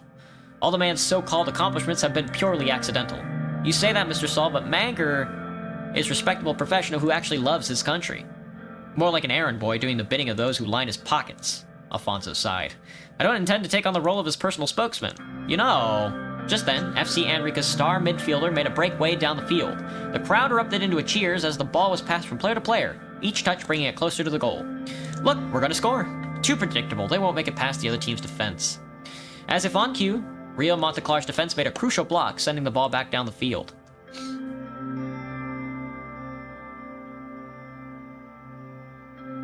With your strategy skills, you should be a football coach, Colonel. Don't make me laugh. Alfonso turned to me. How about you, Mr. Rain? It's been a while since we last met. Is everything going well at the palace? Honestly, I'm worried. The country is showing signs of instability again. Yes, Mr. Rain, Swordish politics is getting complicated again. You have to be careful. Take on responsibility for once, Mr. Rain. You've had the authority for 4 years. Still alive? Well, yeah. Suddenly, a huge roar shook the stadium. The crowd was in frenzy as FC Anrica finally got the ball past the dominating Rizian defenders. Considering that Swordland is now in full-on economic crisis, you seem too composed and calm, Mr. Rain.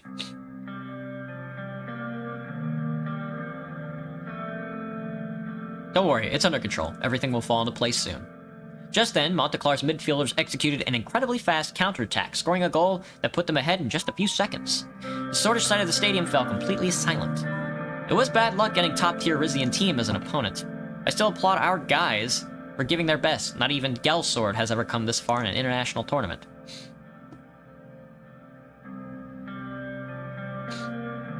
Yes, football is like politics. Sometimes it's all about luck. You couldn't sleep because you realized you didn't have an outfit for tomorrow, ankle biter? Oh, I know how that feels. Oh god, dude. I still have to do my laundry tonight and pick out an outfit. It's not about luck, it's about money. Sadly, money is still the only thing you care about.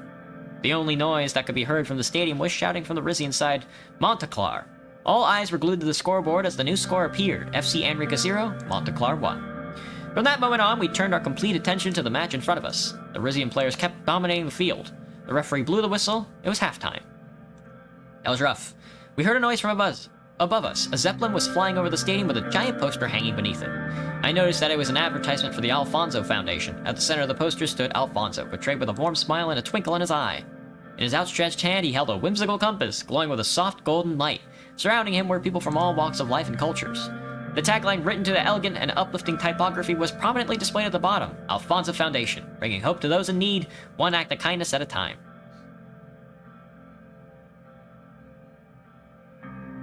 Well, that's new. Wait, there's more. Just then, the speakers in the stadium started playing a sound recording in full volume. Ladies and gentlemen, we bring you a message from the Alfonso Foundation, dedicated to spreading kindness and hope to a less fortunate. Picture a Swordland where compassion shines brighter than the stars in the night sky. Where the power of generosity uplifts those who need it most, the Swordland can exist, thanks to the Alfonso Foundation. Led by the charismatic and esteemed President Ewald Alfonso, this foundation is on a mission to make a difference in the lives of our fellow citizens, one act of kindness at a time. What is that name? For real, Spat Cat. You call this kindness? Every Swordish Ren you donated to the Alfonso Foundation helps us provide shelter, food, and a chance for a brighter future to those without a home. Without hope! Thanks to the donation of President Ewald Alfonso and esteemed figures like President Anton Rain, as well as thousands of Swordish citizens, the Alfonso Foundation has already lifted thousands out of homelessness. You too, Mr. Rain. I thought you would see through the scheme. Will you join us in the noble endeavor? Just call the number 1-600-ALFONSO to make your contribution today. Your support will help us extend a helping hand to those in need. The recording ended with a few seconds of upbeat, jazzy background music that slowly faded.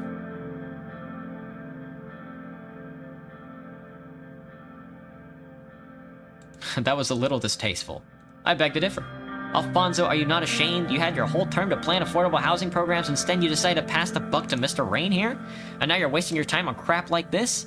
Is this your way of personal redemption? Spending a few rens out of your billions and portraying yourself as their savior? Unlike you, Mr. Saul, I'm not portraying myself as a hero here. I retired from politics just like you did, and I'm now using my clout to help the poor. What's so wrong with that? You know, I never called myself a hero, Ewald. It was my supporters who portrayed me as one. Don't spin the truth. Maybe they didn't have any other choice back then.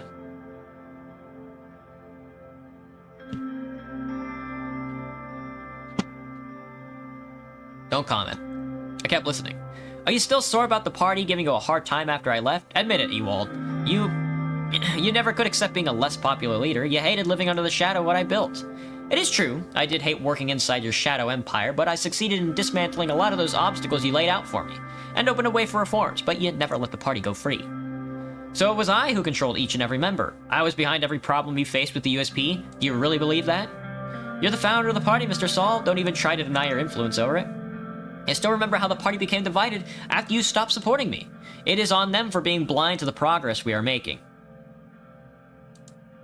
I kept listening. Instead of blaming the party, why don't you take a look at yourself?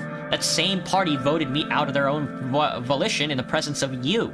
According to you, their only correct decision must have been to elect you as leader, and the rest was completely wrong. You think everything is a problem that's specifically created to block you? Fuck. Take a look at yourself. You're the personification of what you're trying to criticize.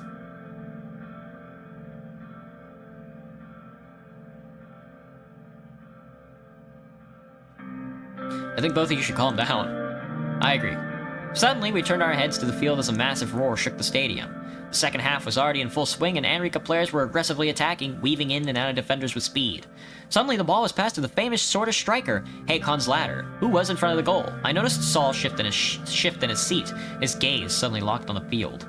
The Swordfish crowd went crazy as Ladder's powerful shot brought the ball into the back of the Rizian net. Yes! Ewald jumped from his seat. Suddenly, the cheering was interrupted by the linesman raising the flag, making an offside call. Bullshit! That wasn't an offside! Do not comment. I stayed silent. Halt your endless bickering. The linesman made the right call. The angle was all wrong. A decision like that shouldn't be made without proper evaluation. What's next? You're gonna install cameras and analyze every position from different angles? My bones! The excitement in the stadium reached a fever pitch as the Swordfish striker dribbled the ball past two defenders and took a shot at the goal again. The crowd held its breath as the ball sailed through the air and the Monteclar goalkeeper made a miraculous save. Damn, that was close. He suddenly pointed to a group of people who were holding signs in the front row. Do you see that? It was a group of Anrikans who were holding up signs that read, FC Anrika stands with Lelius Graf. Looks like FC Anrika fans are really into politics, but unfortunately, not into you. Stay silent. I did not respond. Suddenly a wave of shouting made us focus back on the field. An Anrikan player was shown a yellow card. With only a few minutes left on the clock, it looked as though the match would end with a 1-0 loss for FC Anrika. But suddenly, everything changed. Number 10 of Real Monteclar dribbled expertly towards the goal and effortlessly scored as Anrikan defenders watched him in shock. I knew it. We watched in silence as the scoreboard was modified display, Anrika 0, Monteclar 0, Monteclar 2. The Rizian side broke into massive applause as the referee blew the final whistle. Maybe, yeah, maybe. Are my bones exploding? They could be. Well then, that settles it. We should go down and console the boys. We left the lounge and went downstairs to congratulate the team for their effort. Heartbreak for FC Anrika as Real Monteclar secures a dominant 2-0 victory in Merkopen Cup knockout. It's the Alliance of Nations Assembly meeting Swordland 1 flight to Kairut. Cringe. I, David Wishi, and the rest of the Swordfish delegation to the Alliance of Nations arrived in Kairut. The local police escorted us to the Alliance's headquarters in downtown Constantium, immediately recognizable by its shining dome. On entering the building, we were met by a parliamentary guide who briefed us about the procedures. After a strict security meeting, the staff ushered us to the 3rd floor. We entered the massive circular assembly hall and took our designated seats. David sat next to me. All the world's most powerful people under one gleaming dome. It's amazing how someone managed to fill a room with people that absolutely loathe each other. It is truly astounding. Humanity has come so far. How you feeling, Anton? Ever since that happened to Peter, amazed that you're holding up so well. I remember how inseparable the two of you were in the university. He was a true friend. I hope that he's in a better place now. It is tough to be president. making harsh decisions and dealing with the consequences. I wish I could have supported you more, but time has been a cruel mistress.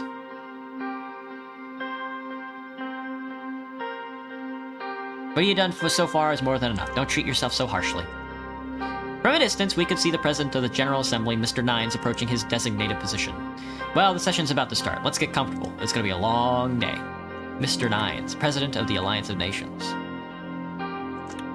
After a short opening speech, President Nines called the first speaker to the floor. It is my great pleasure to invite the Prime Minister of Lesbia to address the Assembly. Patricio Alvarez stood up and walked to the podium as the Assembly applauded. Mr. President, it's my pleasure to return to this podium. Why am I gambling my own kids? I have to. I have to, dude. My economy's in its death throes. I have to. If I don't gamble my kids, who will? David leaned in and spoke in a low voice. Let's see how crazy this year's session will get. Let's see. When I last spoke here, the message I gave was of encouragement and support to this organization and the vital role it plays. Of all the challenges Eastern Mercopa and the whole world has faced since then, one has grown larger and more immediate than any other. The threat of the so-called socialist states and the actions taken by their authoritarian rulers with no regard for international law. A loud noise came from the table of Volksland, and I saw Emmerich Hegel pounding his fist on the table in protest. Keep watching. I kept watching. Today, the need to come together as leaders of the free world is more important than ever. The CSP, under the leadership of United Catania, has been fueling Volksland's military-industrial complex and its expansionist aims in Eastern Mercopa. The world turned a blind eye when the armies of Volksland occupied Helluland, and they did not stop there. According to our intelligence reports, the UC made nuclear missiles were quickly deployed to the island. He pulled out a photograph. Even though it was hard to see from my position, I recognized it as an aerial image of Helluland. We demand that the Chancellor speak the truth. As you can all see, we have evidence of the construction of silos. No Eastern Mercopan nation can accept the installation of weapons of mass destruction in the middle of our Mercaean Sea. Emmerich Hegel stood up and kept pounding his fists. We hereby call for all immediate dismantling and withdrawal of all missiles and other offensive weapons from Helluland. We invite all the member states to support our call for the resolution in accordance with Article 11 of the Falenco Treaty. A lot of noise came from the Assembly Hall in response. Most of the Western Mercopan delegates were clapping, while others either shouted in protest or sat in stony silence. You know I was going to play Suzerain? I didn't know either, Spider. I didn't know either. Let us also not forget about the recent events that transpired in another state with socialist teachings. A state that wages war against its own innocent citizens, Wayland. Their purge of the minorities in their country was, again, largely ignored by the international community. I would go so far to call it a genocide. Wayland violated our past treaties and mobilized their armed forces, deploying them close to our borders and authorizing them to partake in massacres. Lesbia was affected not only by the large wave of refugees coming from Wayland, but by the subsequent government seizure of all our companies that were active in the country. We hereby call the member states to action against Wayland and its rogue government. Thank you. I did not react to his speech. He walked back to his seat amidst enthusiastic applause from most of the Mercopan delegates. President Nines waited for the noise to calm down. The next speaker will be Victor Schmalak, President of Wayland. Schmalak stood up. As he walked past Patricio Alvarez, he brushed him aside with an exaggerated sweep of his arm. Sickness is still tiring, Spider? Oh, I'm sorry to hear that, man. Get some rest, for sure. When he reached the podium, he fumbled with the microphone for a few seconds, then he smiled at Alvarez mockingly as he raised the height of it. Stay silent, wait for Schmalak to start speaking. Victor turned to President Nines and bowed slightly. Mr. President. He then turned back to us and started out into a hall for a few seconds. Fellow delegates, it is true that the world today faces a multitude of challenges. In the midst of these challenges, the world's most powerful leaders gather here in Kairut. Dr. Monkey's Cookbook. And what do? They make threats, promote hate, and spread lies. Is this the alliance of nations we all want? Where is the cooperation and friendship? Where is the unity? I want to remind you of the wars that the West fought on our soil, of the foreign troops who occupied our country and seized our valuable resources. I want to remind you how they stole the oil from our sacred soil and they did not know when to stop. The ATO soldiers left, but their interference never ceased. They financed armed rebel groups whose only purpose is to create terror inside our country. So, fellow delegates, don't you dare speak about Wayland before you acknowledge your involvement in our civil war, before you acknowledge your own dark past. As is well known, after the tremendous tragedy of the Wayland Civil War, Arcacia made a deal with the UC, where they agreed upon the withdrawal of their troops, along with the removal of half our army. Not only did they weaken us, we were left alone in facing the genocidal Bloodish Freedom Front, which the ATO funds together with Rumberg. Just like the delegates before me, I will show you some of the evidence of foreign interference. He picked up a large stack of papers and waved them back and forth. I have clear evidence of direct aid from Rumberg to the Bloodish Freedom Front. They smuggled tons of C8 of KA-74s in Wayland. They smuggled in their spies, smuggled in their mercenary commanders. These documents will be published everywhere. Copies have already been sent to the investigative affairs of the Alliance of Nations. I expect this organization to do its task and investigate this properly instead of leaving Wayland behind as they always have. Coming back to the claims of the lesbian representative, first, there is no evidence of civilian massacres by Weshik forces nor so-called purges of minorities. Second, the operation was limited only to the militant BFF, not the Bloods in general. Third, we know your government is also implicated in funding of the BFF and that your oil companies aided their militants during the operation. Fourth, as a state, we only took what was ours. The companies the delegate spoke of were not only aiding militants, they were brought to Wayland by force. Know that Wayland will no longer recognize the right of any other country to determine what type of weapons we are permitted to possess or what type of policies we will follow within our borders. Wayland stands stronger and more united than ever. Our people have spoken. The enemies inside our borders are crushed. Now I ask every delegate here to read our report on the connections of the West with the armed militants in Eastern Mercopa, and I ask the Alliance of Nations to do what's right. Wayland only wants peace. Our people want peace. They are counting on the support and understanding of all the nations of the world. Their proclamation is Free Wayland or Death. The assembly roared with particularly loud applause coming from the seats of the Rican nations. I did not react to his speech. Victor slowly walked back to his seat and he applauded himself. He saluted the Rican delegates as he passed them. Next, President Nines invited Martin Van Horten to the podium. He walked up to the microphone with quick steps. He was frowning and clutching his fist. I could almost see his jaw trembling. Mr. President, fellow delegates of the Assembly, and friends, it is an honor to be with you today. I wish we could meet under different circumstances. Once again, the CSP nations, and in particular Vogsland, have shown us what they are willing to do to achieve their political aims. I must sadly say that the world has left us alone. We were one of the first countries to propose proper cooperation among Eastern Mercopan nations. Yet when we were threatened by Vogslandian expansionism, nobody came to our side. Although Mr. Alvarez voiced his indirect support for us earlier in today's session, I can't keep myself from wondering where he was when our lands were under invasion by the very socialists he spoke about. So here I am asking for support of the fellow member states of the Alliance of Nations. Agnolia is under attack by Vogsland. A loud banging noise emerged from the table of Vogslandian delegates. All of them were pounding their fists on the table. I kept watching. Mr. President, please moderate the assembly. This is more than disrespectful. Nines repeatedly banged his gavel. Order! Order? There will only be order when this coward stops smearing Vogsland's good name. Silence, Chancellor. Mr. Prime Minister, please continue. As you know, Helluland, which had been the territory of Agnolia for more than 3 decades, was invaded by Vogsland in a sudden attack. Not only did they unlawfully occupy our lands, they brought nuclear missiles to the island the moment our forces retreated. In the midst of all this conflict, Swordland gave United Campania docking rights in their largest naval base. That base currently holds an entire fleet from Campania. With the access given to them by Swordland, the United Campanian Vogsland United Forces now roaming our seas. Millennialist terror surrounds us on all sides. We must not falter. I invite all member states to find a resolution in accordance with Article 11 of the Falenko Treaty, enforcing the immediate dismantling of all missiles from Helluland. I must also remind you that under Article 3 of the Ventry City Treaty, the Alliance of Nations must ensure the withdrawal of the occupying force from the island. I call the democratic world to continue against the tyranny of millennialism, authoritarianism, militarism, and extremism. The banging noise started again, and Hegel stood up and approached the rostrum. You are a spineless jerk, a lackey of Arcasian imperialism. President Nines started hitting the gavel again. I kept listening. All of your complaints against us are a direct result of your capitalist and neo-colonialist systems. President Nines, please, what is this? Order! President Nines smacked his gavel in vain as a shouting match broke out in the assembly. Finally, after a few minutes, the other Vogslandian delegates convinced Hegel to sit back down. I believe I don't need to speak more about this subject. Everything is clear by day. Mr. Hegel's actions speak volumes about the reality of Vogsland and their corrupted ideology. I hope to see this conflict resolved with the help of the Alliance of Nations soon. He quickly left the podium and nodded to other Agnolian delegates. The two left the assembly hall. The next speaker on this list is Emmerich Hegel of Vogsland. Mr. Chancellor, I'll remind you to respect the principles of civility and decorum in these halls. Hegel immediately took his place and spoke in a low, soothing, seething tone. Thank you, Mr. President. I watched Hegel and waited for him to continue. Here we go. First of all, I wanted to extend a due welcome to the new state from Rika that have joined this organization. After fighting for years against colonialism and imperialism, they more than earned our membership vote. I'm overjoyed to see them finally represented in this assembly. As our numbers grow and more states are represented in this stage, we come ever closer to finding resolutions to this conflicts that plague us. For hundreds of years, the dominant economies of Marcopa raised, pillaged, and exploited the continents of Rika and Xena. Sadly, Vogsland was also part of this splendor in the years before the revolution, when it still clung to the idea of imperialism.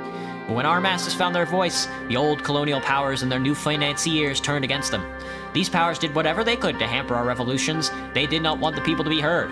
They are scared of us for showing the possibility of a better path. Of course they don't want us to succeed. We threaten the productivity that runs in the blood and sweat of their working class. And now they have started labeling us the aggressors. Yet, we all know it was the Arcasians who built up military bases all around Marcopa. It was the ATO that was first formed to fight millennialism. Keep watching. I kept watching. Helluland was, is, and will be Vogslandian territory. Our interventionism in the island was completely justified. Other delegates brought up the Falenko and Ventris city treaties, however, they are forgetting about the Treaty of Constantia. Vogsland exercised its right to intervene on behalf of our people who were being oppressed and massacred by the Agnolian government just because they did not recognize an appointed governor. They didn't get to elect one. We acted in full accordance with the second article of the treaty. If there's a side to be blamed, it's the state which murders its minorities for publicly showing support to our nations.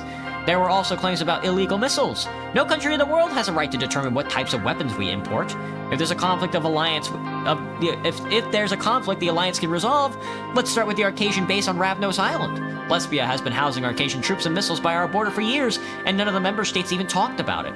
I also want member states to look into the Arcasian bases in Lesbia. And if the Alliance of Nations truly claims have the people's best interest at heart, they cannot stay silent about whether the Agnolian government did in Helluland and how they took away the rights of our people. Perhaps then, there can be proper dialogue between our nations, and the Alliance of Nations can finally demonstrate that it can serve its intended purpose. But unfortunately, the Alliance of Nations remains all too willing to overlook such human rights violations. However, the Vogslandian government is ready, as always, to fight the forces of oppression and colonial servitude on behalf of free people everywhere. Before I leave this stage, I also would like to extend a due welcome to Swordland, our newest entrance into the CSP. Another great nation now stands together with us. He raised his left fist. Revoluten Vescor.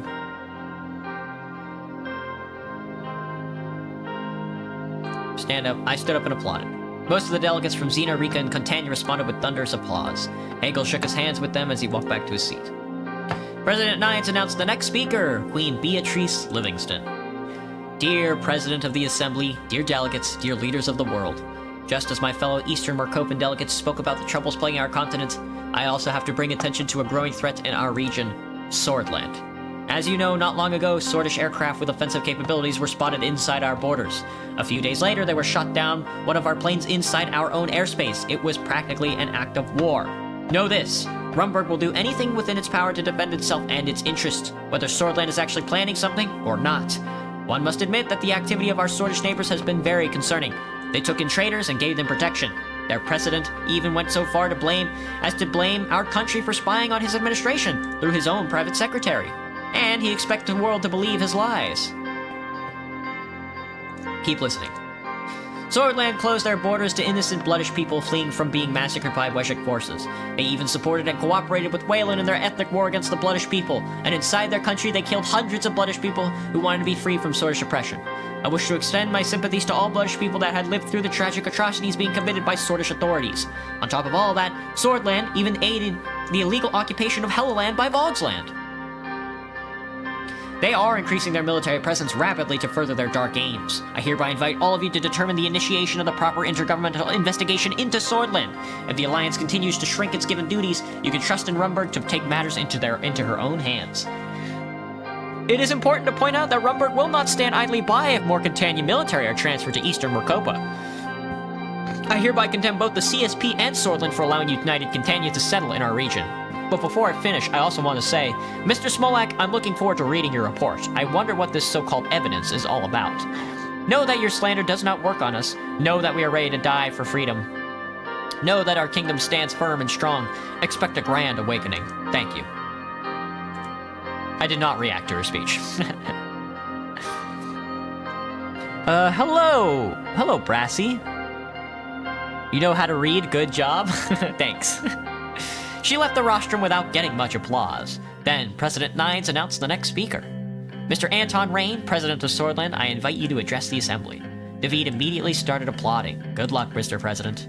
I walked up to the rostrum and took my place at the podium. In front of me were some of the most powerful leaders in the entire world. I looked them in the eyes.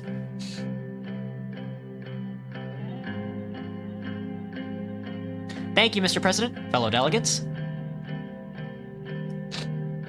Speakers who have preceded me have expressed their concern about their problem. Swordland remains committed to the Alliance of Nations and their ideals that gave birth to it. Anybody who ascends this rostrum must appreciate what a significant gathering he is addressing. Committed to the Alliance of Nations and the ideals that gave birth to it. Like to stress the importance of the word, Alliance of Nations. Yet we all know how often the noble ideas embodied in this charter remain unfulfilled and concerns unheard. We must remain devoted to the dreams of a peaceful and free world, a united world. Our world is faced with dangers of division, the dangers of large military alliances, nuclear arms races.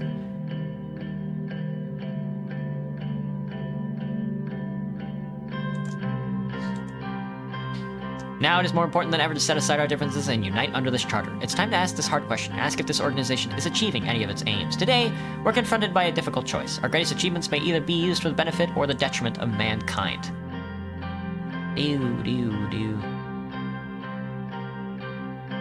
Somehow I think his brain is melting less. I love to read. I love to read. Now I'd like to address some of the topics mentioned here today. I will not be responding to any of the comments made today. Instead, I want to talk about the responsibilities, our responsibilities as the Alliance of Nations. We cannot have world peace if we still have other nations who are not part of this organization.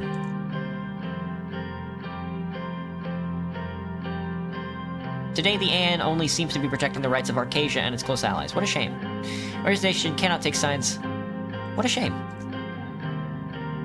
Truly wanted world peace, it would arm itself and enforce such conditions. Where's your spine, for God's sakes? We cannot have peace if the AN allows rogue monarchists to pursue territorial expansion. This organization cannot allow the dominant nations of this world to further arm themselves. Today, the world stands more divided than ever. We cannot let this divide run deeper. Let's get our shit together. Come together for a better unity between nations. Let's work together to find resolutions in every conflict. Let's come together for a better tomorrow for all. No longer fail. The AN can no longer fail to recognize the machinations of the enemies of peace. We stand and always will stand for the rights of the people of Swordland and Eastern Marcopa just as those in other continents. If the right actions are not taken, it will be quite evident that the international relations cannot continue on such bases. The AN can no longer fail to recognize the machinations of the enemies of peace. There cannot be any more procrastination or delay. The AN must adopt decisions according to the wishes of the people of the world. Are honored to have expressed our concerns before this noble assembly.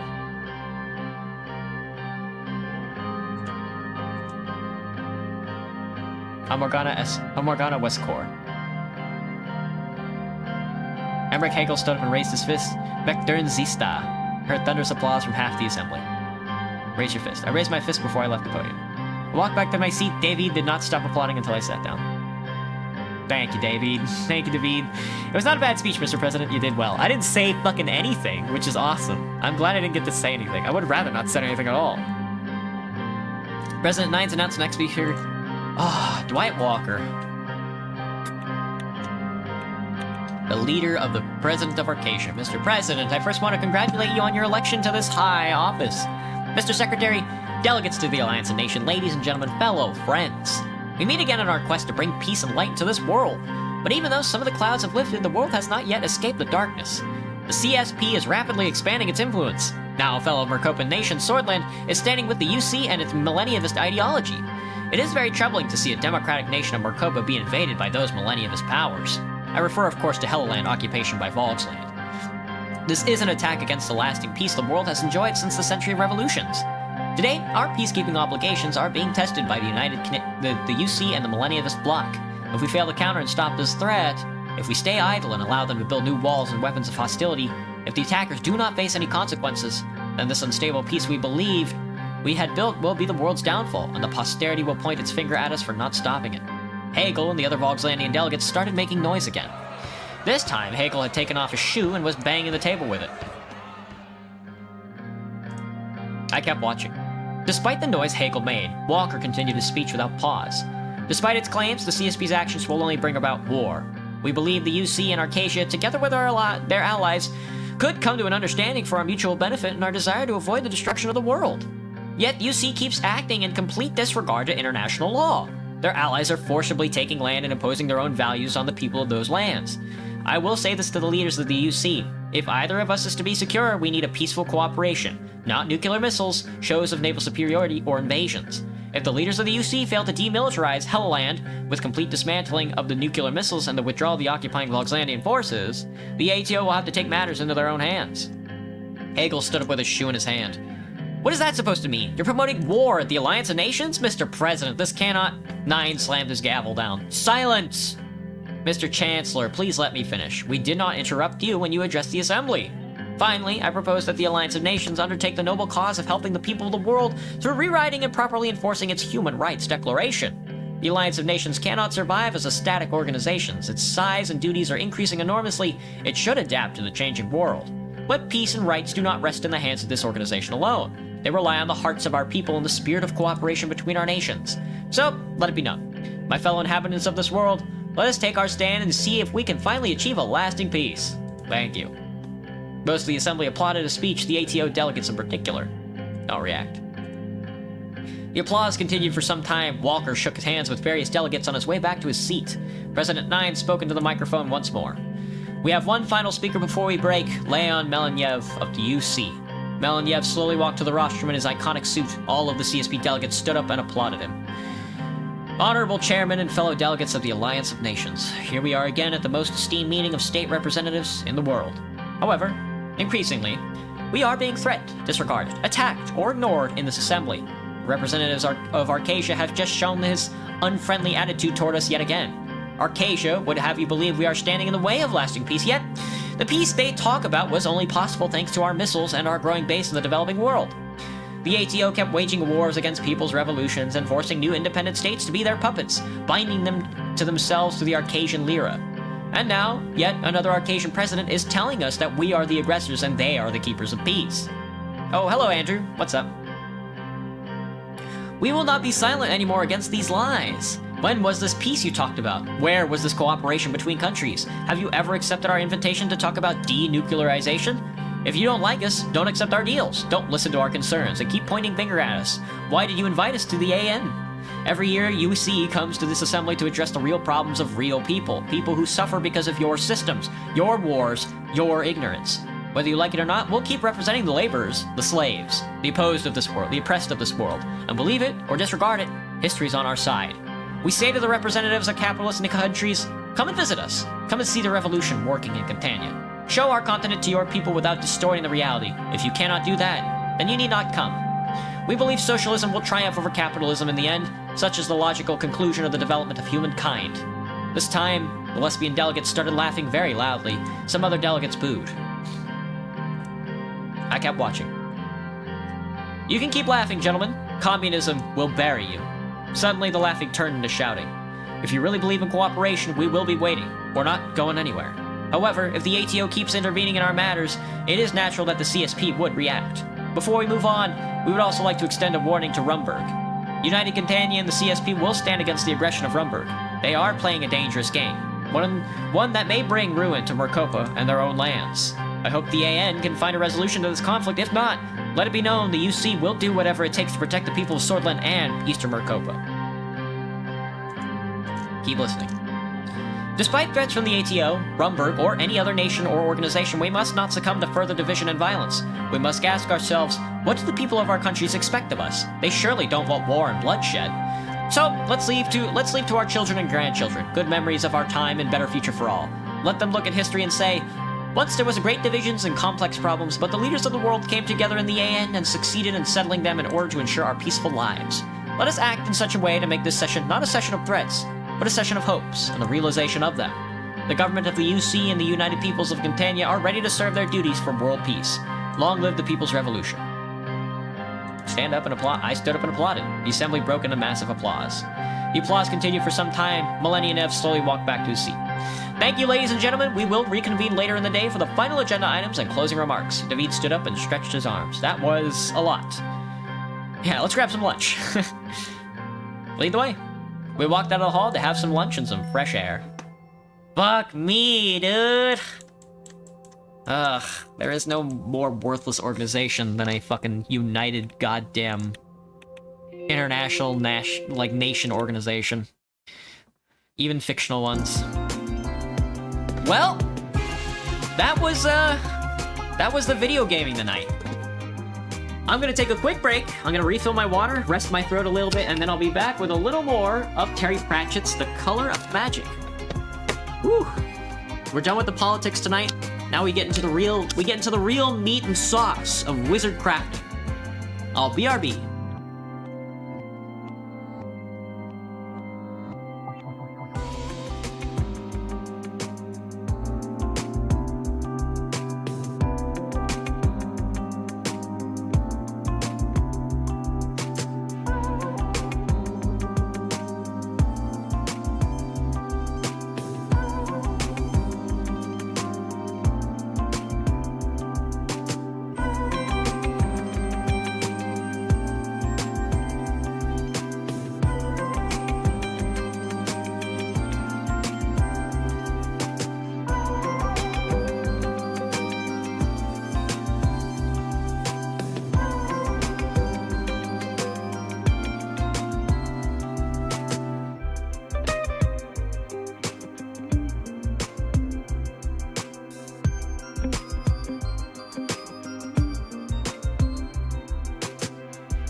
Okie doke. How are we doing tonight, everybody? I hope you've all had a good time thus far. I hope you enjoyed the schedule for this week, as well as some Swordish politics, some international divisions. We're back again with Terry Pratchett's The Color of Magic. When we last left off, our boy Rincewind got absorbed into a tree. Isn't that just fantastic? We're gonna be reading a bit. I'm not sure how much I'll go. I usually do 10 pages a night because the chapters are so strange.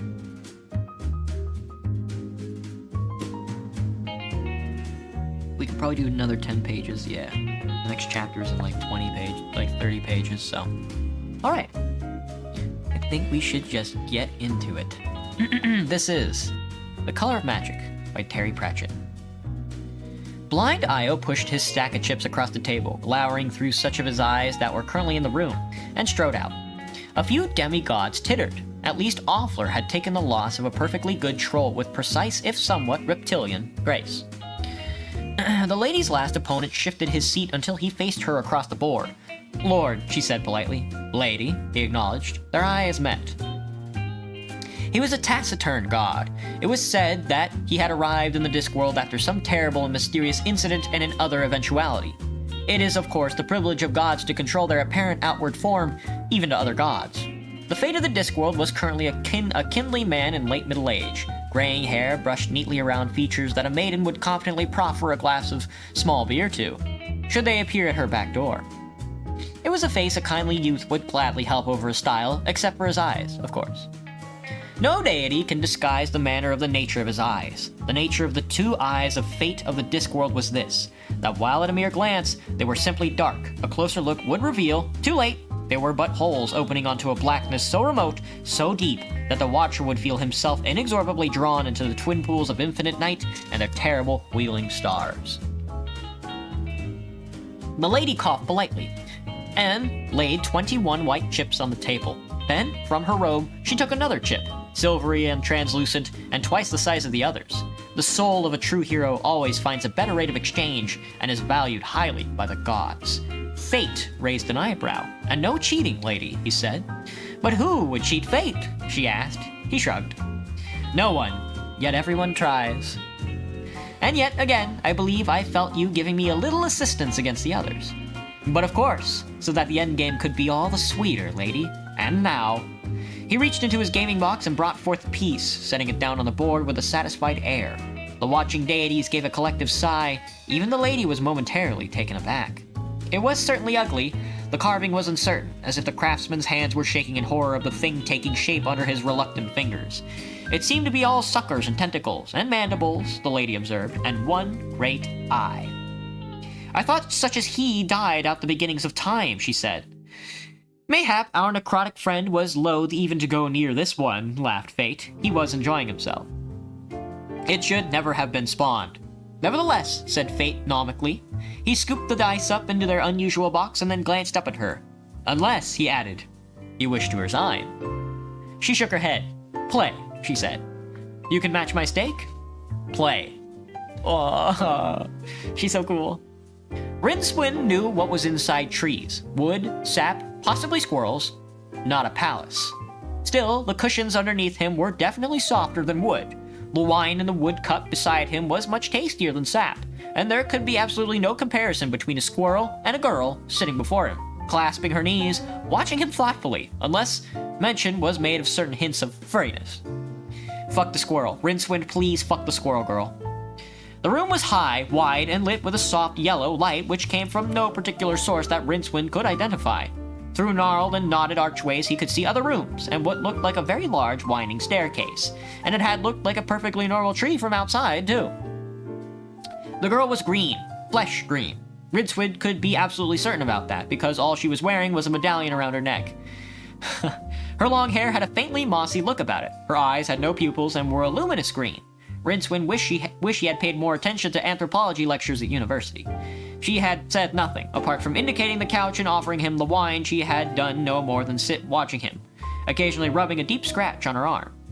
Rincewind hurriedly recalled that a dryad was so linked to her tree that she suffered wounds in sympathy.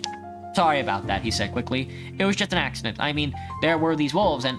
You had to climb my tree and I rescued you, said the dryad smoothly. How lucky for you, and for your friend, perhaps. Friend? The little man with the magic box, said the dryad. Oh, sure, him, said Rincewind vaguely. Yeah, I hope he's okay. He needs your help. He usually does. Did he make it to the tree too? He made it to the temple of Bel-Shemaroth. Rincewind choked on his wine. His ears tried to crawl into his head in terror of the syllables that they just heard. The Soul Eater. Before he could stop them, the memories came galloping back. Once, while a student of practical magic at Unseen University, and, for a bet, he'd slipped into the little room off the main library. The room with the walls covered in protective lead pentagrams. The room no one was allowed to occupy for more than 4 minutes and 32 seconds, which was a figure arrived at after 200 years of cautious experimentation. He had gingerly opened the book, which was chained to the octiron pedestal in the middle of the rune-strewn floor, not lest someone steal it, but lest it escape, for it was the Octavo, so full of magic that it had its own vague sentience. One spell had indeed leapt from the crackling pages and lodged itself in the dark recesses of his brain, and apart from knowing that it was one of the 8 great spells, no one would know which one until he said it. Even Rincewind did not, but he could feel it sometimes, sliding out of sight behind his ego, biding its time. On the front of the octavo had been a representation of Bel-Shemaroth. He was not evil, for even evil was a certain vitality. Bel-Shemaroth was the flip side of the coin of which good and evil are but one side. The Soul Eater. His number lieth between 7 and 9. It is twice 4. Rincewind quoted, his mind frozen with fear. Oh no, where's the temple? Pubward towards the center of the forest, said the dryad. It is very old. But who would be so stupid as to worship him? I mean, devils, yes, but he's the Soul Eater. There were certain advantages, and the race that used to live in these parts had strange notions. What happened to them then? I did say they used to live in these parts. The dryad stood up and stretched out her hand. Come, I am Drule. Come with me and watch your friend's fate. It should be interesting. I'm not sure that, began Rincewind. The dryad turned her green eyes on him. Do you believe you have a choice? She asked. Oh, let me get a drink. A staircase broad as a major highway wound up through the tree, with vast rooms leading off at every landing. The sourceless yellow light was everywhere. There was also a sound like Rincewind concentrated, trying to identify it, like a far-off thunder or a distant waterfall. It's the tree, said the Dryad shortly. What's it doing? Said Rincewind. Living. I wondered about that. I mean, are we really in a tree? Have I been reduced in size? From outside, it looked narrow enough for me to put my arms around it. It is. But where am I inside it? You are.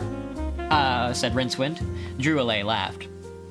I can see into your mind, false wizard. Am I not a Dryad? Do you not know that you belittle by the name tree is but the mere four-dimensional analog of a whole multi-dimensional universe, which, no. I can see you do not. I should have realized that you weren't a real wizard when I saw you didn't have a staff. Lost it in a fire, lied Rincewind automatically. No hat with magic sigils embroidered on it. It blew off. No familiar? It died. Look, thanks for rescuing me, but if you don't mind, I think I ought to be going. If you could show me the way out. Something in her expression made him turn around. There were three he-dryads behind them. They were as naked as the woman and unarmed. That last fact was irrelevant. However, they didn't look as though they would need weapons to fight Rincewind. They looked as though they could shoulder their way through solid rock and beat up a regiment of trolls into the bargain. The three handsome giants looked down at him with wooden menace. Their skins were the color of walnut husks, and under it, muscles bulged like sacks of melons. He turned around again and grinned weakly at Druillet. Life was beginning to take on a familiar shape again. I'm not rescued, am I? He said. I'm captured, right? Of course. And you're not letting me go? It was a statement. Druillet shook her head. You hurt the tree, but you are lucky. Your friend is going to meet Bel Shammaroth. You will only die. From behind, two hands gripped at his shoulders in much the same way that an old tree root coils relentlessly around a pebble. With a certain amount of ceremony, of course, the Dryad went on, after the Sender of Eight has finished with your friend. All Rincewind could manage to say was, you know, I never imagined there were he-dryads, not even in an oak tree. One of the giants grinned at him. Druillet snorted, Stupid! Where do you think acorns come from? There was a vast empty space-like hall, its roof lost in the golden haze. The endless stair ran right up through it. What the fuck did she mean by that, by the way? Are they cutting the nuts off these dudes and planting them for trees? Omega lol. Most of them were females, although there were few of giant males among them. They stood like God. Wait, did I read that right? No. Several hundred dryads were clustered at the other end of the hall. They parted respectfully when Druillet approached and stared through Rincewind as he propelled firmly along behind. Most of them were females, although there were few of the giant males among them. They stood like God-shaped statues among the small, intelligent females. Insects, thought Rincewind. The tree is like a hive. But why were there dryads at all? As far as he could recall, the tree people had died out centuries before. They had been out-evolved by humans, like most of the other Twilight peoples. Only elves and trolls had survived in the coming of man to the Discworld. The elves because they were altogether too clever by half, and the Trollenfolk because they were at least as good as humans at being nasty, spiteful, and greedy. Dryads were supposed to have died out along with the gnomes and pixies. The background roar was louder here. Sometimes a pulsing golden glow would race up the translucent walls until it was lost in the haze overhead. Some power in the air made it vibrate. Oh, incompetent wizard, said Druillet. See some magic, not your weasel-faced tame magic, but root and branch magic. The old magic. Wild magic. Watch. 50 or so of the females formed a tight cluster, joined hands, and walked backward until they formed the circumference of a large circle. The rest of the dryads began a low chant, then, at the nod from Druillet, the circle began to spin widdershins. As the pace began to quicken and the complicated threads of the chant began to rise, Rincewind found himself watching, fascinated. He had heard about the old magic at university, although it was forbidden to wizards. He knew that when the circle was spinning fast enough against the standing magic field of the Discworld itself and its slow turning, the resulting astral friction would build up a vast potential difference, which would earth itself by vast discharge of the elemental magical force. That's going to be on the test, by the way. The circle was a blur now, and the walls of the tree rang the echoes of chant. Rincewind felt a similar sticky prickling in the scalp that indicated the buildup of a heavy charge of raw enchantment in the vicinity, and so he was not utterly amazed when, a few seconds later, a shaft of vivid octarine light speared down from the invisible ceiling and focused crackling in the center of the circle. There, it formed an image of a storm-swept, tree-girt hill with a temple on its crest. Its shape did unpleasant things to the eye. Rincewind knew that if it was a temple to Bel Shammaroth, it would have 8 sides. 8 was also the number of Bel Shammaroth, which was why a sensible wizard would never mention the number if he could avoid it, or you'll be 8 alive. Apprentices were jocularly warned. Bel-Shamroth was especially attracted to dabblers in magic who, by being as it were beachcombers on the shores of the unnatural, were already half enmeshed in his nets. Rincewind's room number in his hall of residence had been 7A. He hadn't been surprised.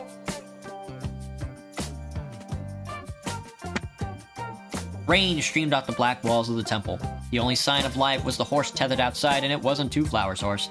For one thing, it was too big. It was a white charger with hooves the size of meat dishes and leather harness aglitter with ostentatious gold ornamentization. It was currently enjoying a nosebag. There was something familiar about it. Rincewind tried to remember where he had seen it before. It looked as though it was capable of a fair turn of speed anyway. A speed which, once it lumbered up to it, it could maintain for a long time. All Rincewind had to do was shake off his guards, fight his way out of the tree, find the temple, and steal the horse out from under where it was that Bel-Shamroth used for a nose. The sender of 8 has 2 for dinner, it seems, said Druillet, looking hard at Rincewind. Who does that steed belong to, false wizard? I have no idea. No? Well, it does not matter. We shall see soon enough. She waved a hand. The focus of the image moved inward, darted through the great octagonal archway, and sped along the corridor within. There was a figure there, sliding along stealthily with its back against one wall. Rincewind saw the gleam of gold and bronze. There was no mistaking that shape. He'd seen it many times. The wide chest, the neck like a tree trunk, the surprisingly small head under its wild thatch of black hair, looking like a tomato on a coffin. He could put a name to the creeping figure, and that name was Hrun, the barbarian. Hrun was one of the Circle C's more durable heroes, a fighter of dragons, a despoiler of temples, a hired sword, the king post of every street brawl. He could even, and unlike many heroes of Rincewind's acquaintance, speak words of more than 2 syllables if given time and maybe a hint or two. There was a sound on the edge of Rincewind's hearing. It sounded like several skulls bouncing down the steps of some distant dungeon. He looked sideways at his guards to see if they had heard it. They had all their limited attention focused on Hrun, who was admittedly built on the same lines as themselves. Their hands were resting lightly on the wizard's shoulders. Rincewind ducked, jerked backward like a tumbler, and came up running. Behind him, he heard Druillet shout, and he redoubled his speed. Something caught the hoof of his robes, which tore off. A he-dryad waiting at the stairs spread his arms wide and grinned woodenly at the figure hurtling toward him. Without breaking his stride, Rincewind ducked again so low that his chin was on level with his knees, while a fist-like log sizzled through the air by his ear. Ahead of him, a whole spinney of the tree men awaited. He spun around, dodged another blow from the puzzled guard who had sped back towards the circle, passing on the way to the dryads who were pursuing him and leaving him disorganized as a set of skittles. But there were still more in front, pushing their way through the crowds of females and smacking their fists into the horny palms of their hands with anticipatory concentration. Stand still, false wizard, said Druillet, stepping forward behind her. The enchanted dancer spun on and focused the circle. Was now drifting along a violet-lit corridor. Rincewind cracked. Will you knock that off? He snarled. Let's just get this straight, right? I am a real wizard, he stamped a foot petulantly. Indeed, said the dryad. Then let us see you pass a spell. Began Rincewind.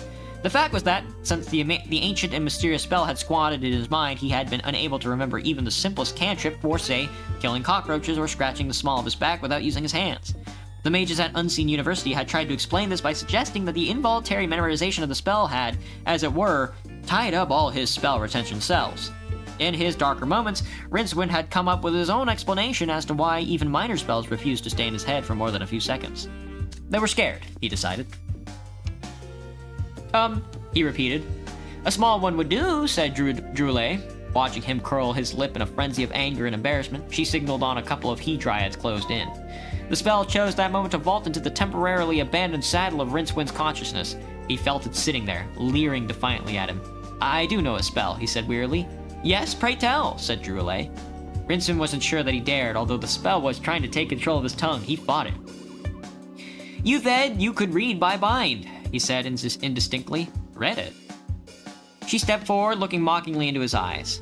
Her smile froze. Her hands raised proactively. She crouched back. From her throat came a sound of pure terror. Rincewind looked around. The rest of the dryads were also backing away. What had he done? Something terrible, apparently. But in his experience, it was only a matter of time before the normal balance of the universe restored itself and started doing the usual terrible things to him. He backed away, ducked between the still spinning dryads who were creating the magic circle, and watched to see what Druillet would do next.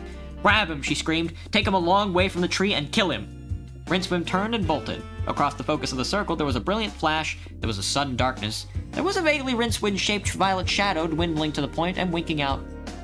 There was nothing at all. that was a little bit of Terry Pratchett's The Color of Magic. What fucking spell does that motherfucker know? We'll find out next time, I'm sure. I'll catch everybody tomorrow for some Roblox. See you then. Bye-bye, everybody. Johnny. Bye-bye, Johnny.